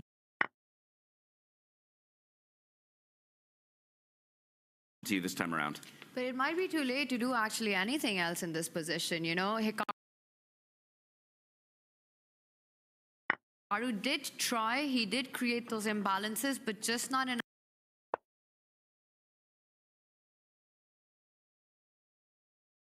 You know Magnus best, David. Do you think, given the position that he has, is he already thinking about the after party later? Well, maybe. I think he's already in his mind very, very, very confident that he's going to win this match. I don't think he's thinking about the after party, maybe more worried about his winner's speech and a few steps along the way. But thinking about the golf he's going to get in tomorrow. Exactly. Thinking about visiting the Eiffel Tower or Disneyland tomorrow or whatever. But yeah, I think in his mind, Magnus, we heard it in the confessional, he was not stressed at all. Even though he has these weaknesses as black, this pawn that might drop off long term, a backward pawn on the other side, he knows He's playing energetically enough to balance out all those factors, and I don't think he has lost these types of positions many times in his career. That's the thing, especially because it's so technical. His opponent is so frozen. And that's such an instructive approach, right? You need only a draw. You could very well go on the defense, try to keep things under control. But Magnus, he believed in his piece activity. Instead, he completely went on the offense on the right side of the board while Hikaru was focused on the other flank. And it's definitely paying dividends right now. He's got Hikaru on the ropes. Nothing's wrong, but Hikaru has to find a way to keep the game going. Yeah, eye on the prize here is Magnus Carlsen, and like you say, just calling his shots every step of the way, all three times in the confessional booth. It seems what he explained to us pretty soon after would occur on the board, so no surprises in store yet. Here has Hikaru Nakamura for his opponent. Magnus even considering, okay, maybe another lap around the arena. It's the fourth time he's done it in the last 10 minutes. I mean, look at Hikaru. This is starting to feel more and more like the endings of the game from yesterday, right? Where he's again searching and searching and searching for answers and realizing ever so slowly that maybe there are no answers to be found. And that expression number 18, we've seen that before by Hikaru Nakamura. You know, it's that moment when he realizes the position has lost that fire which he was looking for, which he was dreaming for, and felt like it was just there in his reach. But it's kind of extinguished at the moment. And I wonder if he'll just go like, I'm going to bring my rook back, and then... He was reaching for his queen, or he's reaching for the black pawn. He's reaching for the black pawn, but this is going to surely guarantee a draw. We've actually shown this variation. Magnus can pretty much force it here and now. And you can see how dissatisfied Hikaru is with having to make that move. Yeah, that was a reluctant move. The best move probably was to bring the white rook back, but that in itself, not fun, having just made the journey from that square. Also, what next? That would have been a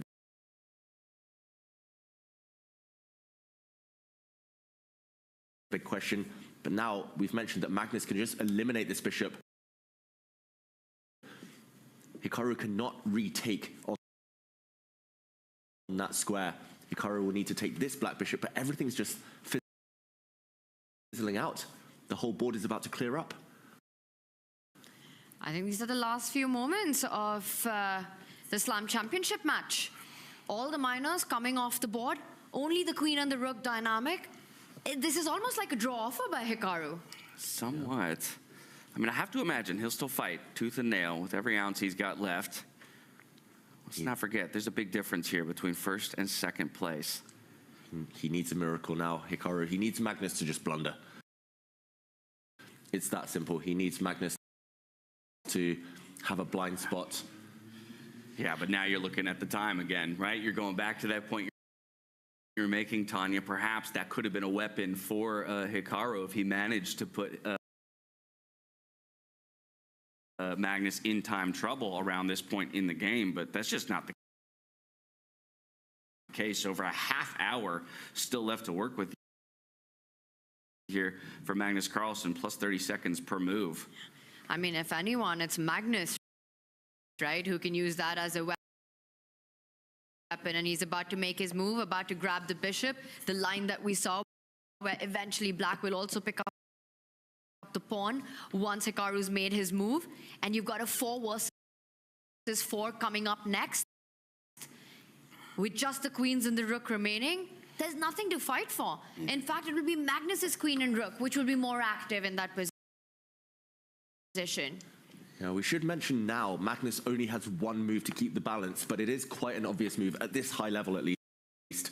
The white knight is en prise, as we would say in chess. That means it's attacked. You can pick it up at will. But taking this knight now would drop the black knight in the center of the board, and white has a 1-pawn advantage. This looks great for Hikaru. So if the black knight is going to drop anyway, then selling it for the highest possible price is the best option. I think we'll see Magnus play this move any second. He looks ready to play. You can take this pawn in the process, threatening a nasty knight fork, and now if the black knight is captured, only then do you take the white knight. And once the dust has settled, it's level material, very drawish. Magnus, of course, has played the best move, finds it instantly.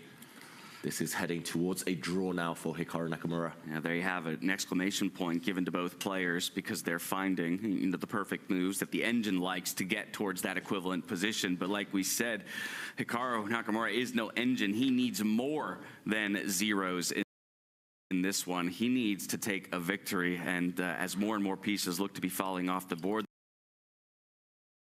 the tools in his toolkit get worse and worse. And Hikaru's done nothing wrong in this game. That's the thing. He's played actually incredibly strong chess, creating chances against Magnus Carlsen. But just asking for a big win against the world #1 is perhaps asking for too much, and I think Magnus Carlsen is about to win his first slam. Any other day of the week, this is a game you would love to play against Magnus Carlsen. You would come away happy with the result that you're about to arrive to in this one. I'll just call out for everybody at home as well. They are currently both at 98% accuracy, so there's just about no better that either of them could have played in this game. And that's the thing. On the day, Magnus Carlsen is in his best form, Hikaru as well, but it's about what happened yesterday that ultimately will look to be the decider in this final. But Hikaru, he keeps going. He's not giving up just yet. Had he picked up that knight, that would be game over, match over, championship over on the spot. Hikaru gets the knight to the middle of the board, and now Magnus's knight has to find a good square, and there aren't so many to fall back on. The center square not available. If you move towards the left side, you can land up in a disastrous spin along the diagonal. Bar still level. How careful does Magnus need to be on this move? He doesn't need to be too careful. Luckily for Magnus, there are multiple ways to save this knight. Going back is actually totally fine. Probably not the most accurate, but I wouldn't be surprised if, there we go, Magnus attacks the white knight. I was going to say, this is the most forcing by far calculation. You always look for checks first. There were no good checks. You look for captures next. There were no good captures. Next, you look for threats. And this white knight is threatened. If it ever moves anywhere, black lands a deadly fork, hitting the king, hitting the rook. This is just game over. So the knight cannot move. That means you have to take the black knight. Then the white knight will fall, and same problem. 4 pawns each, only queens and rooks, totally dead level. Magnus is putting it in the bank now. He's putting on the finishing touches, right? In such a brilliant way, too. Again, for as much of an impressive performance this has been from Hikaru as he tries to strike back on day 2, it's been as impressive here for Magnus to kind of just play it near perfectly from end to end. It's been about the details, right, for Magnus here. I mean, you can go on a passive defense or you can go on an aggressive one. And I think he spoke about the piece activity. He continues that story. He doesn't think about retreating. He's going for the most direct forced option. And there we see the only remaining minors are off the board. A queen and a rook dynamic. Equal number of pawns. One more about to be traded. Magnus Carlsen moments away from winning the Paris Slam. Oh, Hikaru's reaching for the pawn. We will see a queen trade. It's going to be a handshake any moment now. They're just going to go through the motions here. Once queens come off the board, rook games with their drawish tendency, this one is going to be locked down and in the bank for Hikaru. For Magnus Carlsen, Hikaru, he's not even taking his hand off the pen. He's ready to sign the score sheets. It's going to be a draw very soon. The checkered flag is waving over the checkered board right now. Magnus Carlsen cruising to victory with the queen trade. There they go, off the board.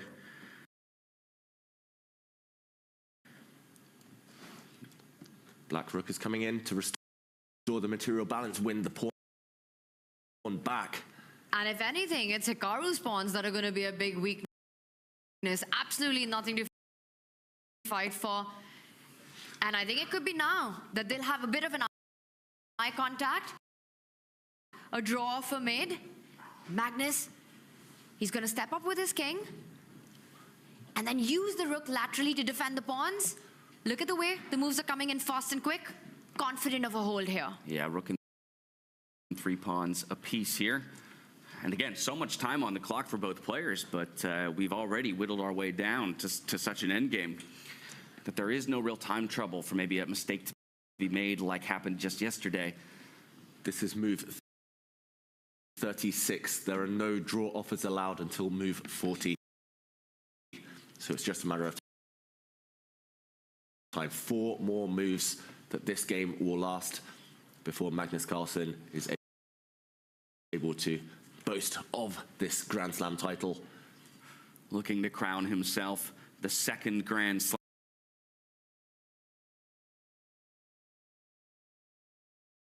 winner of the year 2025 here in Paris, France. It might even happen before move 40. Both players, you know, the realization on them. For Magnus, he's fought for it. He's dreamt of it. Didn't happen in Bison House. Missed it. You could see it how much he wanted it. And finally, it's about to happen here. Slides over. Just defend that pawn. You could also do it with your own rook. Or get the king closer to it. No bad moves in this position for Magnus Carlsen. Yeah, even if you blunder a pawn, you're probably still fine with the draw. But of course, Magnus defends his pawn right now. We will see the white rook either give the black king a check or go pawn hunting on the other side of the board. The problem is the black rook, too active as well, will also be able to hunt down some pawns. This board is totally clearing up now. It feels like Hikaru, these days, he just doesn't have that same fire, that hunger that he did for chaos. When he was younger, when he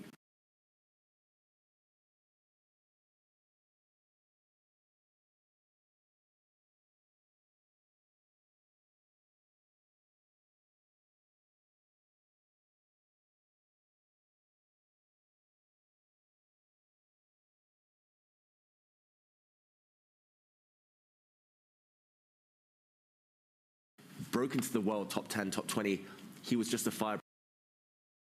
Attack, attack, attack. Now it's just about these days.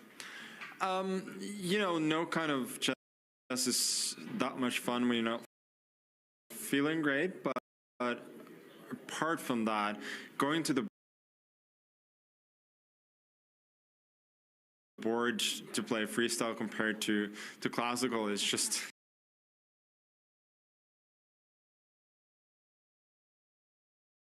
yeah, it's a completely different feeling. There's more of a childish joy of just playing chess rather than being worried about openings, rating points, and all of those things that are important but don't necessarily equate joy. And a more grown-up Magnus, he kind of goes for these childish joy type situations rather than the adult ones, right? I want to win as well, but I think you want to be reminded as to why I started playing chess early on, and I am reminded of that when I sit down for a freestyle. Okay. And we are reminded of how good you are in chess, Magnus. Thank you so much for taking the time. Thank you. You know, what an absolutely beautiful sentiment. You know, chess is a tough enough game as is. It's even harder when you're not feeling your tip top, as he mentioned, in respect to all of our competitors who at different times throughout the tournament haven't maybe been feeling their best selves. and still have managed to come in and put up some of the best chess that the world has to offer. But as he says there at the end, it's nice to be reminded why you fell in love with this game to begin with, and sometimes freestyle chess provides you more opportunities to realize that because of the fact that so much is unknown. And it's all on the board, you know. It doesn't matter how much you're prepared, your memorized lines, how deep your preparation goes. Something that I think has taken Magnus's motivation away from 5-1-8, where he feels sports needs to be played when the two players arrive as they are. And we saw there just the joy he had.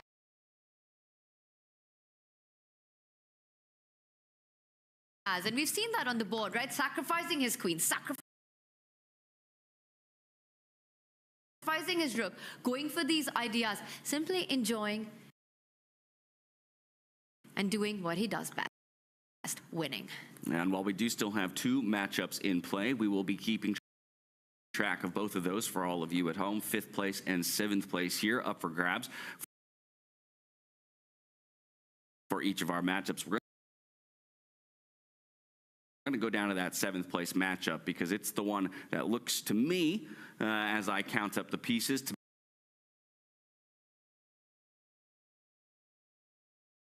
be moving towards a draw. There's an extra pawn in play here for the player with the white pieces, but it's bishop to rook, and it feels like not too many options here for either to take this to a winning endgame. Yeah, it's Jan Nepomniachtchi fighting for the draw, but a draw is enough for him to clinch the match.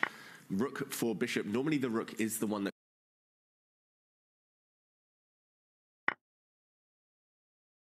comes out on top, but the problem is that white does have counterplay. White has 2 pawns that could advance, especially this f-pawn, if helped forward by its king, could kick away the black king. The black rook then needs to stay passive. The black king also kind of caught only in a defensive role. So if white can somehow eliminate this black pawn, followed by the other black pawn, even if the cost of his own pawns, if it's just rook versus bishop, that is an elementary draw at this level.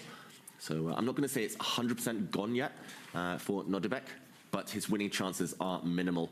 It's going to be very hard to somehow get this pawn down the board without the white king catching it and without the black rook being distracted away from the f-pawn pushing.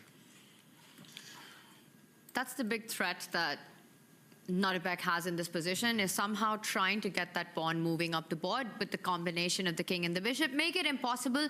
Also, for Jan Nepomniachtchi, that other pawn, defended by the bishop, the one on b3, just makes things so much easier. Black is just unable to target any of the weaknesses. The king beautifully placed here, wanting to come back at the right moment to stop that d pawn from moving forward. I really don't see a way for Nodebek, despite having that extra exchange, to make progress here. Your king is stuck, pawn not moving forward, rook can't attack weaknesses. Where do you go? Good question. Well, and he's got 9 minutes to figure it out. Come back with the king. That's his first step. A pawn attacked. Big threat. You probably want to make sure that black doesn't get an easy hand at pushing his own pawn. So perhaps if white was to go with that f-pawn 1 step forward, it might just give Nodebek some hope. Whoa. I was thinking just the d-pawn moves ahead, but is there something stronger? Maybe the black rook steps... Okay, it's not this idea cutting off the king. Just to mention, apparently the only move to save the game is this one for Jan Nepomniachtchi, bringing his king back. I'm not going to say that's 100% obvious, but yeah, if you step your pawn forward, just to double check, the black pawn does advance, and when the white king steps across, then this pawn dropping is the big problem here. You cannot allow this pawn to drop, as the other black pawn will then run through. So, okay, there is a trap. Nepomniachtchi should dodge this. So Nodebek's hope, David, here is that Jan comes back and quickly blitzes out a move and falls into this only hope that he has right now. Well, which isn't an impossibility. I mean, I'm looking at, again, he's got 38 minutes on the clock. He's been playing at light speed this entire game. Nepomniachtchi as well, he actually had a huge advantage earlier in the game. It was very symmetrical as well.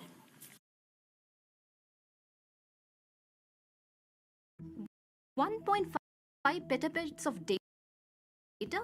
That's enough information to fill 20 million filing cabinets. That's the amount of data Airbnb stores and uses. Even their team of data scientists have found it challenging to deal with this vast amount of data. But we are going to use the very case study to show you how to handle data exploration, analyze customer behavior, and find business insights. Register for our masterclass now.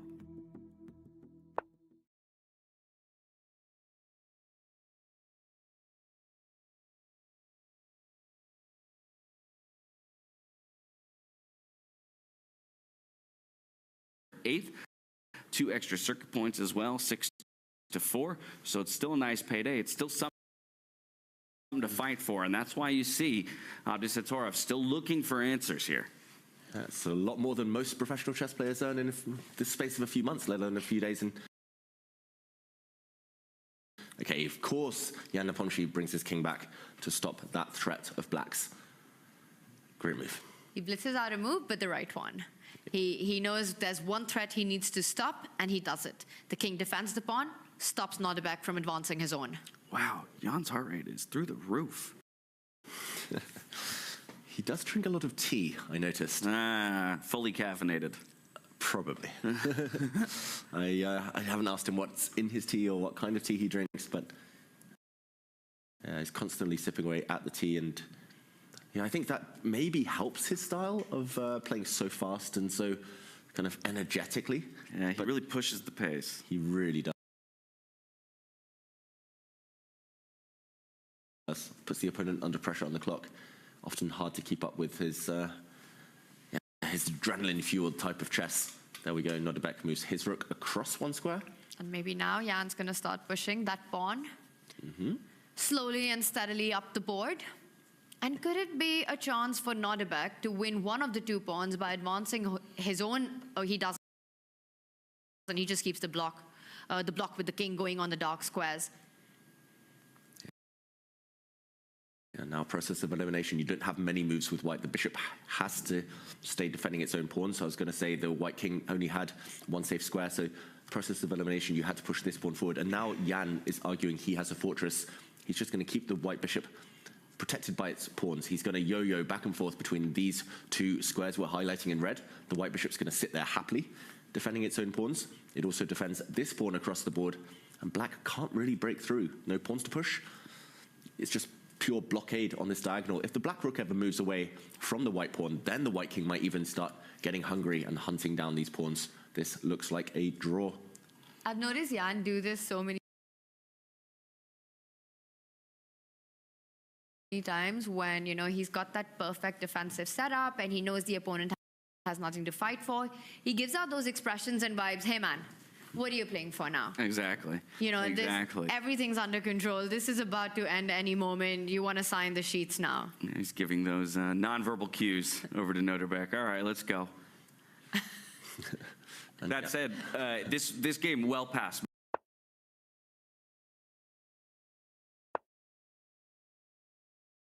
move 40, by the way. So at any time, the draw offer could be extended. And it should be kind of the onus on Abdusattorov to offer the draw. I think chess etiquette does dictate that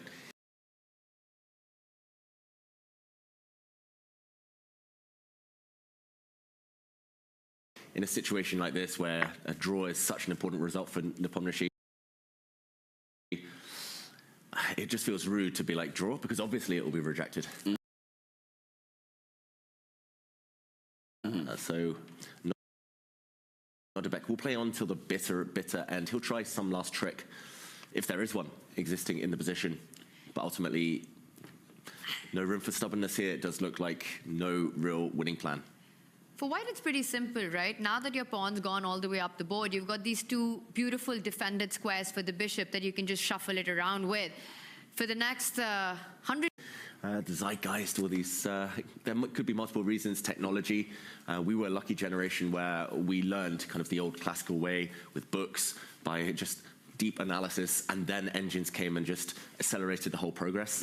Once we already had established a certain chess understanding, maybe until 1992 was another good year. We had Fabiano Caruana, Ding Liren, but then until now, the early 2000s, 2003, a great year. Alireza Firouzja, Erigaisi, Hans Niemann, others. But yeah, it tends to be once every generation.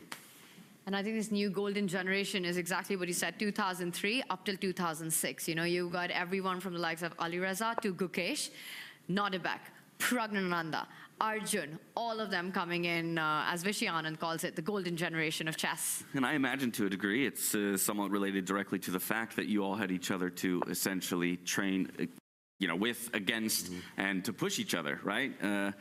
A bit of your own hyperbolic time chamber in which, okay, because I have other top talent, I am pushed to be better. And it kind of just pushes the whole class forward. Exactly. Every great rivalry exists for a reason. I don't think any top player got there without being pushed in some way or other, without needing that hunger. And there we see the white bishop already doing its job. It will protect its own pawns, the white king will be flexible, and the black rook alone cannot do the work. It's like when giving a checkmate with just a queen and a king. You need some support. A queen alone cannot deliver checkmate. She needs the support of a pawn or a king or something. And here it's just the black rook hitting some very well-defended pawns. And the black rook needs to stay connected to the pawn on the left side of the board. You know, you lose contact with that, and then suddenly it's the white king marching over to the left flank, picking up some pawns, and maybe even perhaps white looking for some chances there. So you need to block that file whenever the king moves to that left flank, closer towards the pawn. And I think we might see a repetition here, because this is where the rook came from, with the bishop falling back, rook sliding over.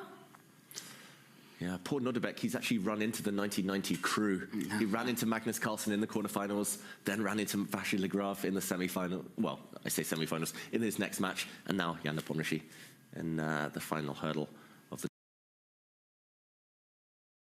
tournament. Yeah, bishop back to this square would be a repetition. You could also just move the white king across and kind of say, okay, I've got the perfect formation, there we go. He keeps trying. And Jan says he won't come back with the bishop, hits the rook, and now will it be the king that slides back, just keeping the rook where it is, not allowing the white king to move one step closer to that B pawn. The black king moving back and forth, doing a bit of yo-yo on the dark squares there. For Nodibek, you have to feel bad for him. It's almost like Kaisa, you know, the chess goddess. There's something about him just running into Magnus. I mean, that's a player you want to meet in the finals. You want your bracket to be set up in such a way that you've got a shot to go through. It's got to hurt that it's not once, but twice in a row that's happened to you. Right, and to be picked, after his showing in the round robin again, he outscored the likes of Fabiano and Hikaru Nakamura in terms of round robin points. And, for Magnus Carlsen to still say, okay, I'm going to take you, and what do I have to do to prove myself that I shouldn't be picked? I mean, I guess you're asking him to overcome the world #1. It was no easy road. And Nepomniachtchi, of course, it's been a tough few days for him, but his big regret might be not picking Abdou Sattarov. He could have picked him in the quarterfinals. He had first pick. Essentially, he topped the round robin. He could have picked Nodibek instead of Vincent. Just judging on this match, it feels like he's had the upper hand against Nodibek. If he got through there, semi-finals, who knows what might have happened. Momentum would still have been on his side, Nepomniachtchi. Would have been a totally different tournament for him, right? Because this match, he hasn't given Nodibek any chance at all. Yeah, the what-ifs, the shoulda, coulda, wouldas of it all. Yeah. But this is where your conversation that you cited from earlier really excites me. The fact that Jan is already talking about his next opportunity to play, and perhaps that this has actually really excited him. Not happy with the performance, sure, but that it isn't a demotivating necessarily result. No, he still really wants it. He came so close to winning 3 candidates in a row earlier this year. He's still got that hunger. He still thinks he's better than the younger generation. He still thinks he's a class above. That is 100% clear. We talked about Hikaru's confidence, positivity. Jan has that in spades as well. And we could see him make a last-minute entrance to the Grenka tournament, bank some tour points there. Maybe we'll see him in Vegas as well. Maybe we'll see him in the rest of the tour. He also has the World Championship on his mind.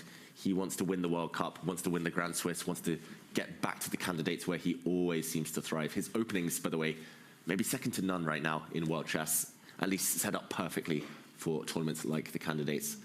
So, we'll see. This is definitely not the last we've heard of Jan Nepomniachtchi this season on the tour. And I'd hope so, because when he's on the board, it's just so entertaining, for fans, for commentators, just his brand of chess, extremely exciting. And I was thinking about the point you just made, the quarterfinals pick, right?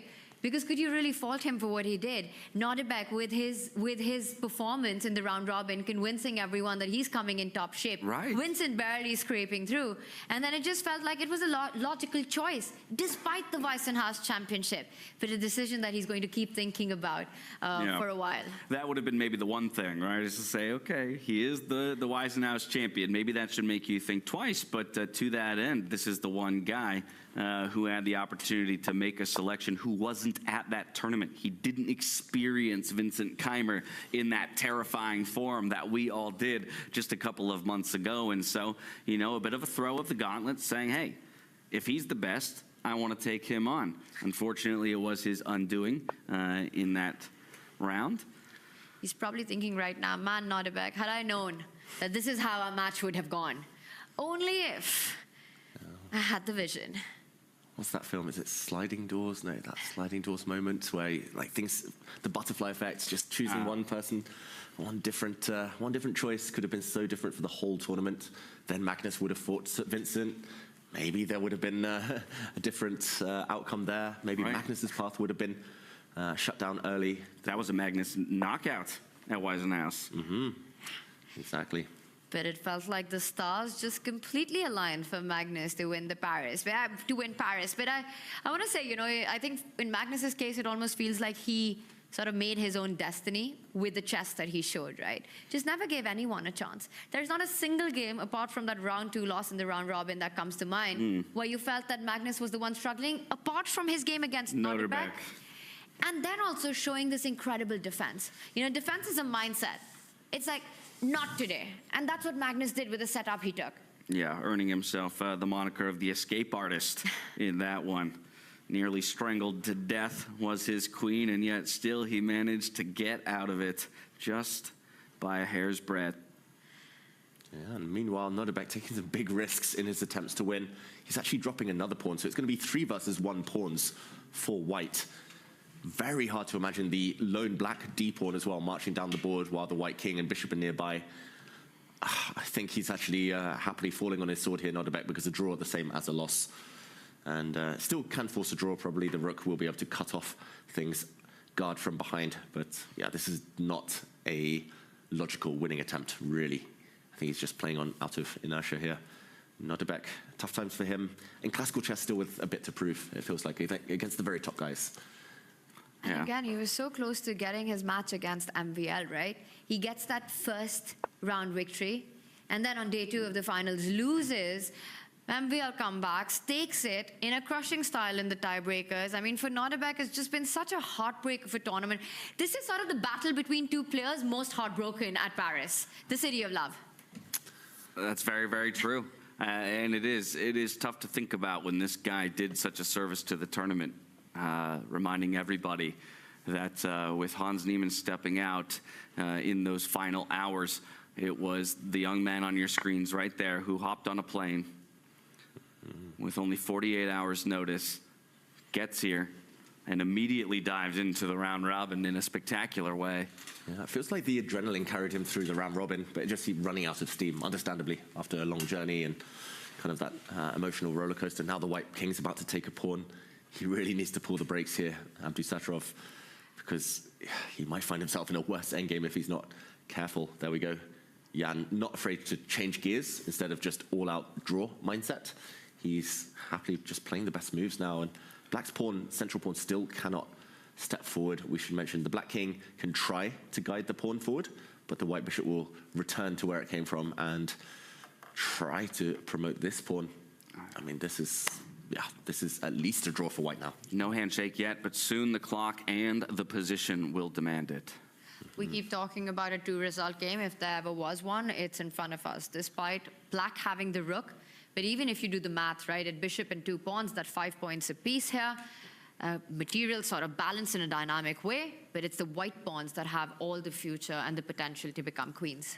Tipping below 1 minute now here. He's Nordebek Abdusattorov. How does he even actually hold this? Do you think Jans is going to continue playing? There's absolutely no risk of losing unless Nordebek offers a draw. I think that would be his best chance, is to make that offer. You know, make an offer you can't refuse, because it's tournament over. You've got to be careful as black. Maybe you start pushing this pawn forward, deflect the white bishop, then at least you get one of white's pawns off the board. But even that, I don't really know if you draw. Maybe you start checking from the front here, driving the white king away just to stop the advance of the white pawn. Yeah, I mean, this is hard to explain what Nodebek is doing right now. The white king is going to step forward. The white b pawn as well, just a past runner. He's going to sprint forward. So you mentioned that whoever makes a draw offer needs to do it from a position of strength, right? And it's turned around now. It's Nodebek now who's got that strength outlook on what's happening here. But he's not interested in making any draw offers. He's just playing on. The moves are just coming in. It's just flowing. Move the king one step, pawn one step. Further, further, further up the board. Yeah, this really reminds me, I don't know about you, Tanya, but when I was young, I was the same. I would far rather lose in horrible fashion than kind of just timidly offer a draw, especially in situations like this. Yeah, of course, with age, things change. You'd rather take a draw and avoid the pain of a 2-0 defeat. But for Jan, I think he just wants to hammer home the fact that against his younger rival, he might not get too many more opportunities to lock it in like this. It's shifting. It's shifting. 15 seconds on the clock is when he made this move. And Jan can just continue, right? Get that king in, get that pawn moving up the board. Yeah, the king can come forward. And look at that. What is that, 38 minutes on the clock?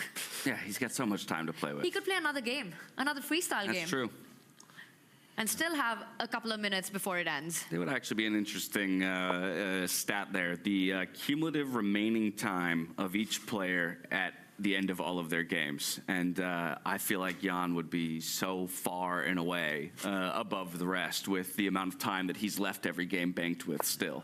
Runaway winner.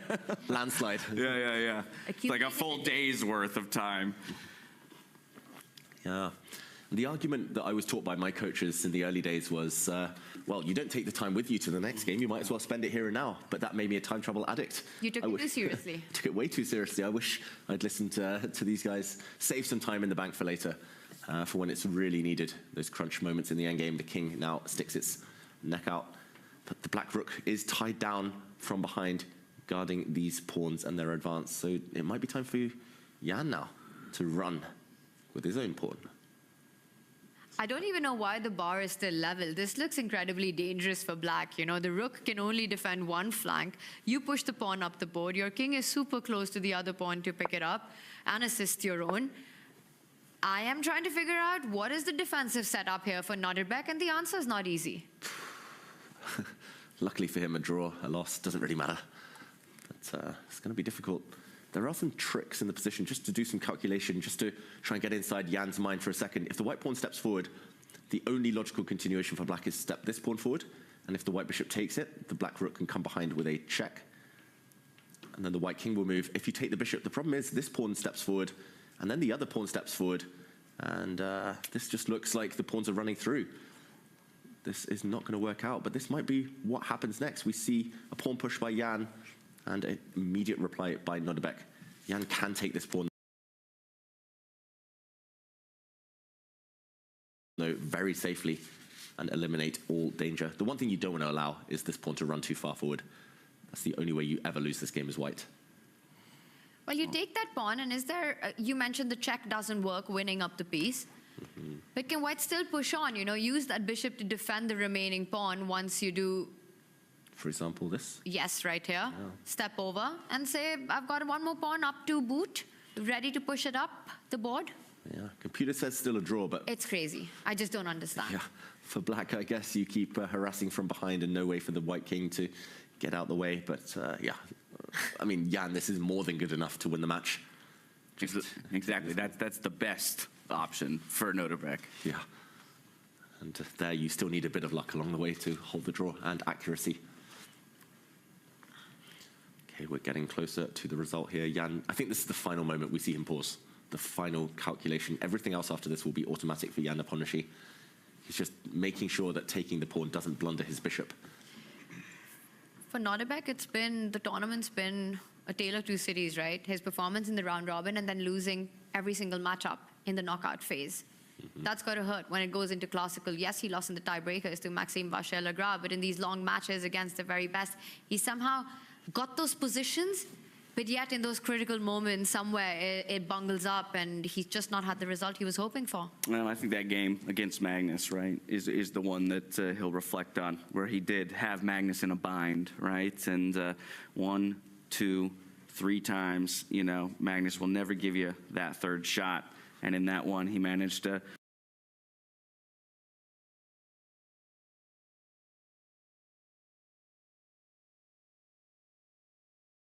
a way out of it, and Noterbeck maybe in that moment felt like his form, you know, fell apart just a little bit. That was an insane escape by Magnus. I mean, his queen from one end of the board getting trapped at the other end of the board. And you're talking about Noterbeck Abdusattorov, a top 10 player for many rating lists now, the youngest ever world rapid champion, an absolute world elite he is, a gold medalist at the Olympics. I mean, not winning that position against Magnus, that would have hurt him that night. You know, you don't get so many chances against the world #1. When you get them, you better take it. Otherwise, you just, yeah, it's heartbreaking. Yeah, but we talked about his run here. It was the same in Weissenhaus. He lost to Magnus. He lost to Hikaru in the 5th place playoff. Against the older generation, Noterbeck does struggle. Against the younger guys, he has a great score. It's the same in classical chess. Noterbeck very rarely defeats the older players in classical chess. It just feels like that's a bit of a mental block right now. The more experienced players know how to lock him down. This brute force attack that he likes to go for rarely works against the likes of Magnus, Hikaru, now Jan Nepomniachtchi. Yeah. After a bit of calculation, does elect not to trade the bishop off for that pawn. Both players with a quick pawn push. Why would you do this? Yeah. I was gonna say by my count, both pawns arrive. He's just calculated it all the way through. Yeah, White's pawn does promote with check. Ah, that's the difference. That might be the difference. And if you move your rook, you slide your rook to defend one pawn, the other one goes ahead. So you might have to get your king back first, stopping the pawn on the right side to move further, and then slide over your rook on the other side. To guard the pawn. I can confirm, just turning on the engine, Black only has one move not to lose here. Actually, the second best, maybe it should hold as well, is to drop the king back. But apparently the best is to give a check from behind. He does Drops go the king back with the king, and the bar does go up. Yeah. So if you push the pawn, the rook slides over. Is White in time to just go ahead with the king and bring the bishop back to stop the pawn from queening once you win the rook? Noterbeck just wants to keep checking. Yeah, Noterbeck wants to keep checking. He can bank it here and now. Nepomniachtchi, if he pushes the white pawn forward, the black rook will come from behind, give a check, and we would see a dance between the king and rook. The king threatening to promote. The rook has to keep harassing the king to prevent that. We would see a draw, but does he want more? Interesting resource here. Bishop sliding back to c4. Ooh. Protects against this pawn, pushing further forward. Eliminates the opportunity for a check. And just to point out, the rook would come across to pin the bishop.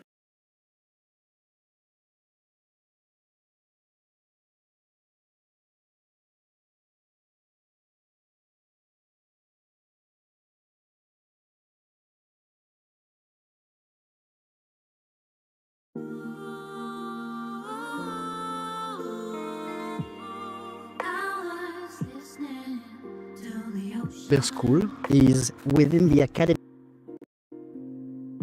world. What Edmond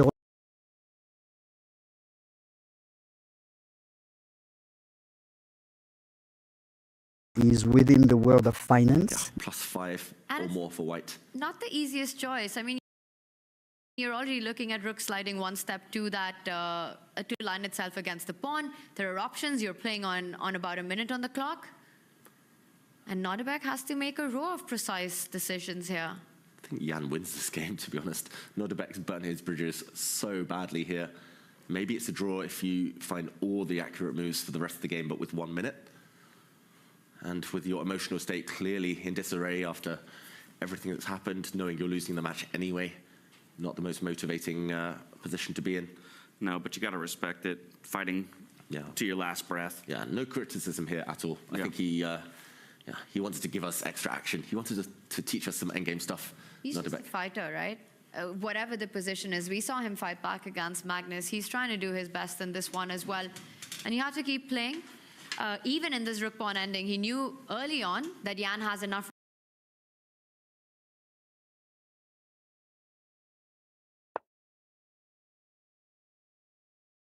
resources to hold it, but trying to create a mess. And of course, he realizes a draw is as good as a loss. So taking those risks, and it's backfired for him.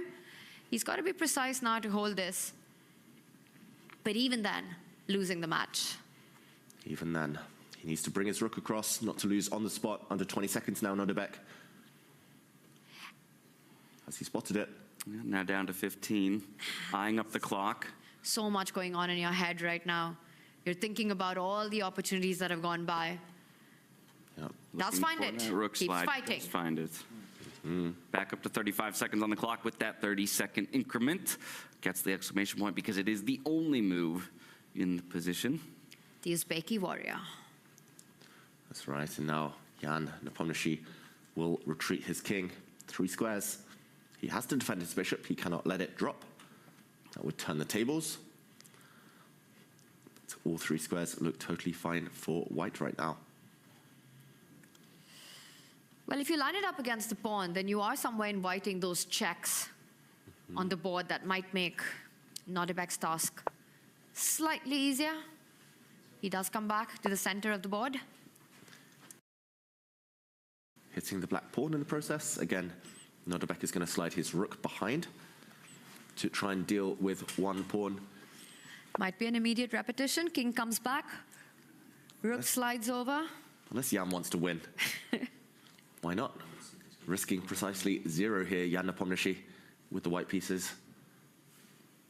Yeah, looking for with the head bob. Will this be the conclusion of our 7th place matchup between Nodebek Abdusatorov and Jan Nepomniachtchi? He is going to reroute the rook to try and attack that pawn. So fighting on. Maybe Jan is trying to win. Nodebek made that move with 1 second, we should mention. Yeah, now all the way back down to 20 again. Here more king moves. So it looks like the fight will continue until Jan lands the killing blow.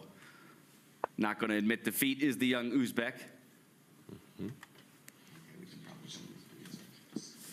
And there it is, in that moment, actually. The resignation is there. It will be Jan Nepomniachtchi taking 7th place over Nodebek Abdusatorov. And with the conclusion of this match, we're going to come back into the studio because we are joined by the man of the hour, the man of the week, if you will, the man of Paris, France, Magnus Carlsen. Congratulations on a phenomenal tournament and a beautiful finish. Now the champion here, the 2nd champion of 2025. For you, given that this is a format that you so wanted to bring to the forefront of the chess world, and now to come away with the top title, how does it feel?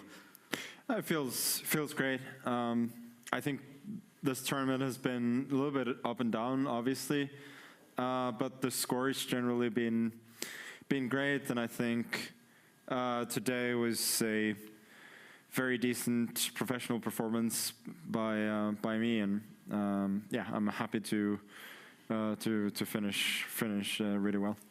It was pretty incredible, to watch confessional booth to board play, confessional booth to board play. It felt like you did kind of have an understanding of the way that this game would go from start to finish. But this matchup against Hikaru, it's one that fans wanted in so many ways. If not for yesterday, it looked like it really was such an even battle between the two of you. Your thoughts on how you two matched up here in a thrilling conclusion to our event?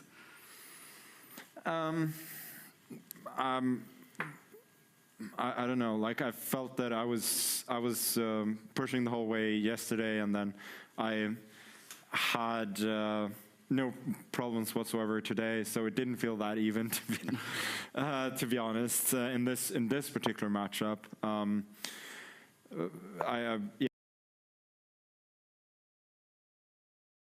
I felt that overall, like, he had some chances to hold, but overall, like, I managed to.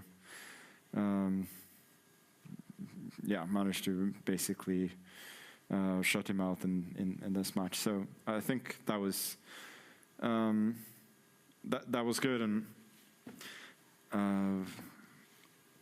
I think overall Hikaru's done really well in the classical games here, both actually in Weissenhaus and here has definitely been among the best. But I think there is also something psychological that happens, that he feels that when he plays me, maybe he's not pushing as hard as he is against some other people. I don't know, because it didn't feel like he took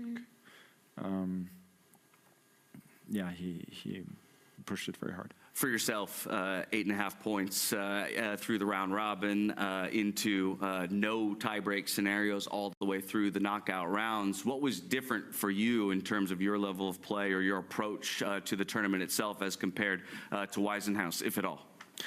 It just felt that it was flowing a bit better from quite early. Obviously, the score is one thing. Like, the score is really, really good, but also it feels that I was grasping the positions a bit better in the rapid than I did last time. And I mean, it's hard to say. Also, these are short matches, so from event to event, different things might happen. But it always felt like this one was mine to lose. Congratulations, Magnus, and beautiful games, round robin here. We saw those queen sacrifices, the big hold against Nordebek. Do you have a favorite game from this event? I honestly think that both my white games against Fabi and Hikaru could have been up there, but I wasn't able to convert anywhere near to the level that I would have hoped. Apart from that, I like the finish against Hikaru in the round robin phase, so that was nice. I think kind of as usual there are like good concepts, good fragments of games, but to actually play a full like game that I'm really satisfied with is tough. Okay, and just one question about yesterday. You mentioned a game against White would probably, against Hikaru, would maybe be one of the games that you think about. That moment with Bishop to A2, did you realize that after he would take the pawn that it would be still under holdable territory for Hikaru, or were you thinking you'd still have some chances to push there? What happened in that moment, and how surprised were you to see that move? Yeah, I was shocked to see that, because I'd made this incredibly rash move, E4, which at this point I felt like most of the hard work had been done, and so I was calculating the move H4 instead.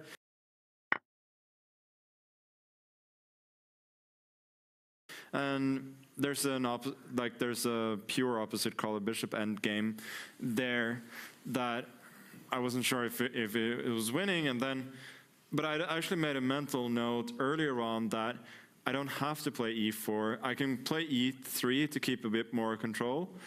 Not necessarily in this position, but in other positions. I don't have to commit the pawn there quite yet.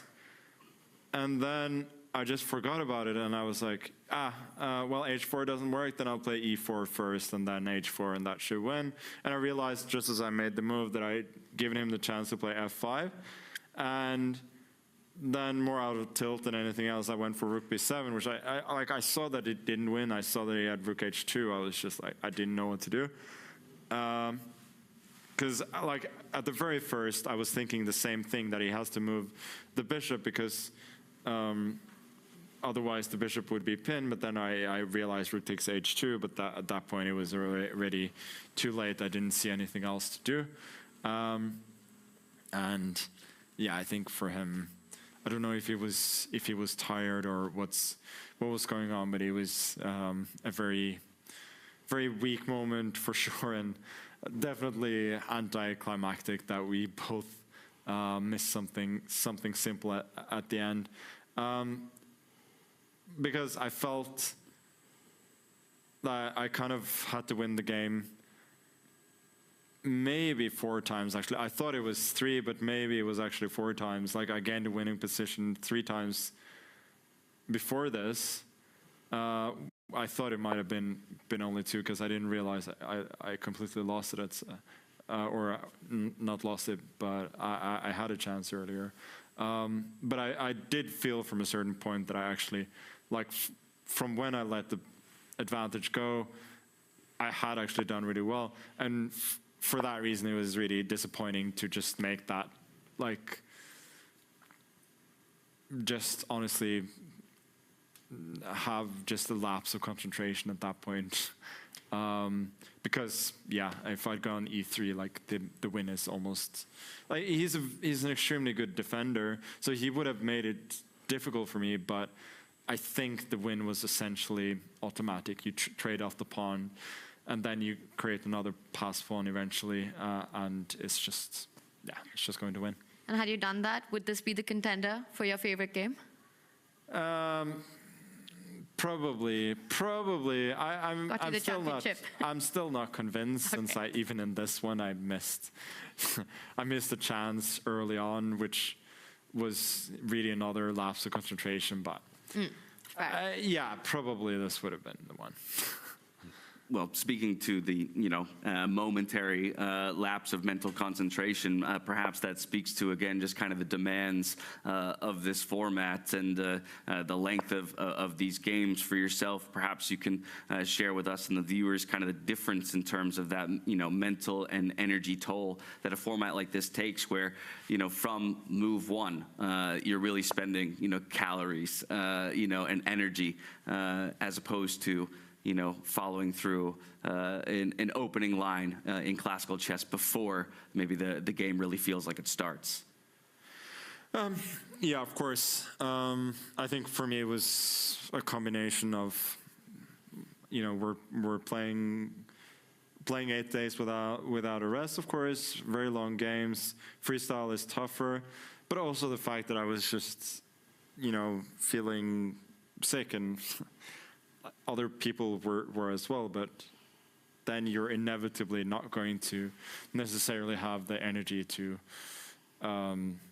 play full games. It's just the way it is. Speaking to the event as a whole, motto, if you will, with Freestyle Chess from event to event is that we will freestyle our way through it. New ideas and good ideas will be entertained left, right, and center. For yourself, just the difference in the experience